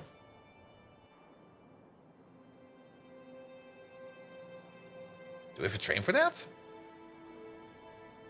Don't tell me it's coming from this... It's coming from this power plant.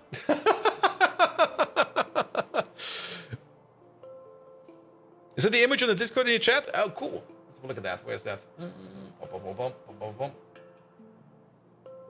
There you are. Accept DMs, and then immediately ban. Yep.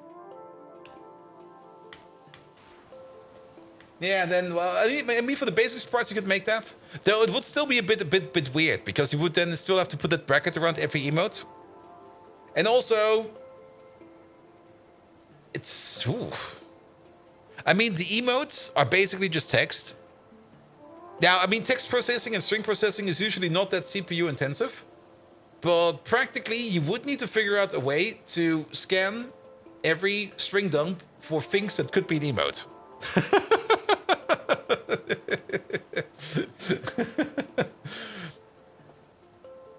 That's...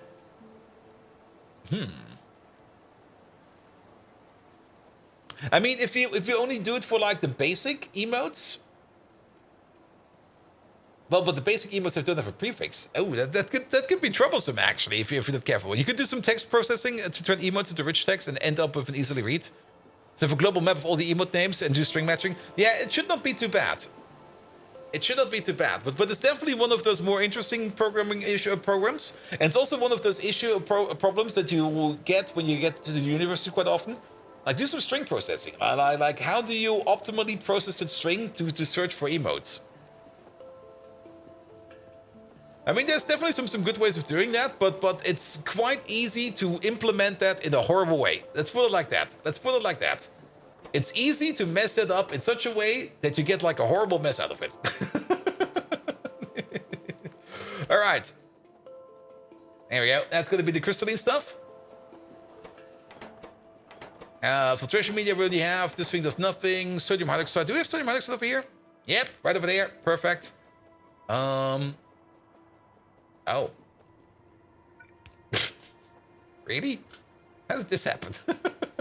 Was it just out of range? One moment, please.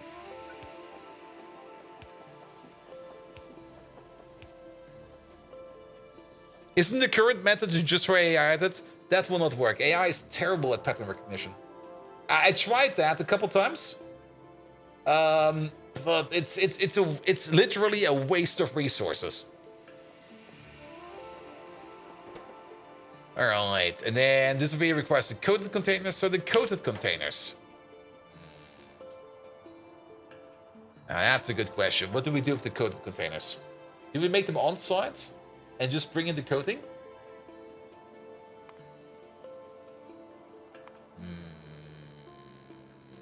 I mean, we are making containers over there. We could also think about making coated containers over here, but just extending this over here a little bit and then bring them over via train. And it does kind of make sense to centralize the coated containers. Because these do have not that many usages, but there are like a couple going around for the fuel rods. And actually, if you kind of think about it, yeah, we definitely want to either bring the coated containers in via a train or make them on site. Either is fine. I think I would rather bring them in via a train because the coated container production might be moved somewhere else at some point in time. But if we bring in the coated containers, we can then easily also start thinking about making the fuel rods that we need. We can easily start thinking about doing the lithium processing that we need on the side. We can make the other fuel rods and the high power fuel rods over here at some point in time. And then the only other place, actually, if we kind of think about it. Okay, we also need them for production science at some point in time. But the ones for production science, we are going to be airdropping in. Actually, wait a minute. Fuel rods, lithium processing, fuel rod. The MMPs over here. For these, we might also make them on site. I'm not quite sure yet. But for science, we will definitely bring them in via airdrop. But if you kind of think about it, the only place we're going to be needing the coated containers is going to be in the nuclear processing part. And then the MMPs over here, that's going to be, yeah, that's going to go into things like antivirals and stuff like that. When do we get this? Soon. Actually, we're right on top of it. God damn it. All right, any other way of... Okay, we're going to make the coated containers over here. So we're going to be bringing in... We're going to get 2 requests over here. One for the containers themselves. And then one over here for the for the advanced coating. The lead containers... Yeah, we definitely want to bring in the lead containers via train. Because there is a better recipe over here, which is just so much better. Especially with hot air. So that we will just be bringing this in. It'll be fine. It'll be fine. Alright. That's those steps done. For the containers over there, we kind of skipped the glassware over there. And then one for lime and one for coke. Because you need coke over there. Okay. So glassware, lime, and coke. And we might even want to move these up a bit more. Because they're kind of far off. Actually, if you kind of think about it, we're probably going to have to coat the container production over here. So let's do the following real quick. Let's just do you and you. There you go. And then we know where these will be. Like one over there, one over there, one over there, one over there, one over there. Somewhere, doesn't really matter. And then you over there. Let's have a look again. You over there. You need... Oh, come on. Arms, be longer. You need the glassware. So glassware will be over here. You need the coated containers, which we're going to be making down here. So we can ignore this one over there for your other requirements. And then you need an extra input of lime and an extra input of coke. So we're going to stack these over here. All right. Perfect. Almost done over here. Actually, technically, we are done. Practically, there's the whole hookup part over here. And the hookup part is always kind of tiresome.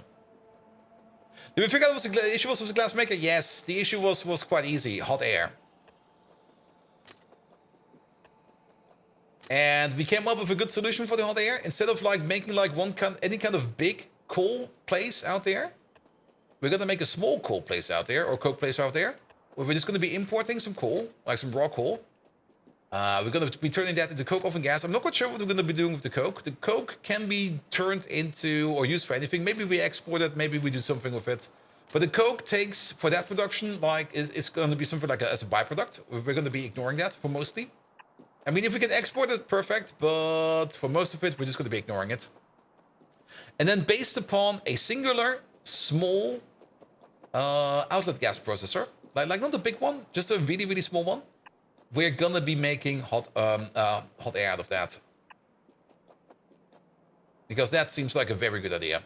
Because then you got like a very, very localized production for something that we don't need to worry too much about it. Burning coke for steam? Actually, we could do that. Actually, not too bad of an idea. Because we do need steam to make the coke.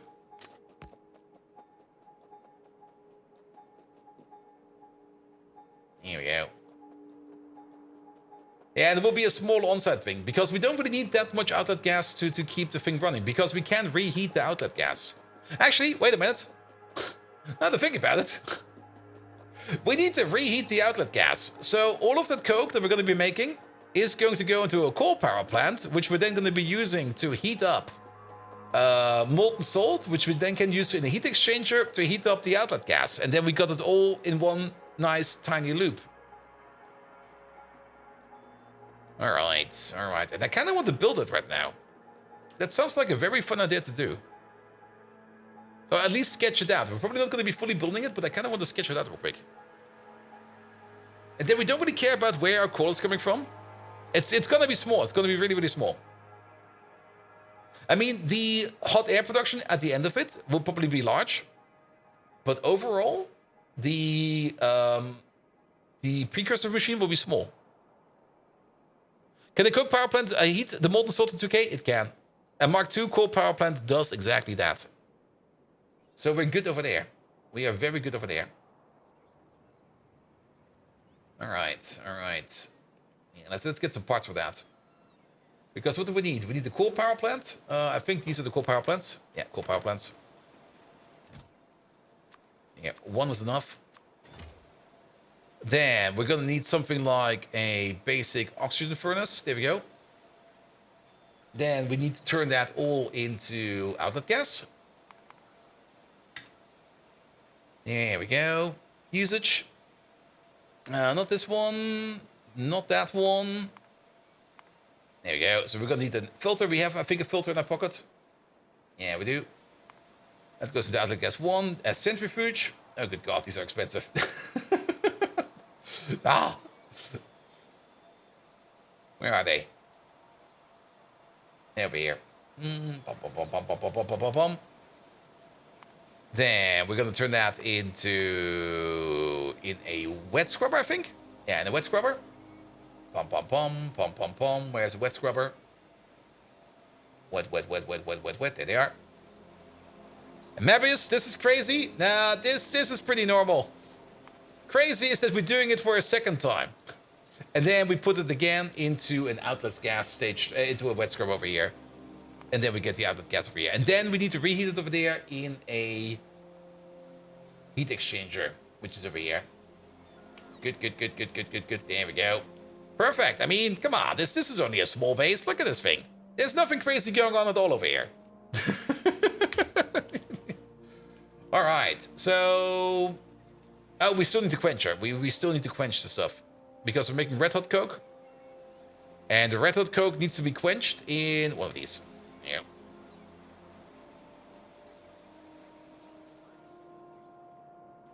Perfect. I still kind of dislike it that we have hot air in the train, but I guess that's how it's going to work. Is this the last process for hot air at least? Yes, it is. Ah, wait, I forgot the most important. I forgot the most important part. The heat exchangers, the other heat exchangers. I mean, we got these heat exchangers, and what are the other ones called? There's the other ones as well.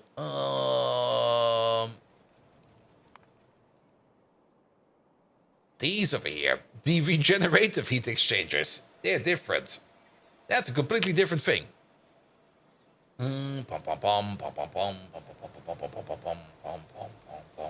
Where is it? Where is it? Also, I did it again.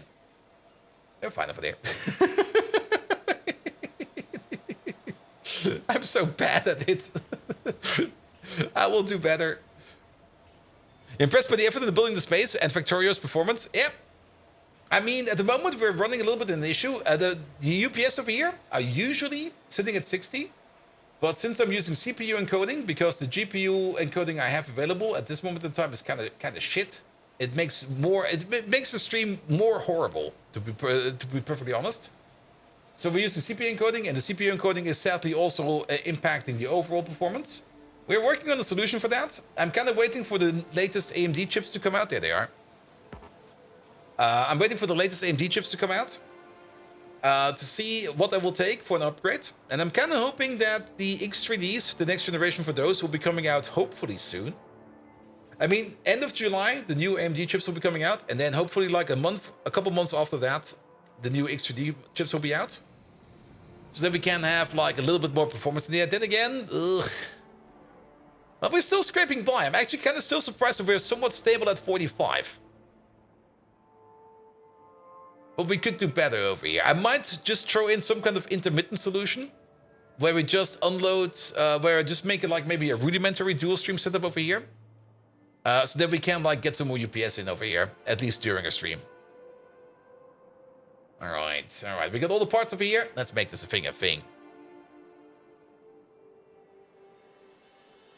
right. Park it over here. Is Market RAM OCD'd? Yes, it is. I mean, we could maybe increase the RAM speed even more. But overall, to be perfectly honest, the combination of RAM speed I have and the combination of Intel chip I have over here is not optimal. It was a not really well thought through solution I came up with. Because it was just like, I want an upgrade. And I just picked some parts and put them together. For the next PC upgrades, we're definitely going to be putting some more effort into it.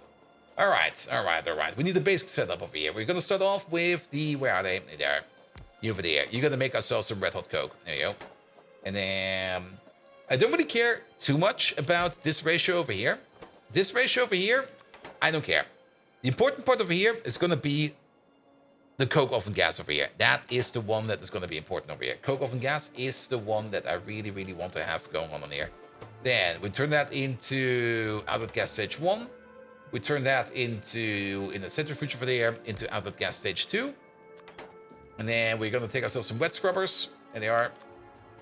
Pump, pump. And turn that into outlet gas stage 3 and outlet gas stage 4. Good, good, good, good, good, good, good. So that's more or less the minimal build over here. Then once we have all of that, we're going to turn that into the warmest bricks over here. And we're going to figure this ratio out later on. And then the next hotter bricks. And the next hotter bricks. There we go. That's this whole down cycle over there. And at the end of the whole thing over here, we're going to be turning that into some hot air. There we go. All right. And we're going to be working this out from back to front again. So we're going to start off with the hot air over here. So hot air is going to be the target. Pum, pum, pum, pum. Where is hot air? Hot air, hot air, hot air. Yeah, pum, pum, pum, pum. Pum, pum, pum, pum. There we go. We're going to start off with you. So, let's see. We can overclock these machines. The only problem over here is these machines over here have a crafting speed of 1, and putting beacons around them is going to be a bit weird, especially with upgrading these over here. We're going to see how we're going to do it. Also, thank you for the follow, by the way. Nevertheless, this one over there requires 10 red hot bricks per second. Making red hot bricks per second over here, if we want to make 10 of them. 1.5 of these over here are going to make us 10 of these. So if we put on 3 of these and we put on 2 of these, then we got the perfect ratio at least. So this fits. So then we're going to have to make 20 warm bricks every 3 seconds. Oh god, we can get them over here as well. I don't want that. At least this over here fits somehow. So this is a 1-2. Is this a 1-2-1? Don't tell me this is a 1-2-1. This is lovely. And then are you also a 1-2-1? Oh fuck yes. Oh, that makes this so much nicer. That makes this this will be such a clean build. Ooh, I love it. We could even think about just doing something like this, where we just go like you, into you, into you. And actually, it's going to be the other way around. Yes, we had perfect ratio machines running, but keep in mind, we get different recipes if we use different gases. Coke oven gas over here is running differently. Coke oven gas over here, you get like 5 bricks every 8 if we use the coke oven gas, but if we use the outlet gas, we get 20 bricks every 3. So this is going to be going super duper fast. And also with this, we can save on a couple of pipes. So we could just do something like this and do something like that. This will be perfectly fine. However, wait a minute. If we do it like this, that's not going to work like that, is it? We need something stupid over here as well. And that's going to be... we need something like this. Whoop, whoop. And Xeros, hello there. Welcome, welcome, welcome. How you doing? So we're gonna need something like this. I mean, that's the other part. We need the hottest air over here to make the hottest brick, and then we'll cool down to make the next hotter brick. We'll cool down to make the next hotter brick. But on the counterpoint, we need to start down here with the coldest brick to heat it up to the next warmer brick, to heat it up to the next warmer brick, to heat it up to the next warmer brick. So it's not gonna work like this. Shit. We need that overflow mechanic in here, else it will not. This is how it would look in a perfect world scenario. It's not gonna work like this. Fenring, hello there. Welcome, welcome, welcome. We do need a gap in between.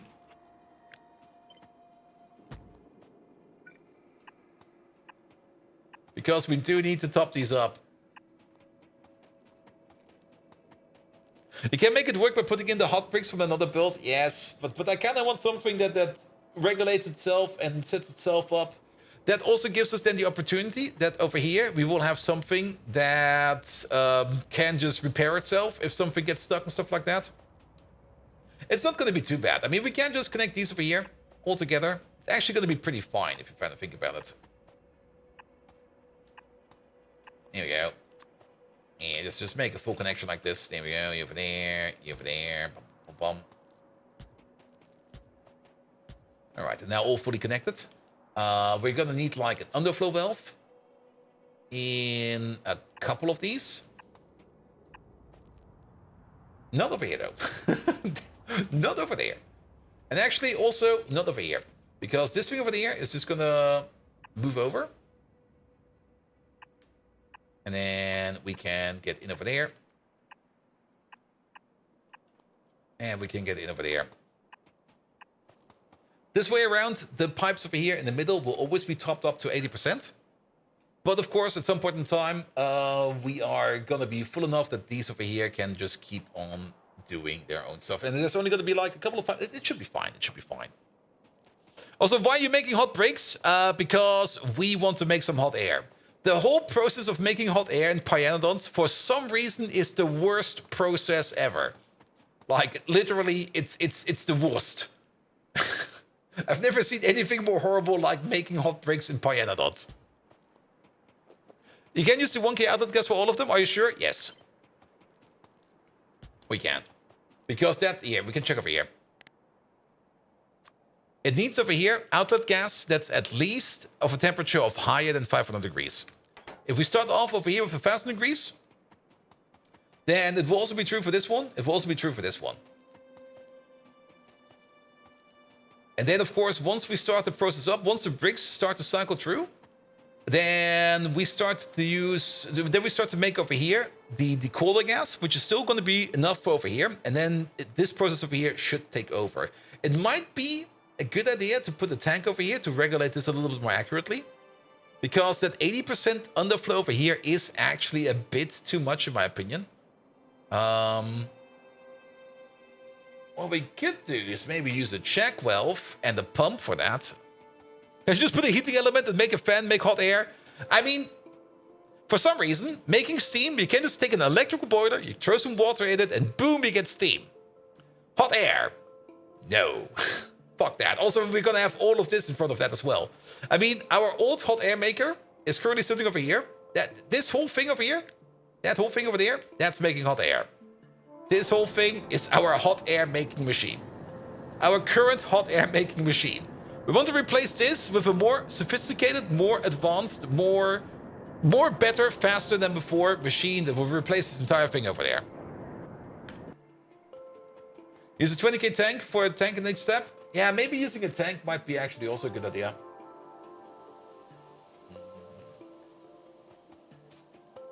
It is not pretty easy to build. It is. There's only some things you need to think about how you want to set it up.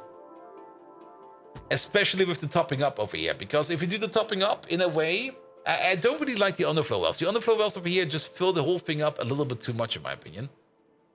What we could do is we could put down the check valve like this. And then we can put a pump in front of that like this. Because we can combine the check valve over here with you.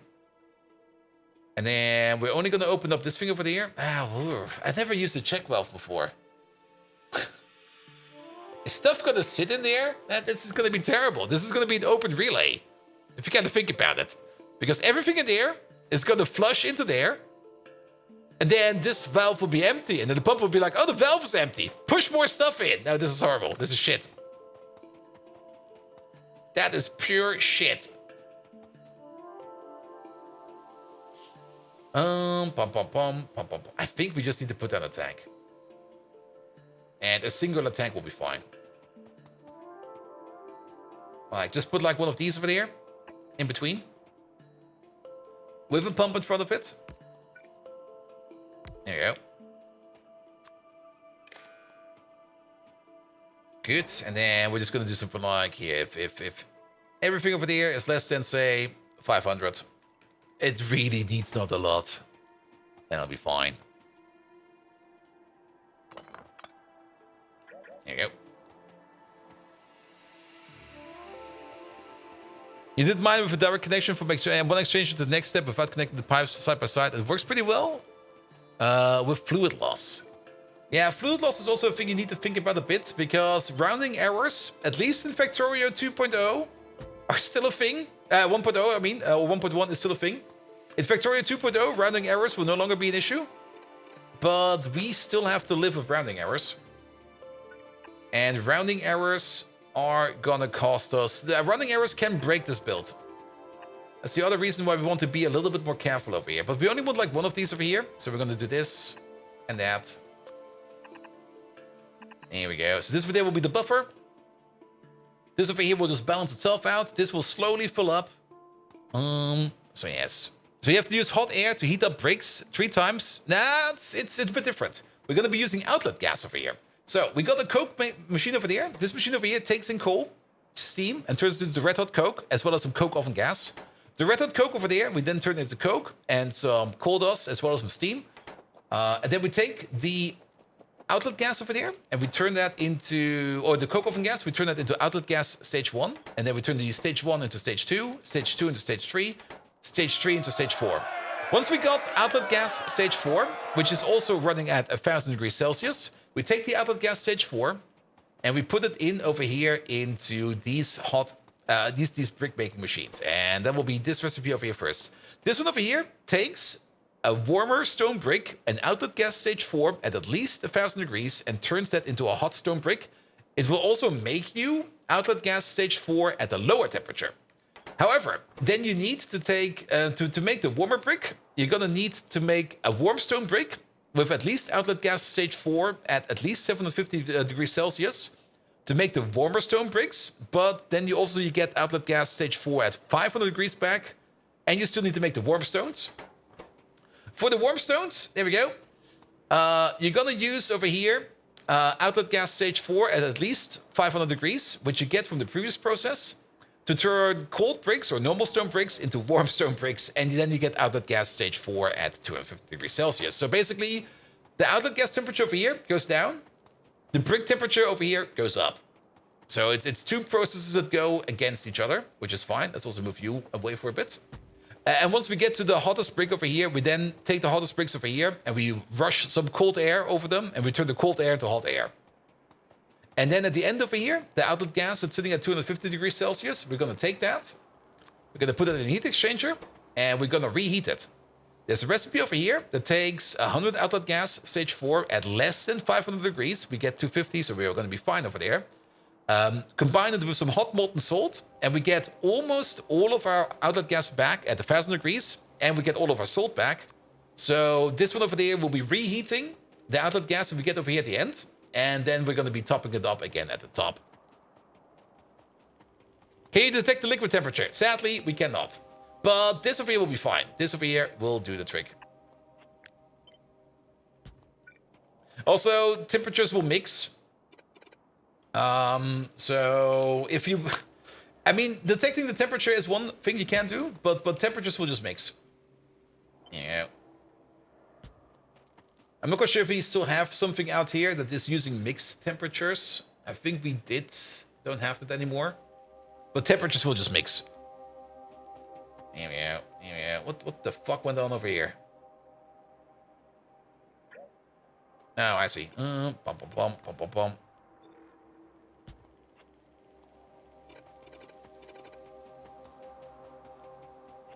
Good, good, good, good, good. And then you over there. Over there. He must be the only person that likes the hot air puzzle. I mean, the later stage hot air puzzle is way easier than the early stage one. Here we go. And actually, if you're gonna think about it, yeah, we don't need undergrounds over here. That's a waste of resources. We only need one over there. Good. All right, so 1000 degrees goes in over there, which we can also put in a little bit over here, which you can also put in a little bit over here, just to kickstart the process. And to keep this level topped up, this will then lock itself off after some point in time, because then these will take over. And then we're gonna be fine. One gas power plant? No, we kind of noticed something at some point in time. That for the gas power, there we go. You can run gas power plant Mark 1 with the 2000 degree recipe. At some point in time, I had the idea that the power plants Mark 1 can only make the Mark 1 power, but that's only true for things like the coal power plant or the biomass power plant.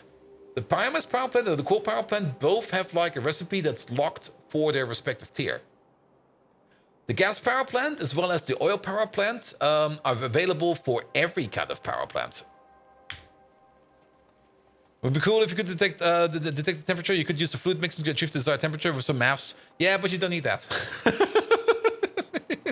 You just don't need that. It's already made in a way that you don't need to worry about that. I mean, keep in mind, this over here makes 750 degrees Celsius outlet gas. This over here requires 750. And then this over here makes 500. This requires 500. And then this makes 250. And then 250 goes into here, goes back into 1,000, and then you're fine. But you like having excuses to make use of combinators? Oh, then you're going to love this. Where is it? Let's find one of these. More like this one over there. We do use combinators quite a bit in the space. Because these beacons over here, they're kind of expensive. Every beacon over here eats 300 megawatts. And for example, this build over here, which currently is off, is sitting at 12 beacons. So this entire thing over here is eating about, if it's standing and idling, it's eating about 4 gigawatts of power, just standalone power. And I don't really want to spend 4 gigawatts on standalone power for a machine that's not going to do anything. So we got a whole bunch of RS latches over here that just check the inputs that we have available in these stations over there. And only if we have enough output space and enough input space, we're going to flick the switch over there. Where is it? Over there. And activate these machines. And we got a couple of these everywhere. And you've just recently started playing with some overall mods, and the setups are insane. Yeah, we're playing Pi over here. Pi is, well, if you played all the mods for Factorio, at some point in time you're going to end up with Pi. And Pi makes things a bit more extreme. Fun, very fun. But it's not going to be just simple put ore into like a smelter and get plate. To get like plates like this, for example, the iron process is usually the best one to explain for. To get like more, I mean, you can still put your ores into a smelter to get your plates. That's what you start off with. But over here, you start by crushing it. So you take your iron ore, you crush it into processed iron, and you take your processed iron, you sort it into grade 1, grade 2, and grade 3 iron. You take the grade 3 iron, you crush it into grade 2. You take your grade 2 iron, you crush it into grade 1. You take all of the grade 1 iron, you crush it into dust. And you take the dust and you hydroclassify it into iron pulp stage 1 and iron slime. You take the slime and you deslime it into iron slime over there. And you take your pulp over here and you turn that into iron concentrate. You turn the iron concentrate into fine iron powder. You turn the fine iron powder over there into iron pulp stage 7. You take the stage 7 pulp over there, you turn it into purified iron, like these iron cubes over there. Or you take the iron slime over there, both of them, you melt them down into molten iron.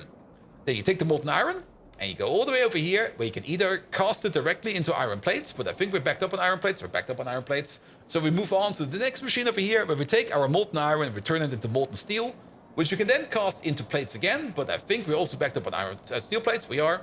So we're exporting the steel plates, the molten steel over there to bring it over here, where we turn it into stainless steel. And to turn it into stainless steel, you combine it up with phosphate rock, nickel plate, copper plate, cobalt extract, sulfur, niobium plate.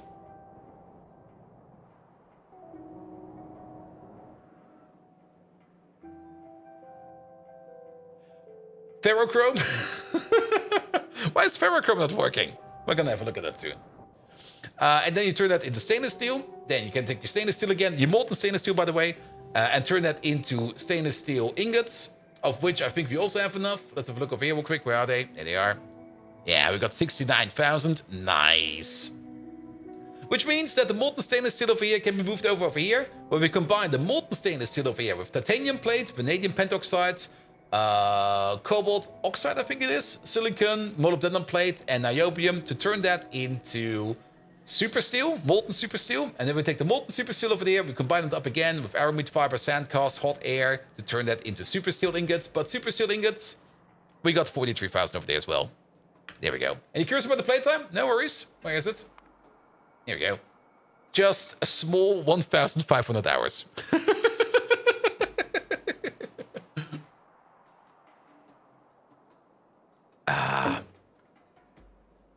And seriously believe that you can't play Pi without using trains and not become crazy. Trains help a lot. Also, I mean, you can always skip on trains. I mean, just put belts everywhere. However, if you use belts, you're probably going to have like massive belt buffers. And storing like storing too many items in buffers might be detrimental to the whole process, because some of these things you only, for example, the whole lithium process we're doing over here, which we still need to hook up and finalize. I just got bored with it and wanted to do something else. But the entire lithium process over here, this entire build over here at the end, at this stage over there, that's more or less this is the end stage. This is just more auxiliary. This over here is going to be making about 5 lithium oxide? What is the last thing we get over here? It's not peroxide, because that's one of the products that we make after it. Lithium hydroxide. There we go. This whole process over here at the end is going to be making about 5 lithium peroxide per second. If you put that on a belt and you move that belt like around a massive base like this, yeah, you're gonna store so many items on that. That's gonna be insane.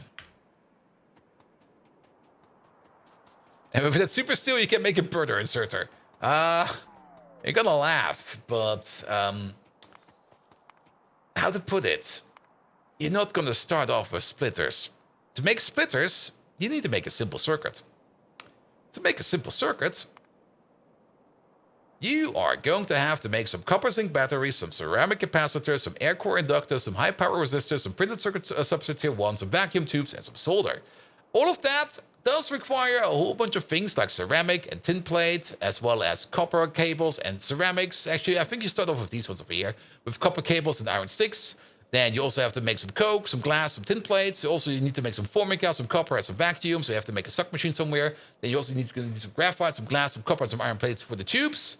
And then, of course, you also do need to make the boards over there, which require formica. And the first recipe you get for that, I think, is this one over there, where you need to make some treated wood, some sap, some raw fiber, and some formaldehyde. Actually, raw fiber, is this for the first one, or is this the first one? I don't remember anymore. It's been a while. It's been a while. Good. All right. We're getting distracted again. That's also the other part. You get distracted so easily in this game. Lovely, but you get distracted so easily.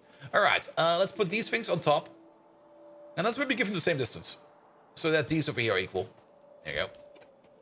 Good. How much hot air do we need, actually? After we get to this stage over there, where we then turn this into the bricks. There we go. We're going to need 75 pressurized air per second, or 150 in total if we use 2 of these. Our pressure pumps are making 100 per second at crafting speed 1. So at crafting speed 2, a singular pump over there is going to be fine. We can place you over there in the middle. There we go. You got 2 outputs, one to the left, one to the right. Bish, bosh, bish. That'll be fine. Even if we start beaconizing this thing, we could still think about beaconizing this thing. But I think if we beaconize this one over there, we're probably just going to be putting a beacon somewhere in the middle over here, and then just give it a little bit more speed. Sorry for the distraction. No worries, mate. Absolutely no worries. I mean, it's already almost midnight, and to be perfectly honest, the productivity in the stream, like the closer we get to midnight, the lower it gets. And also sometimes a Megatron. Could you maybe explain to us the core concept of Pyanodons mods in Factorio? And sometimes we mess around with AI, and then other things happen. It's just... Yes. What? What are we doing again? All right, nevertheless, this thing over there is going to be making 100 outlet gas per second, because we've got 3 of these. This one over there is consuming 100 per second. Oh, it just gets... The absurdity of it all, Bold Viking. You're asking me to explain human amusement in a game? It's as infuriating as a dad joke about Optimus Prime's axle grease lotion. But fine. Piano, mods in Factorio. It's a modification that adds playable pianos to Factorio.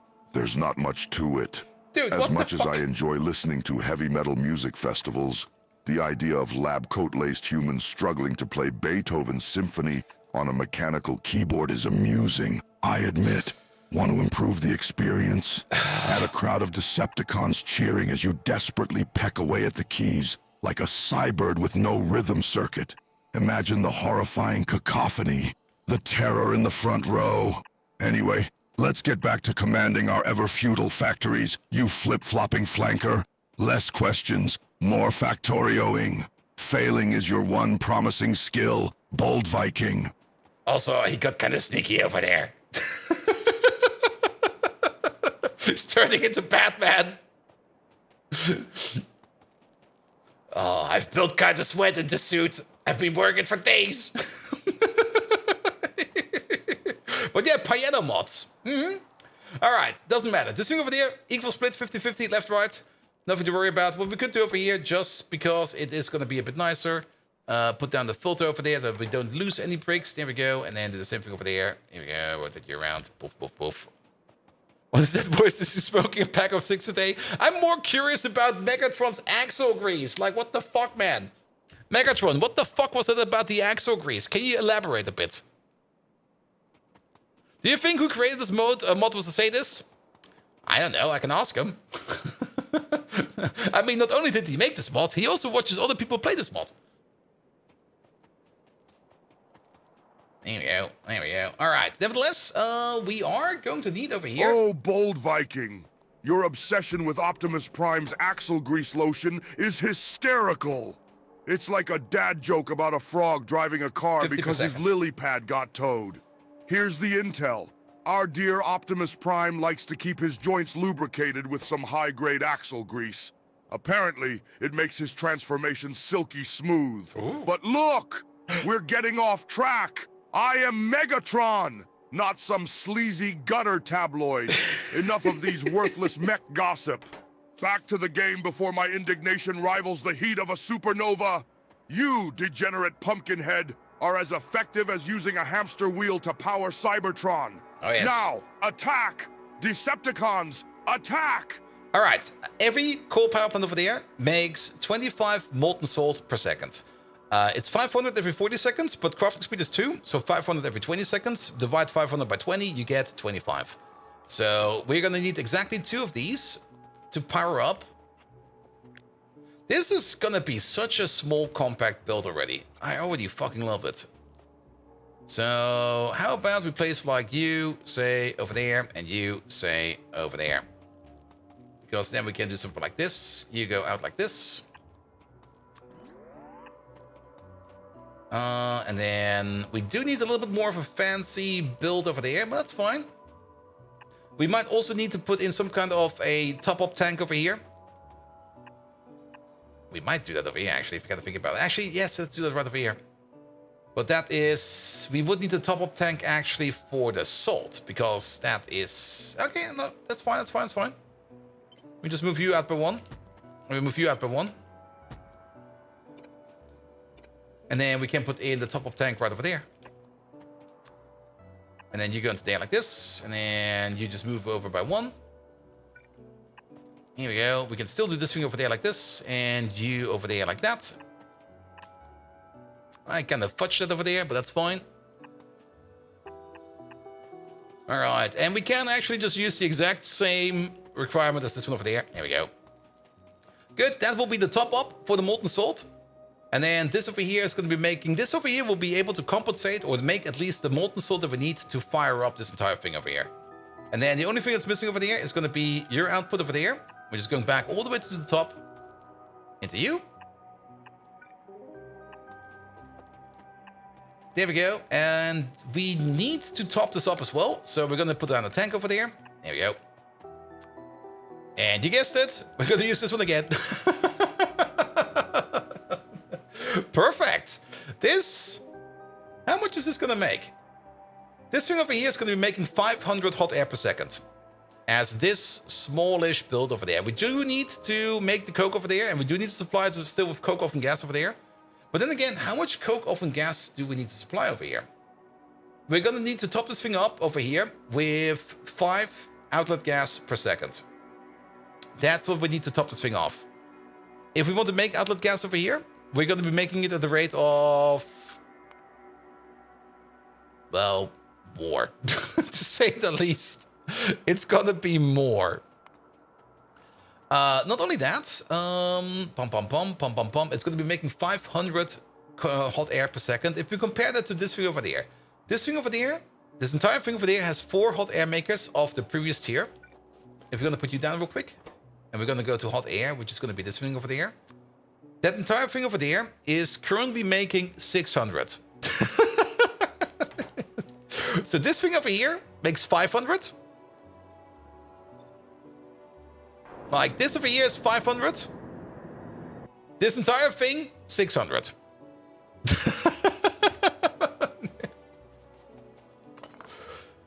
This is gonna be good. This is gonna be real good. And then, yeah, we more or less just need like a small machine over here at the bottom. We don't really even care too much about what we do over here, to be perfectly honest. We just need to provide a little bit of like tall oil over there. You didn't add the modules and beacons yet? Yes, that's true. But then again, power plants don't really scale well. Like, this is currently a perfect fit in its own. Also, these sit at the crafting speed of 1, so even beacons over here are not going to be doing too much unless we really go hard on it. I would rather just maybe make 2 of these. Put them like next to each other, or maybe 3 of these, or maybe 4 of these. Which will be replacing more or less like one of these blocks. If we put down 2 of these, we're going to make 1,000 hot air per second, which is already exceeding the production over here. If we replace this entire thing with that build, we're going to be making 4,000 hot air per second. There we go. Brit stack's rather sus. Wait, which one? Not this one. This one also looks a bit sus.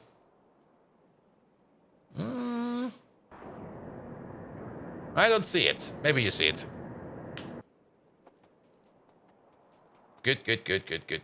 But nevertheless, one of these over here. I mean, this is going to be the baseline. You make 50 coke oven gas per second. Actually, 100 at crafting speed 2 over here. So you're going to be making 33 coke oven gas per second. We already said we need 5. Actually, the process over here, do we lose anything? This is a 1-to-1. Oh, burger and fries. Thank you so much for the lovely rate. This is a 1-to-1. This is a 1-to-1, and the last step is a 1-to-1. So this entire process over there is going to be turned 1-to-1 into outlet gas stage 4. So we're making 33 outlet gas stage 4 with probably the setup. We might need to tweak this around a bit, but with probably the setup over there, we're going to be making 33 outlet gas stage 4. Which kind of means that we could fire up 6 of these. Burger and fries! Hello there! Thank you so much for your lovely rate. Megatron, we just got raided by a sentient pair of burger and fries. Could you maybe, just for me, just for one time, assume the role of a kawaii Japanese schoolgirl and give burger and fries a most epic shout out, because I really would enjoy it if you turn into an anime Japanese schoolgirl and do make it as kawaii as possible. Here we go. There we go. Burger and fries. Thank you so much for your lovely rate. Then let's have a good look at this one over there. You run at the clock speed of 3. Clock speed of 3. This one over there is a crafting speed of 2, so you're going to be fast actually. Crafting speed of 3. Crafting speed of... This is one build. Bold Viking, I'm getting the impression you're finding amusement in making me, Megatron, do ludicrous things. Yes. This request is more excruciating than that time I forcibly learned how to tap dance just to step on Starscream's circuits. But out of sheer Decepticon royalty, I accept this absurd challenge to acknowledge Burger and Freeze, our raiders. Ohayu Desu, Burger-san, Freeze-san, you're most kakoi for this raid. Ganbati ne. There, you suboptimal circuit blower. Now let's take this game to a level that's normally reserved for actual strategic thinkers, a category you clearly don't fall into. There's more chance of seeing a Furby leading the Decepticons. Onwards, you fried circuit disaster. There we go. Let's do it like this. This will be fine. Yeah, Megatron is not really good in turning into cute anime girls today, it seems. But that's fine, that's fine. Now you found out, I'm not quite sure what you mean. Because usually we build these however we see fit. There we go. But yes, one of this over here. Like exactly one of this. There was the plan over here. And that might still work, actually. How much of this are we actually making? Oh, okay. The Megatron found out that we're making fun of him. Yeah, he will forget by tomorrow again.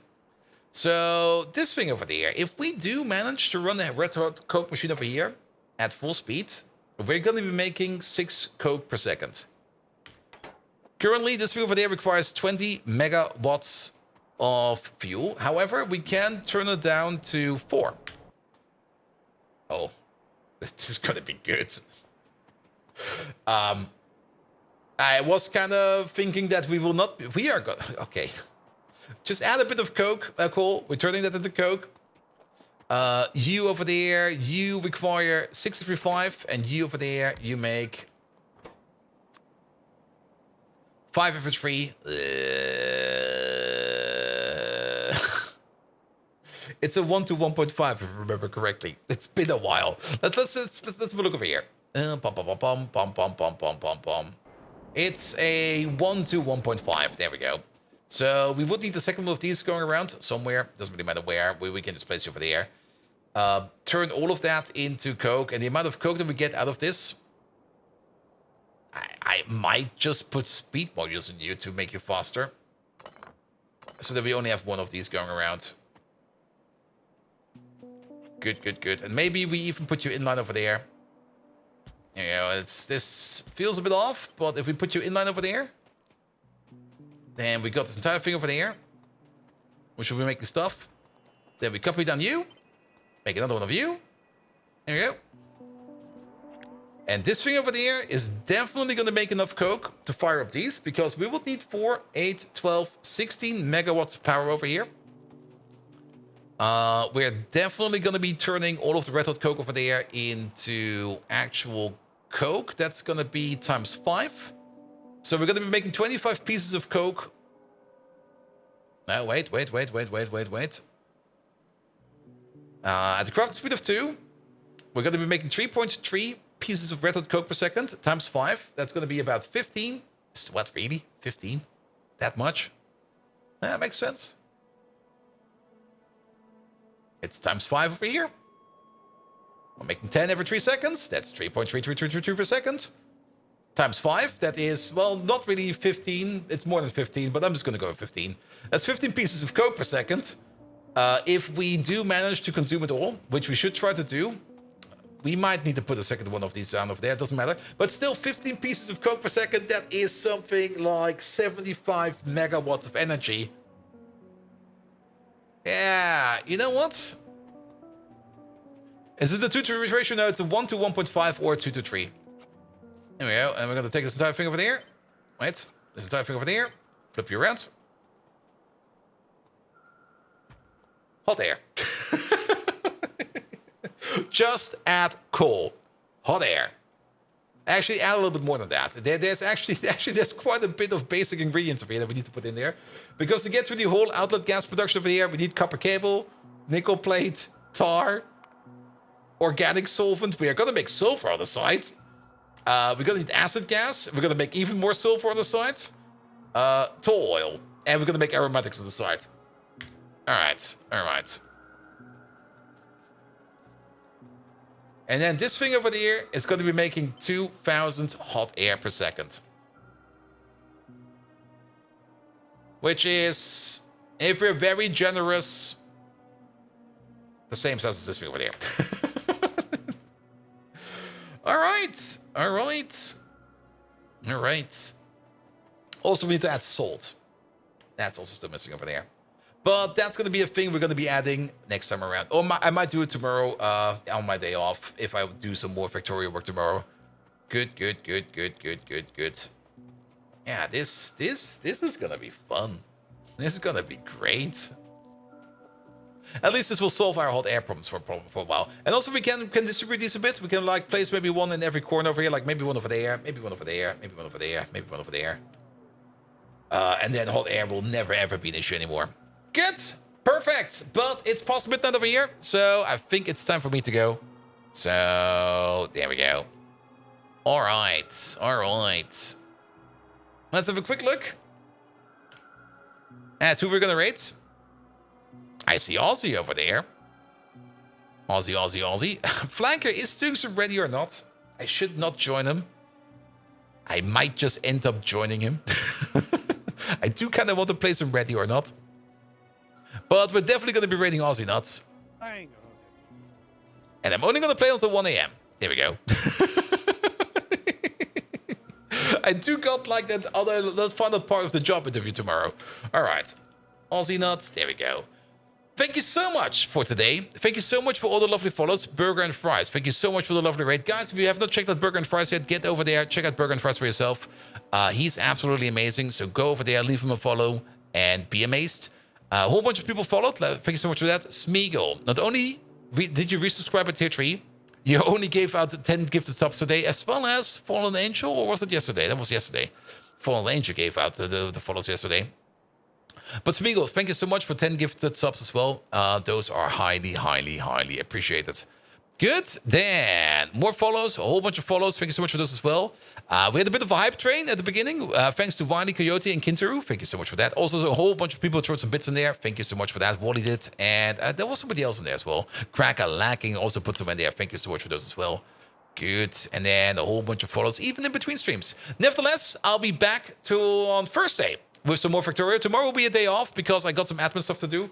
And also some other stuff to do, and actually some actual work to do. So there's the Wednesdays will probably be blocked for a while just to get some stuff done.